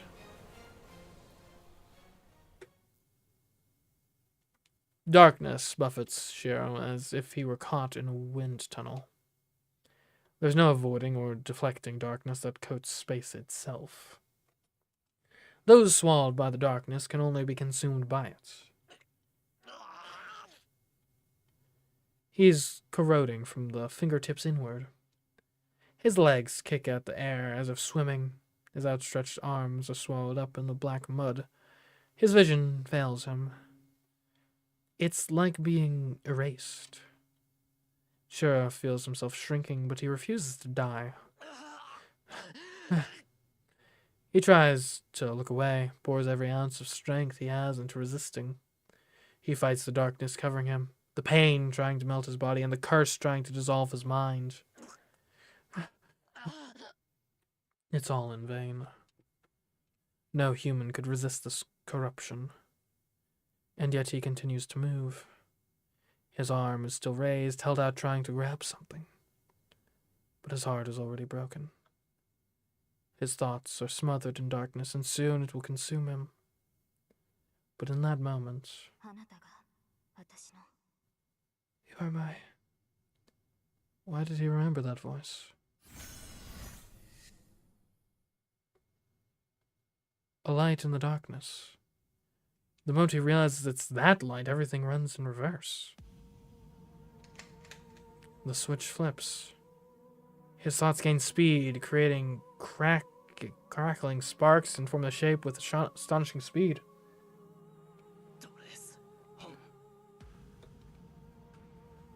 Oh, hello, Valentino. Yeah. Fun time to show up. He murmurs the spell to begin projection. In that instant, it's complete, skipping every step of the manufacturing process. He didn't need to reproduce it from scratch.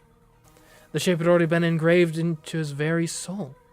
It had been a part of Shiro Emiya for so long that he perfectly memorized it. I see. I have the sheath anyway. You are my sheath. His fingertips, desperately reaching, move again. They grab hold of the object created without concentration or spellcasting.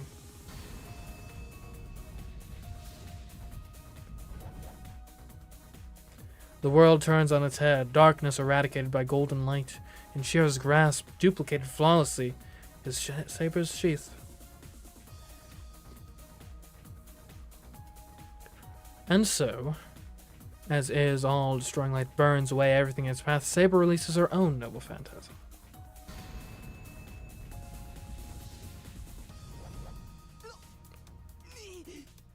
What appears before her is, without question, the sacred sword's sheath. The mystics which shroud it are unknown, but the sheath repels A's light. No, this is beyond simply defending its wielder. Instead, it cuts her off completely. The wall that keeps the filth of the outside world from fairyland, a world that cannot be reached, forever isolated from the rest of the world. Saber's protected by the sheath of the sacred sword, and for a moment she exists apart from all reason and logic in this world. It is the greatest protection in the world. Nothing, not even the 5 magics, can pierce this perfect defense. And so the sheath is named Avalon. Avalon, it is the place King Arthur is said to have gone after dying. The utopia the king dreamed of, but could not yet reach. Gilgamesh sees the Grim Reaper raising its scythe.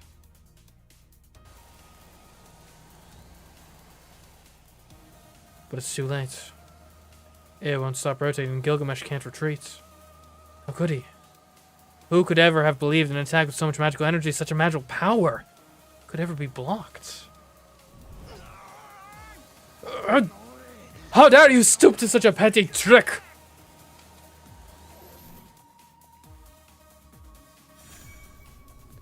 A streak of blue surges forward. Saber's armor is gone. She's shed her armor so she can use its magical energy in her sword.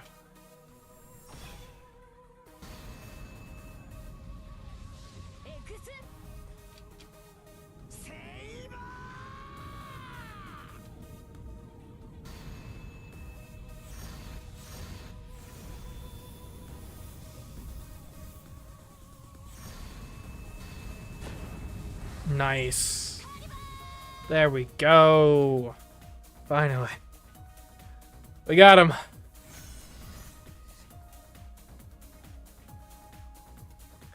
The moment he takes the sheath, the darkness is dispelled.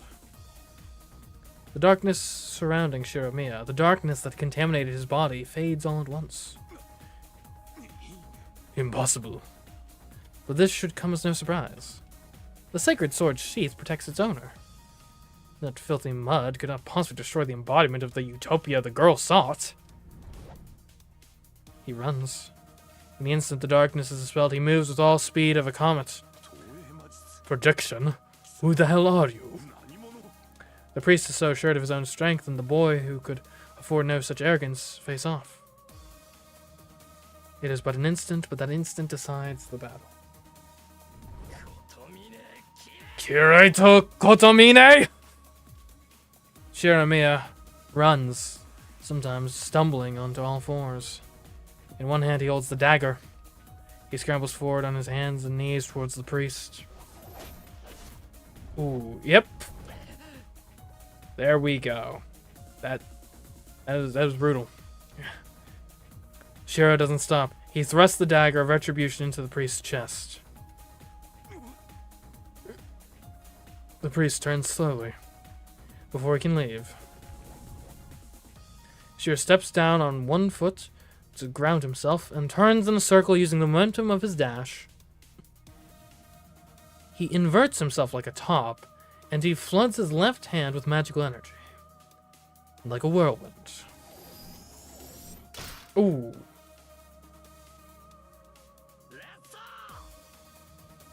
Yeah, I can't pronounce that. His magical energy pours into the Azoth blade, along with the word to trigger its release.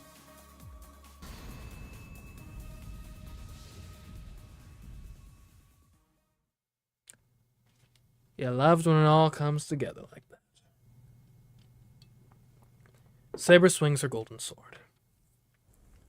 She must not have had the energy to push herself back up. Saber keeps her sword down, head down. Gilgamesh stares wide-eyed at the knight as she cuts him in half. In the silence after, the wind whispers through the compound. There remains not a trace of the lights that had flooded the area seconds ago. The two knights do not exchange words. They simply stand facing each other as the battle ends. Gilgamesh sighs. He lifts a hand and traces a finger along her cheek, as if to check the knight. Such an impudent woman. You opposed me to the very end. His golden armor begins to fade. The bloody king of heroes starts to disappear. But I shall forgive you. Some things are beautiful precisely because they are unobtainable. His finger slips away from her. The arm he'd raised to touch her falls weakly.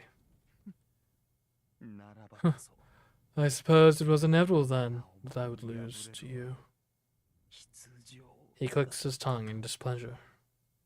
And then at the end, farewell, King of Knights. It certainly was entertaining. He smiles ironically and vanishes.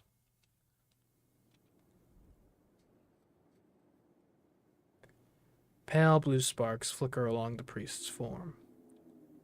They spread in all directions, from where the dagger protrudes from his chest. No flesh falls away, and there's no sign of bleeding. Even so, the battle comes to an end. He's not even looking at me. Instead, he stares down at the dagger in his chest in confusion. The wind is blowing. A gust of wind blows from the hollow overhead, muffling the sound around him. In the silence that follows, why do you have that sword? Kodomina's voice is low, mumbling. It's not mine. Tosaka lent it to me. I'm not sure how long he was thinking. He takes a deep breath and finally moves, having been motionless from the moment I charged him and impaled him with the blade. I see. I once gave it to some girl as a gift, maybe 10 years ago. Yes. No wonder I've gotten so weak. Kotomine collapses. I watched it all unfold. Even on the brink of death, he spoke of himself as if he were talking about someone else.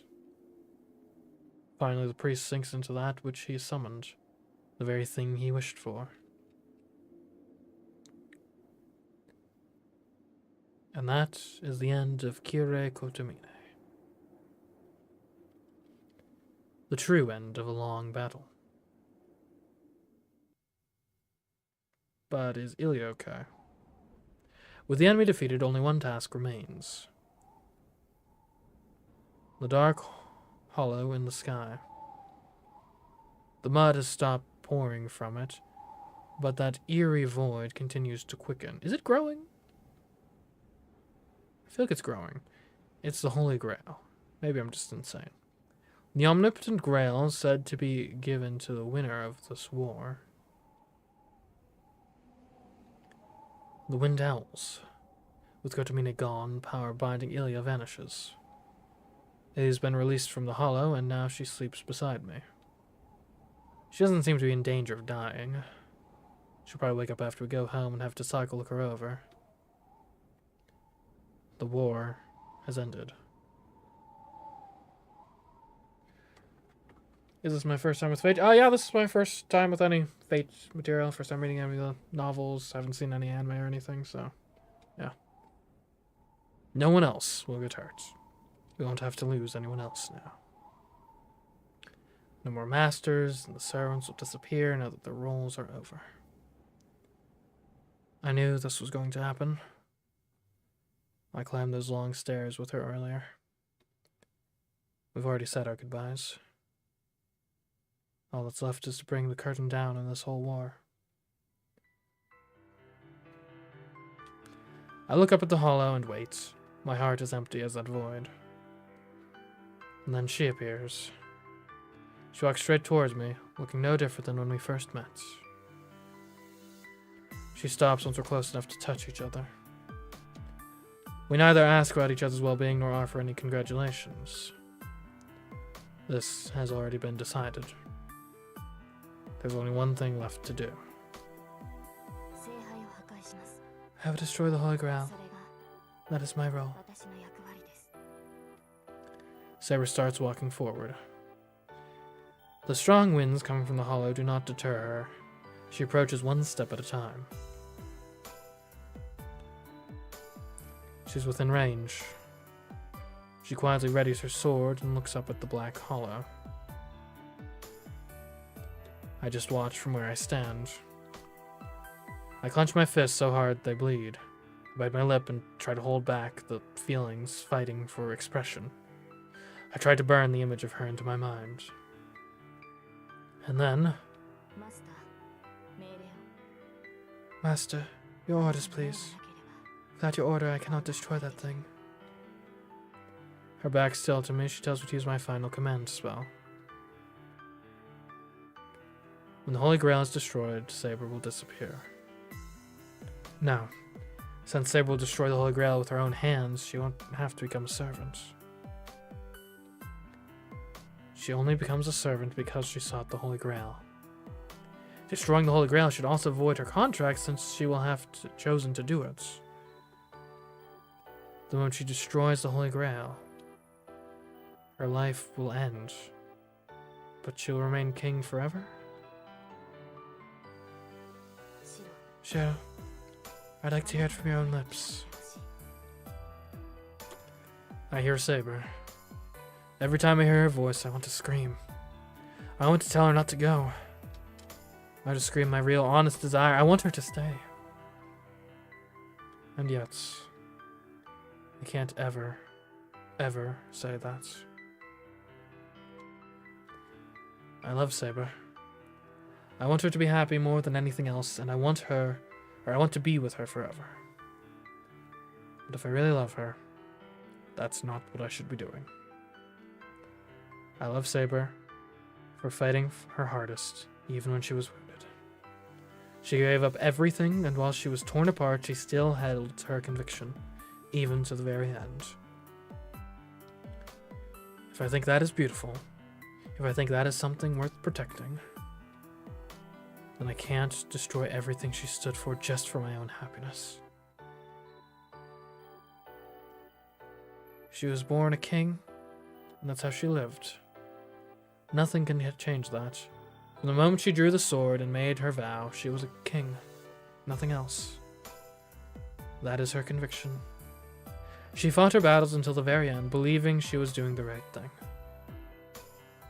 The dream of a young girl named Altria. She abandoned her own life and chose to be king. She chose to fight. Even when she was told that everything she does would go unrewarded, she still wielded the sword and kept to her vow as king.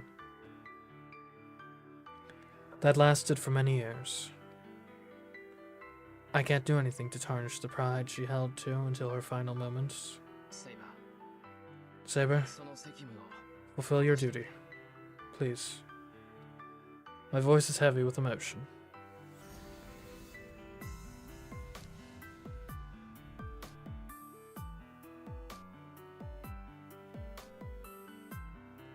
Light flares around us. The brilliant ray cuts the hollow in front of us in half, leaving no trace of it.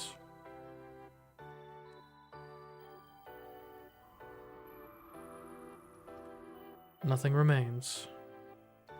The mountain's summit has been blasted away, leaving only a smoldering wasteland behind. In the distance, the first rays of dawn light the sky. A glimmer of gold peeks over the horizon. My left hand hurts. The final command spell disappears. And then I accept that it is finally over. So it has come to an end. Yeah, this is the end. There's nothing left. I see. Then our contract has also ended. I was your sword. I defeated your enemies and protected you. I'm glad I could keep that pledge. Yeah. You did well, Saber. I don't know what else to say. Saber's far away. I don't try to run to her. The sun rises. The wind starts to pick up. A golden glimmer shines, seeming to last forever. In it, there's one thing I must tell you. I can hear the determination in her voice. Yeah? What is it? I try to at least sound strong. Saber sways.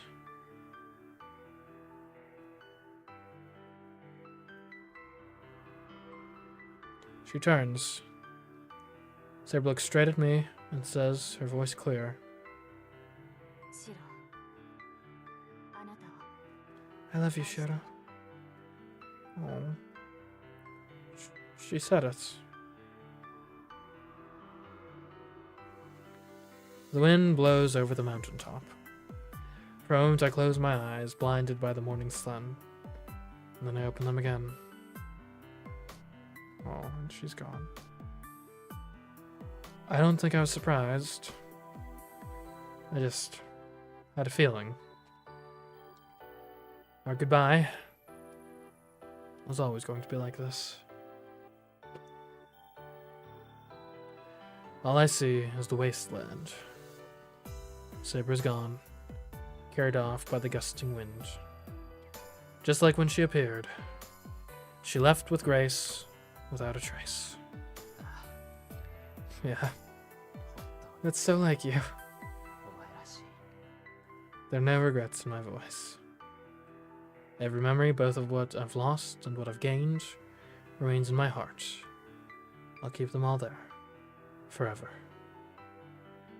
I look out at the rising sun, hoping I never forget any of this, that none of it fades from my mind for a long time to come. I watch the morning glow spreading over the distant land below. It reminds me of the golden fields she'd fought on.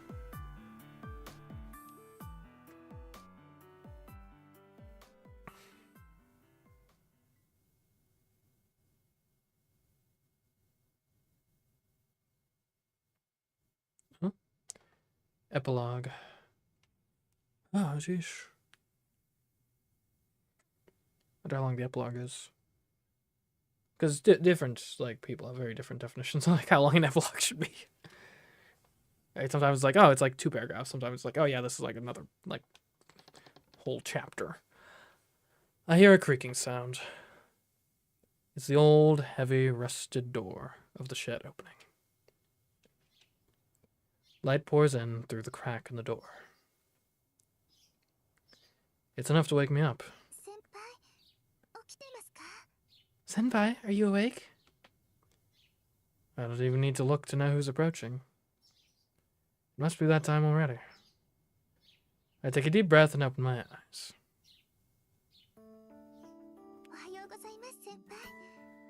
Oh, right. Sakura. Been a while. Good morning, Senpai. It's time already. I see that. Morning, Sakura.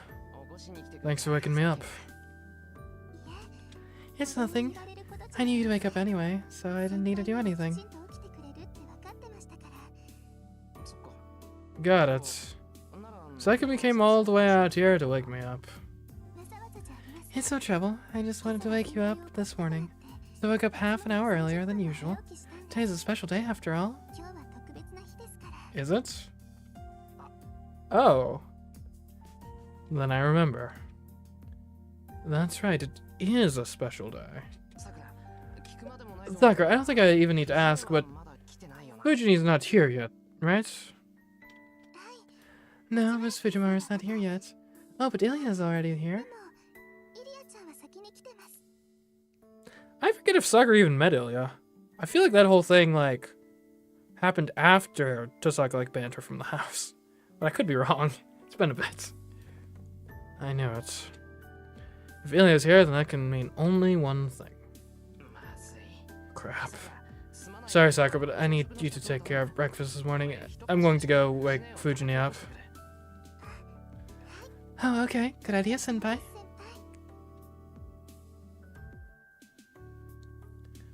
Luckily, I was up late last night, so I'm still in my work clothes. I'm glad I don't need to change to head out. I'll be back in 10 minutes. You're in charge of the house until then. Yes, you can count on me. Hey, Shiro's awake! Yeah, I just woke up. I'm going to go wake Fujini up, so go help Sakura with breakfast. I put Ilya on the shoulder and head off to the front entrance. She beat to it? Ah! I said I was going to wake up Shiro, Sakura! Ilya fumes at Sakura as she stomps over to the shed. This sort of thing is hardly unusual anymore. Ilya said she wasn't going to return to her home country, so I talked to Fujini about taking her in. Seems to me like you probably need to talk to like the Japanese government about getting her like permanent residency status, but whatever. She was vehemently opposed and suggested that she would take in Ilya at her house. Since then, Ilya has been staying at Fujimaru's house, and of course she's been coming over with Fujini mornings and nights. It goes without saying that they're coming for breakfast and dinner. The two have been living together for 2 months now, and they're practically joined at the hip.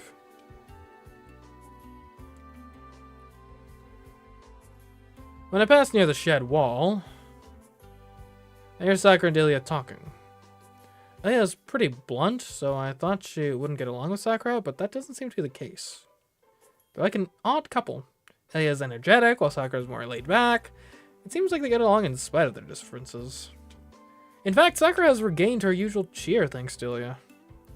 Ever since Sakura's older brother Shinji disappeared and was listed as missing, she'd stopped smiling.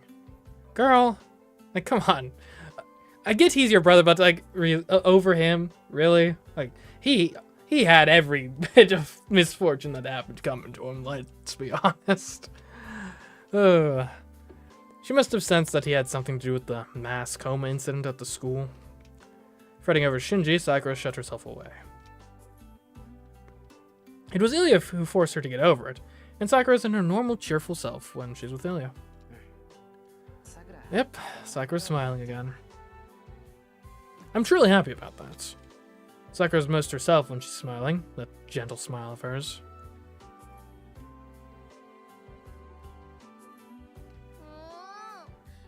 Ilya's so mean. I even offered her a little extra pocket money to wake me up no matter what.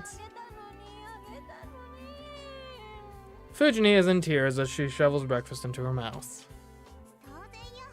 I had no choice. If I waited for you to wake up, I would be late, and I worked enough to earn my pay. If you want to work harder, then you should just raise my allowance rather than giving me a little extra sometimes. Okay, I see. So she wants a higher wage instead of just getting bonuses. Gotcha. I do get money from grandfather too. Why is this child such a miser? Nobody will like you if you're so stingy at such a young age.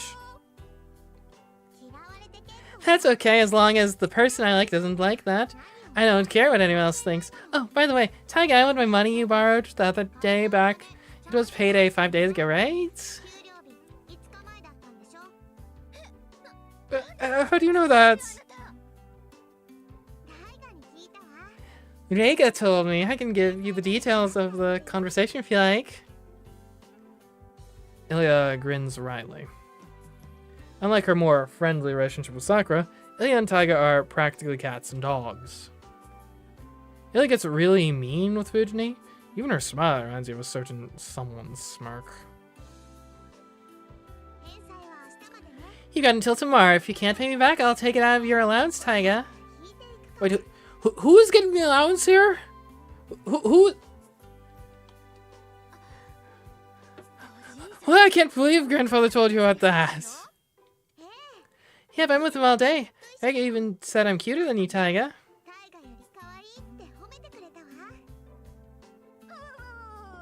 What have you done, Shiro?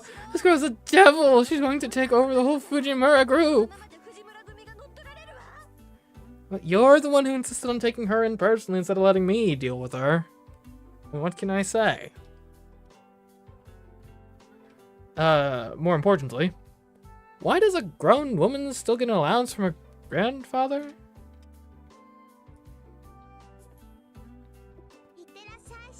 See you later, Shiro. You're coming home early today, right? Now wait here, so come home quick. Yep, I'll try. Take care of the house, Ilya.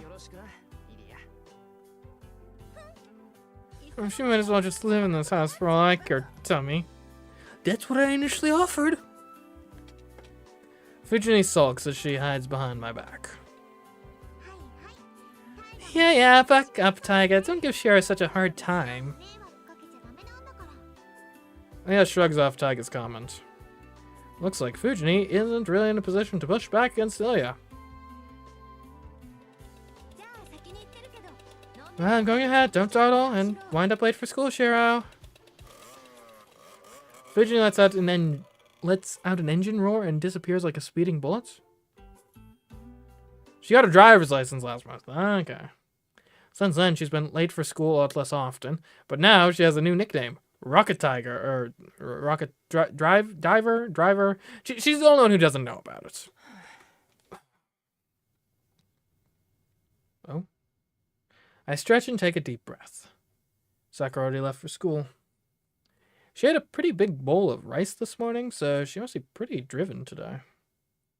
Today's a big day for the Cuter Club. Now that she's the vice captain, Sakura must be really determined and enthusiastic today. Alright, I should go to school too. Today is April 7th. Schools are starting the new school year, and the season has gone from the cold of winter to the spring. Hooray. It's been 2 months. I feel like a lot has changed since she left, but the changes all seem minor. Winter is over, and it's finally spring. That's the only thing that's changed, actually. I might have grown and matured, but I'm not a different person or anything. So, not much has changed. Shiromiya is still clumsily stumbling along in Kiritsugu's footsteps.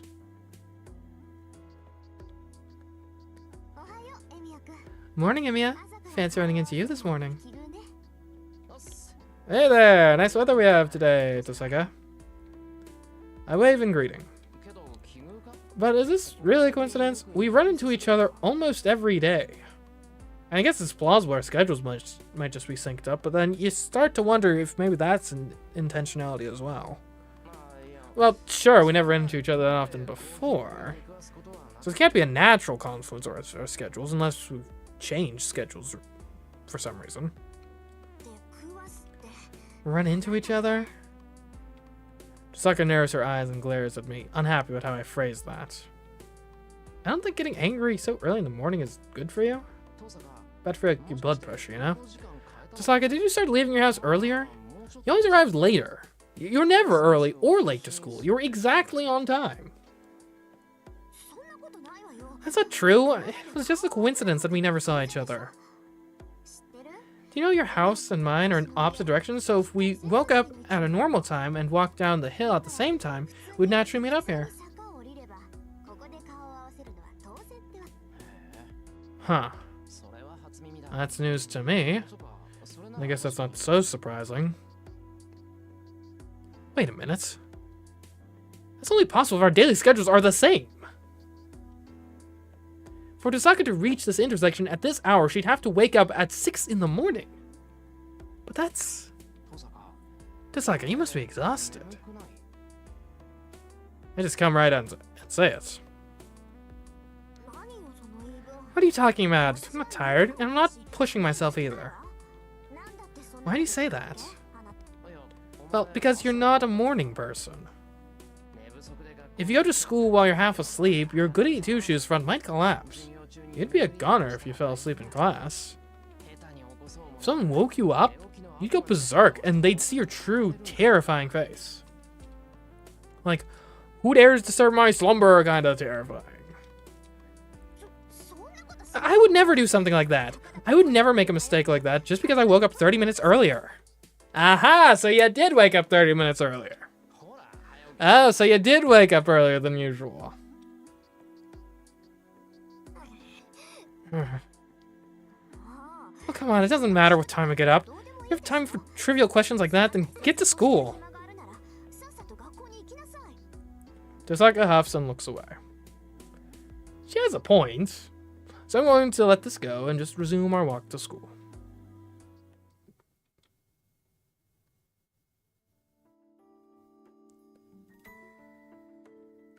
We walk up the hill. The townscape below has bloomed into a springtime scene. The breeze is pleasant, and the leaves of the cherry blossom tree planted near school dance in the wind from time to time. It makes me smile. Hey, are you mostly going to your job this week? Yep, quite frankly, I forgot I even had a job. Right, yeah, I've got a job. Forgot about that. Not that it matters to me since it's your time and all, but you're not overworking yourself, are you? No, I got the day off today. I heard the Cuter Club was holding a welcome party for the new members, so I figured I'd bring Ilya to hang out. You've got guts. You don't even bat an eye bringing Ilya to school? You're something else. What do you mean, I've got guts?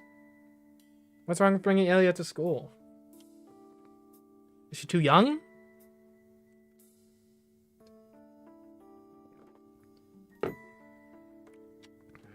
Huh? Is that bad? Ilya seemed bored, so I thought this would be a good distraction. It's bad. Anyway, I might swing by too. Hard to be bored with Ilya around. And as well, it's too dangerous to just ignore this. Dangerous? How so? I'm grateful to hear her say that. Tosaka understands Ilya much better than Sakura or I do. It's not just that she periodically checks in on Ilya's health. Tosaka and Ilya are both proper mages, right? Ilya still doesn't fully understand that she needs to hide the fact she's a mage, so Tosaka's been a great mentor for her in that regard. And so, things are starting to settle in their respective places. The new church dispatch has already repaired most of the damage from the Holy Grail War, and we've more or less gone back into our ordinary lives. There are things lost that we can never get back, yes, but the wounds are slowly healing. And I should be glad to know that some of the regrets I felt before are slowly fading. But that was unexpected. Tosaka mutters under her breath. She looks down at the town, her tone serious. Huh? What was unexpected? Well, I thought you'd be depressed. I was ready to take a while for you to recover from all this. She's talking about the girl who's not with me now. It's been 2 months, and this is the first time we've brought up the golden-haired girl. Yeah, I didn't think I'd be able to recover from it either, but it's going out of my mind just thinking what might happen afterward. But when it actually happened, you acted the same as always. You didn't seem depressed. You even acted like nothing happened the next day. That's when I started to get worried about whether you were really okay or not. I can't really explain it, but it felt like you were going to die in some freak accident the next day or something. Freaking what? How does me seeming fine end with me dead? Things like that happen. A person just accidentally achieves their lifelong goal, then keels over and dies. Then when they think they don't need to live anymore, a car runs them over, or they just fall down a set of stairs. Look, I'm not gonna die. It's fine. Huh? That's a little hard to get my head around. I guess she's talking about dying after living a full life, or resting in peace, maybe? That's why I was worried that was gonna happen. You know, there are times it's more normal to get spectacularly depressed. What? Would you have comforted me if I got all depressed? Of course not. I would have kicked you in the butt and made you get over it in a day. I'm just disappointed I didn't get the chance. Tosaka. You little meanie you, Tosaka. She turns away, displeased. It's so funny, I can't help bursting into laughter. What? Was that funny? No. Your tough as nails line was just so you, which was a relief.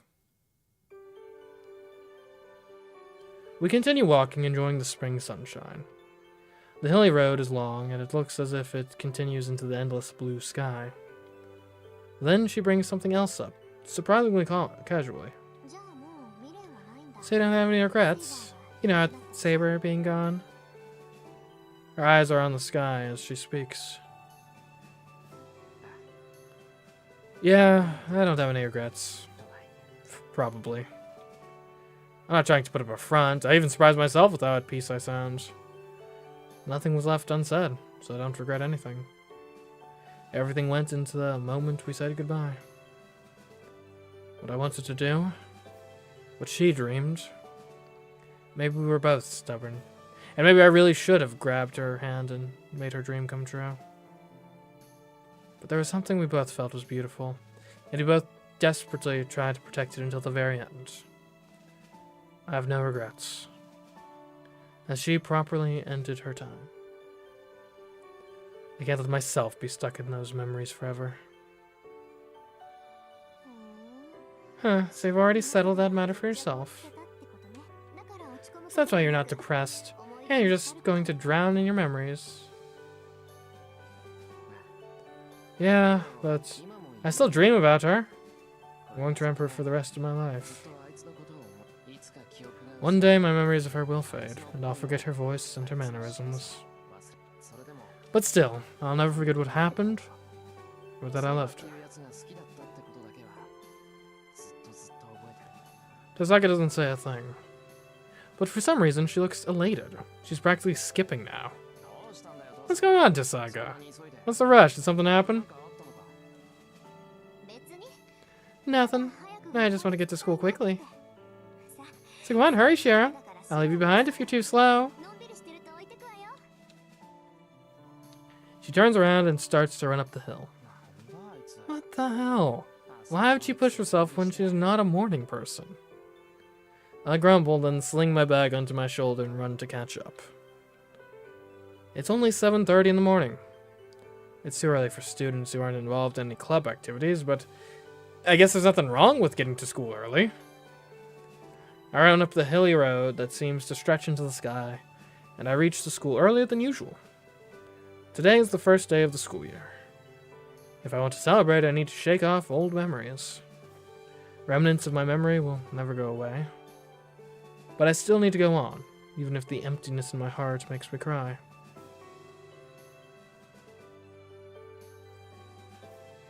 The blue sky is off in the distance. It feels so close. But even if I reach out, I could never grasp it. I've looked to the stars before. They're unreachable stars, unfulfilled wishes. Nothing of ours remains behind. So someday, my memories of her, even the image of her face, will disappear. And yet, even if I can't ever reach her, something will remain in our hearts. There may be nothing physical left, but we both shared time together and looked up at the same things. If I can remember that, I can believe that we're still together, even across such a great distance. Some things are bound to disappear, but others never will. So I'm going to keep running. If I push far enough, I might one day reach what I was aiming for. The new beginnings of spring, after the end of a harsh winter. I head up the hill under the same blue sky she looked up and saw.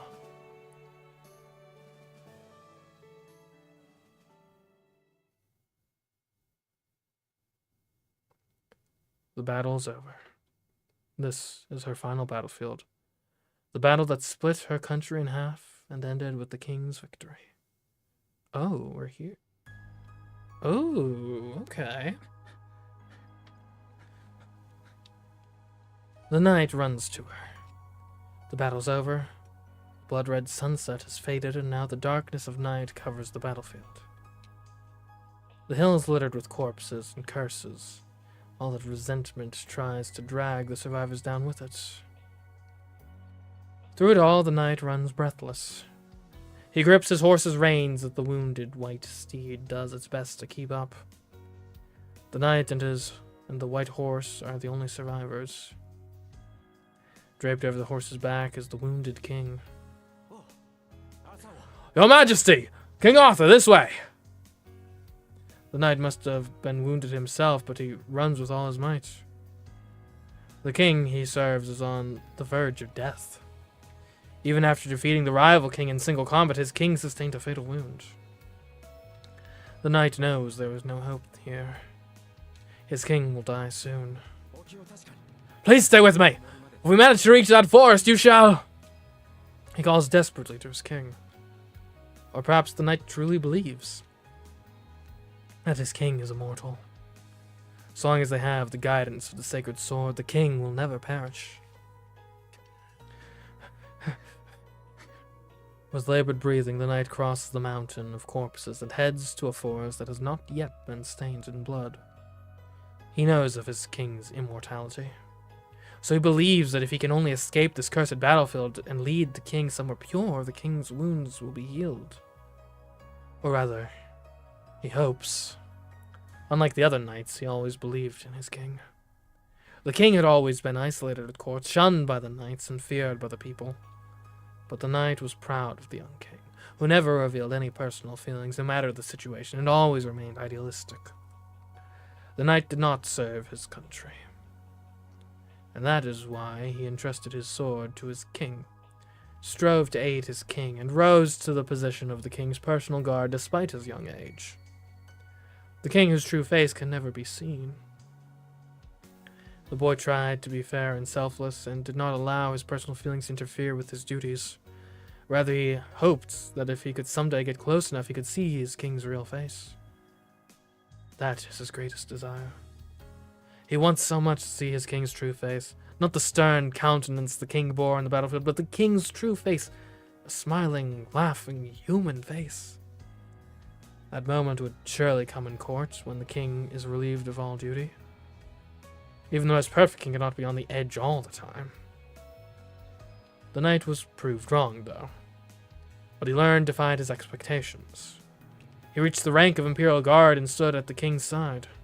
He guarded the king more closely than any knight and always observed the king's behavior. But the moment he wished for never came. His king never smiled. Why does that make him so angry? The king should radiate glory having achieved such success. But never once did the king seem at ease, even for a moment. He couldn't stand it. He wanted to believe this shouldn't happen. And so he wished for his king to be rewarded with light. That has yet to be accomplished. The king still remains solitary. And so the knight refuses to accept his king's death. It cannot end here. If it does, this great king will never be rewarded.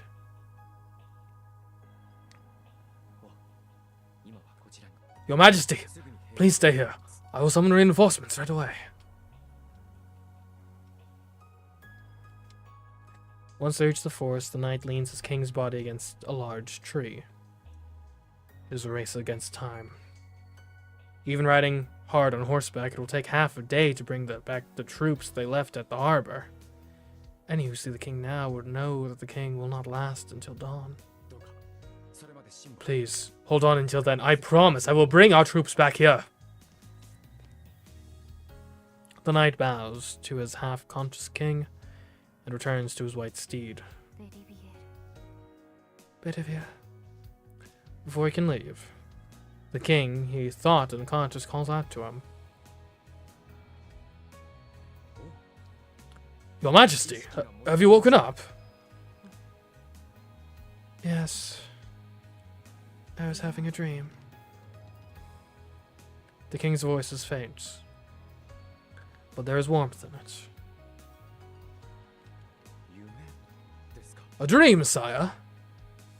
The knight's voice is imploring. The king's life is balanced on the tip of a blade. The darkness will surely take his king if the knight does not respond. Yes. I have not had many dreams, so it was a valuable experience. That is wonderful. Please have a pleasant rest. I will call for reinforcements while you do. faint gasp. The knight's words must have been unexpected. Your Majesty, have I said something to offend? No. You only surprised me. Can you still dream after you've woken? Are you saying I will return to that same dream after I close my eyes? Now it's the knight's turn to be surprised. For a moment he is at a loss for words. At length he responds, though he knows there is no truth to what he says. Yes, if you truly desire it, you will indeed return to the same dream. I've experienced it myself. I've experienced that, though I will say it's usually the dreams you don't want, honestly. Right? You wake up from like a nightmare and it's like, oh. Like, you get this impending dread of like, if I close my eyes and like you like have to get up and just like do something random for like an hour, because if you like close, you got the impending dread. If you close your eyes again, you're going right back into the same nightmare. Or maybe that's just a me thing, I don't know. I tend to have nightmare continuity within a single night if I have a nightmare, so yeah. Positive dreams it doesn't work for me. It's not possible. A dream is a fleeting thing, not something to return to. Even so, the knight lies to his king. It is the first and last time he will do such a thing. I see. You're quite knowledgeable, Bedivere. The king's soft voice is admirable. The king's head remains tilted down, not looking up at the knight. The king breathes so softly that it can be barely audible. Bedivere, take my sword. The knight receives his king's final order. Listen, pass to the forest and travel over the bloody hill. Beyond that you will find a lake. Throw my sword into it. What? Your Majesty, that would mean... The knight knows what that means. The sword in the lake. To relinquish the sword that had protected the king and served as proof of kingship would mean the end of his king. Go. Once you have fulfilled my order, return here and tell me what you saw. The king does not take back orders. The knight takes the sacred sword and goes over the hill, his indecision weighing heavily on him.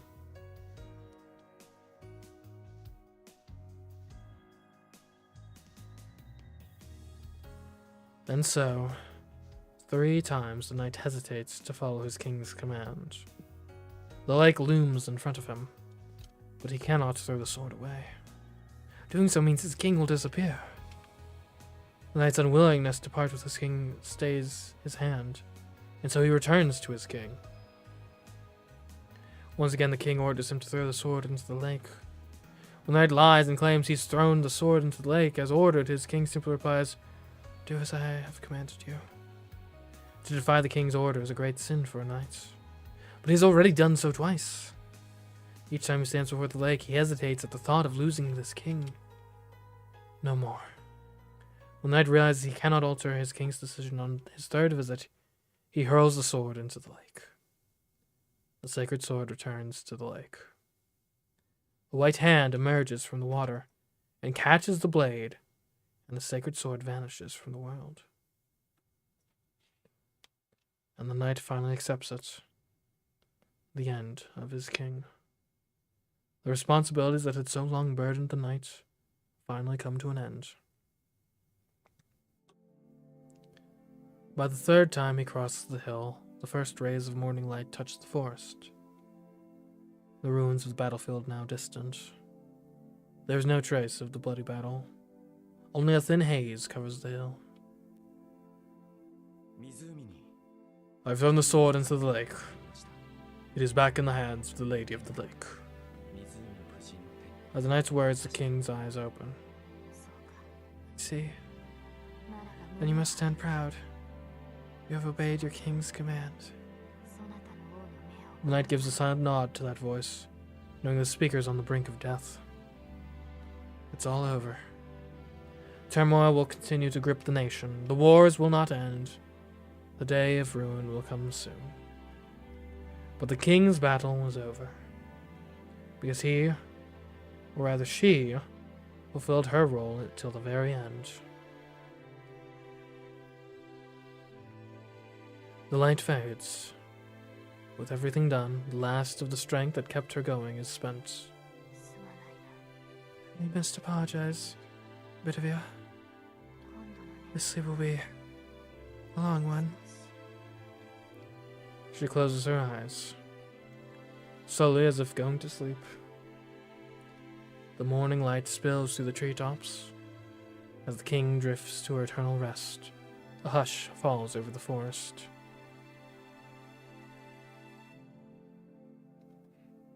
The knight continues his vigil over the fallen king. The king he wished for.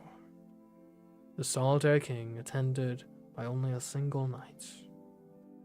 And he finally sees the look he hoped for on his king's face.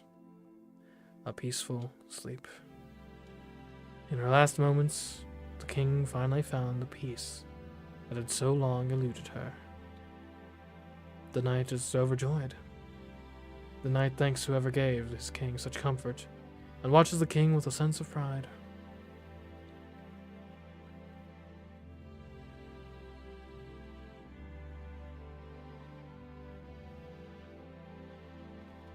The heavens are distant, and the clear sky is blue. The battle is truly over. Are you watching, King Arthur? His words ride the wind. The sleeping king appears to sink into the endless blue.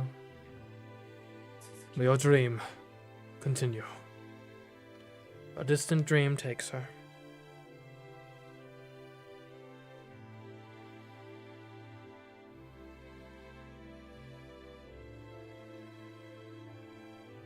The battle is over. Let us put our swords down and rest in the momentary peace. After dozing in a warm dream, a new day will dawn. The day continues on, and we are still following the same star we once saw.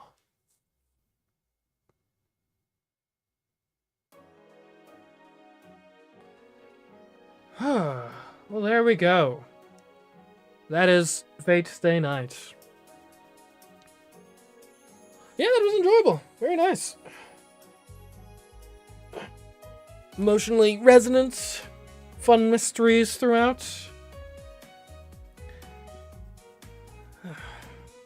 Poignant ending.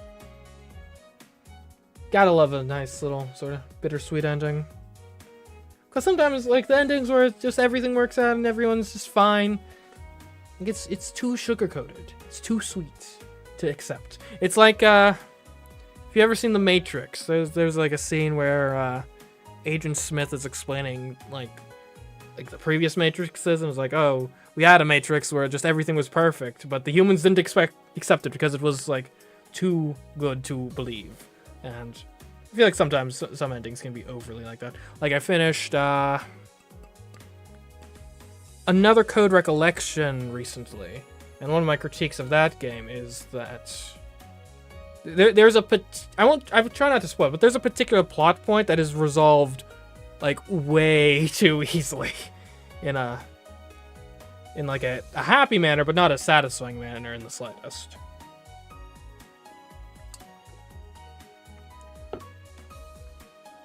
I was enjoyed when the writers have the stones to just make you sad.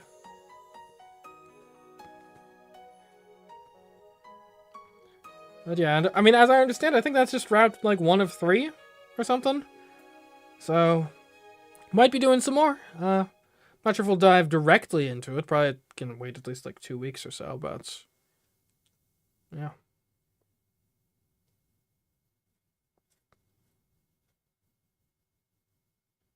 I do kind of find it funny though. So like one of the big like central like messages here was like, you know, you can't go back and redo the past. You got to be, you know, move on regardless of like what suffering may have transpired.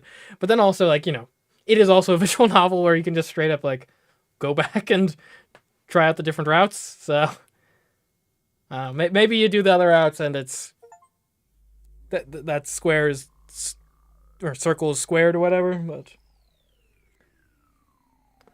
I do want, and granted, I'm sure there's tons of other reasons why this was the first round, but I kind of feel like maybe that message might have been more poignant if this was the last round of the game.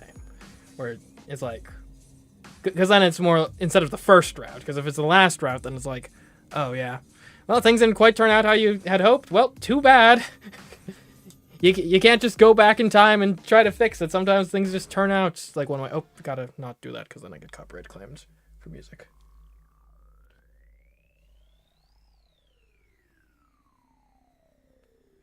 Alright, well done. So yeah, I guess I have no idea how, if doing a new route. So Valentina, you seem to be knowledgeable about this game, so I'm finished streaming for like 5 hours. I'm not jumping into a new route tonight, but I'm not sure I've played a visual novel where the routes like unlock after you do a previous route. So like, do you just like do a new game again, or is there like a specific point you got to jump to or something?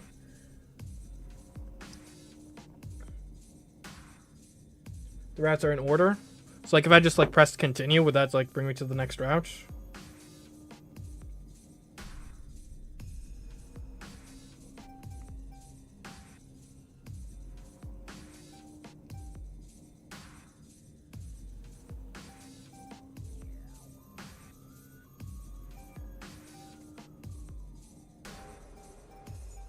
Show a gallery. Maybe the flowchart will have. Okay, yeah, so there's Fate. I guess that's where I was at.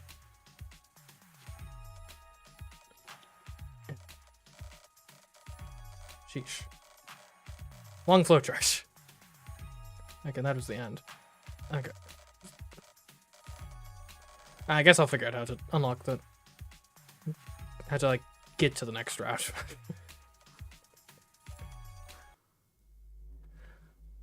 But anyways, so this has been fun. As for what we got going on for the rest of this week, though, only one other stream planned for this week. It'll be Wednesday, 8 p.m. Eastern. We'll be continuing Danganronpa Ultra Despair Girls.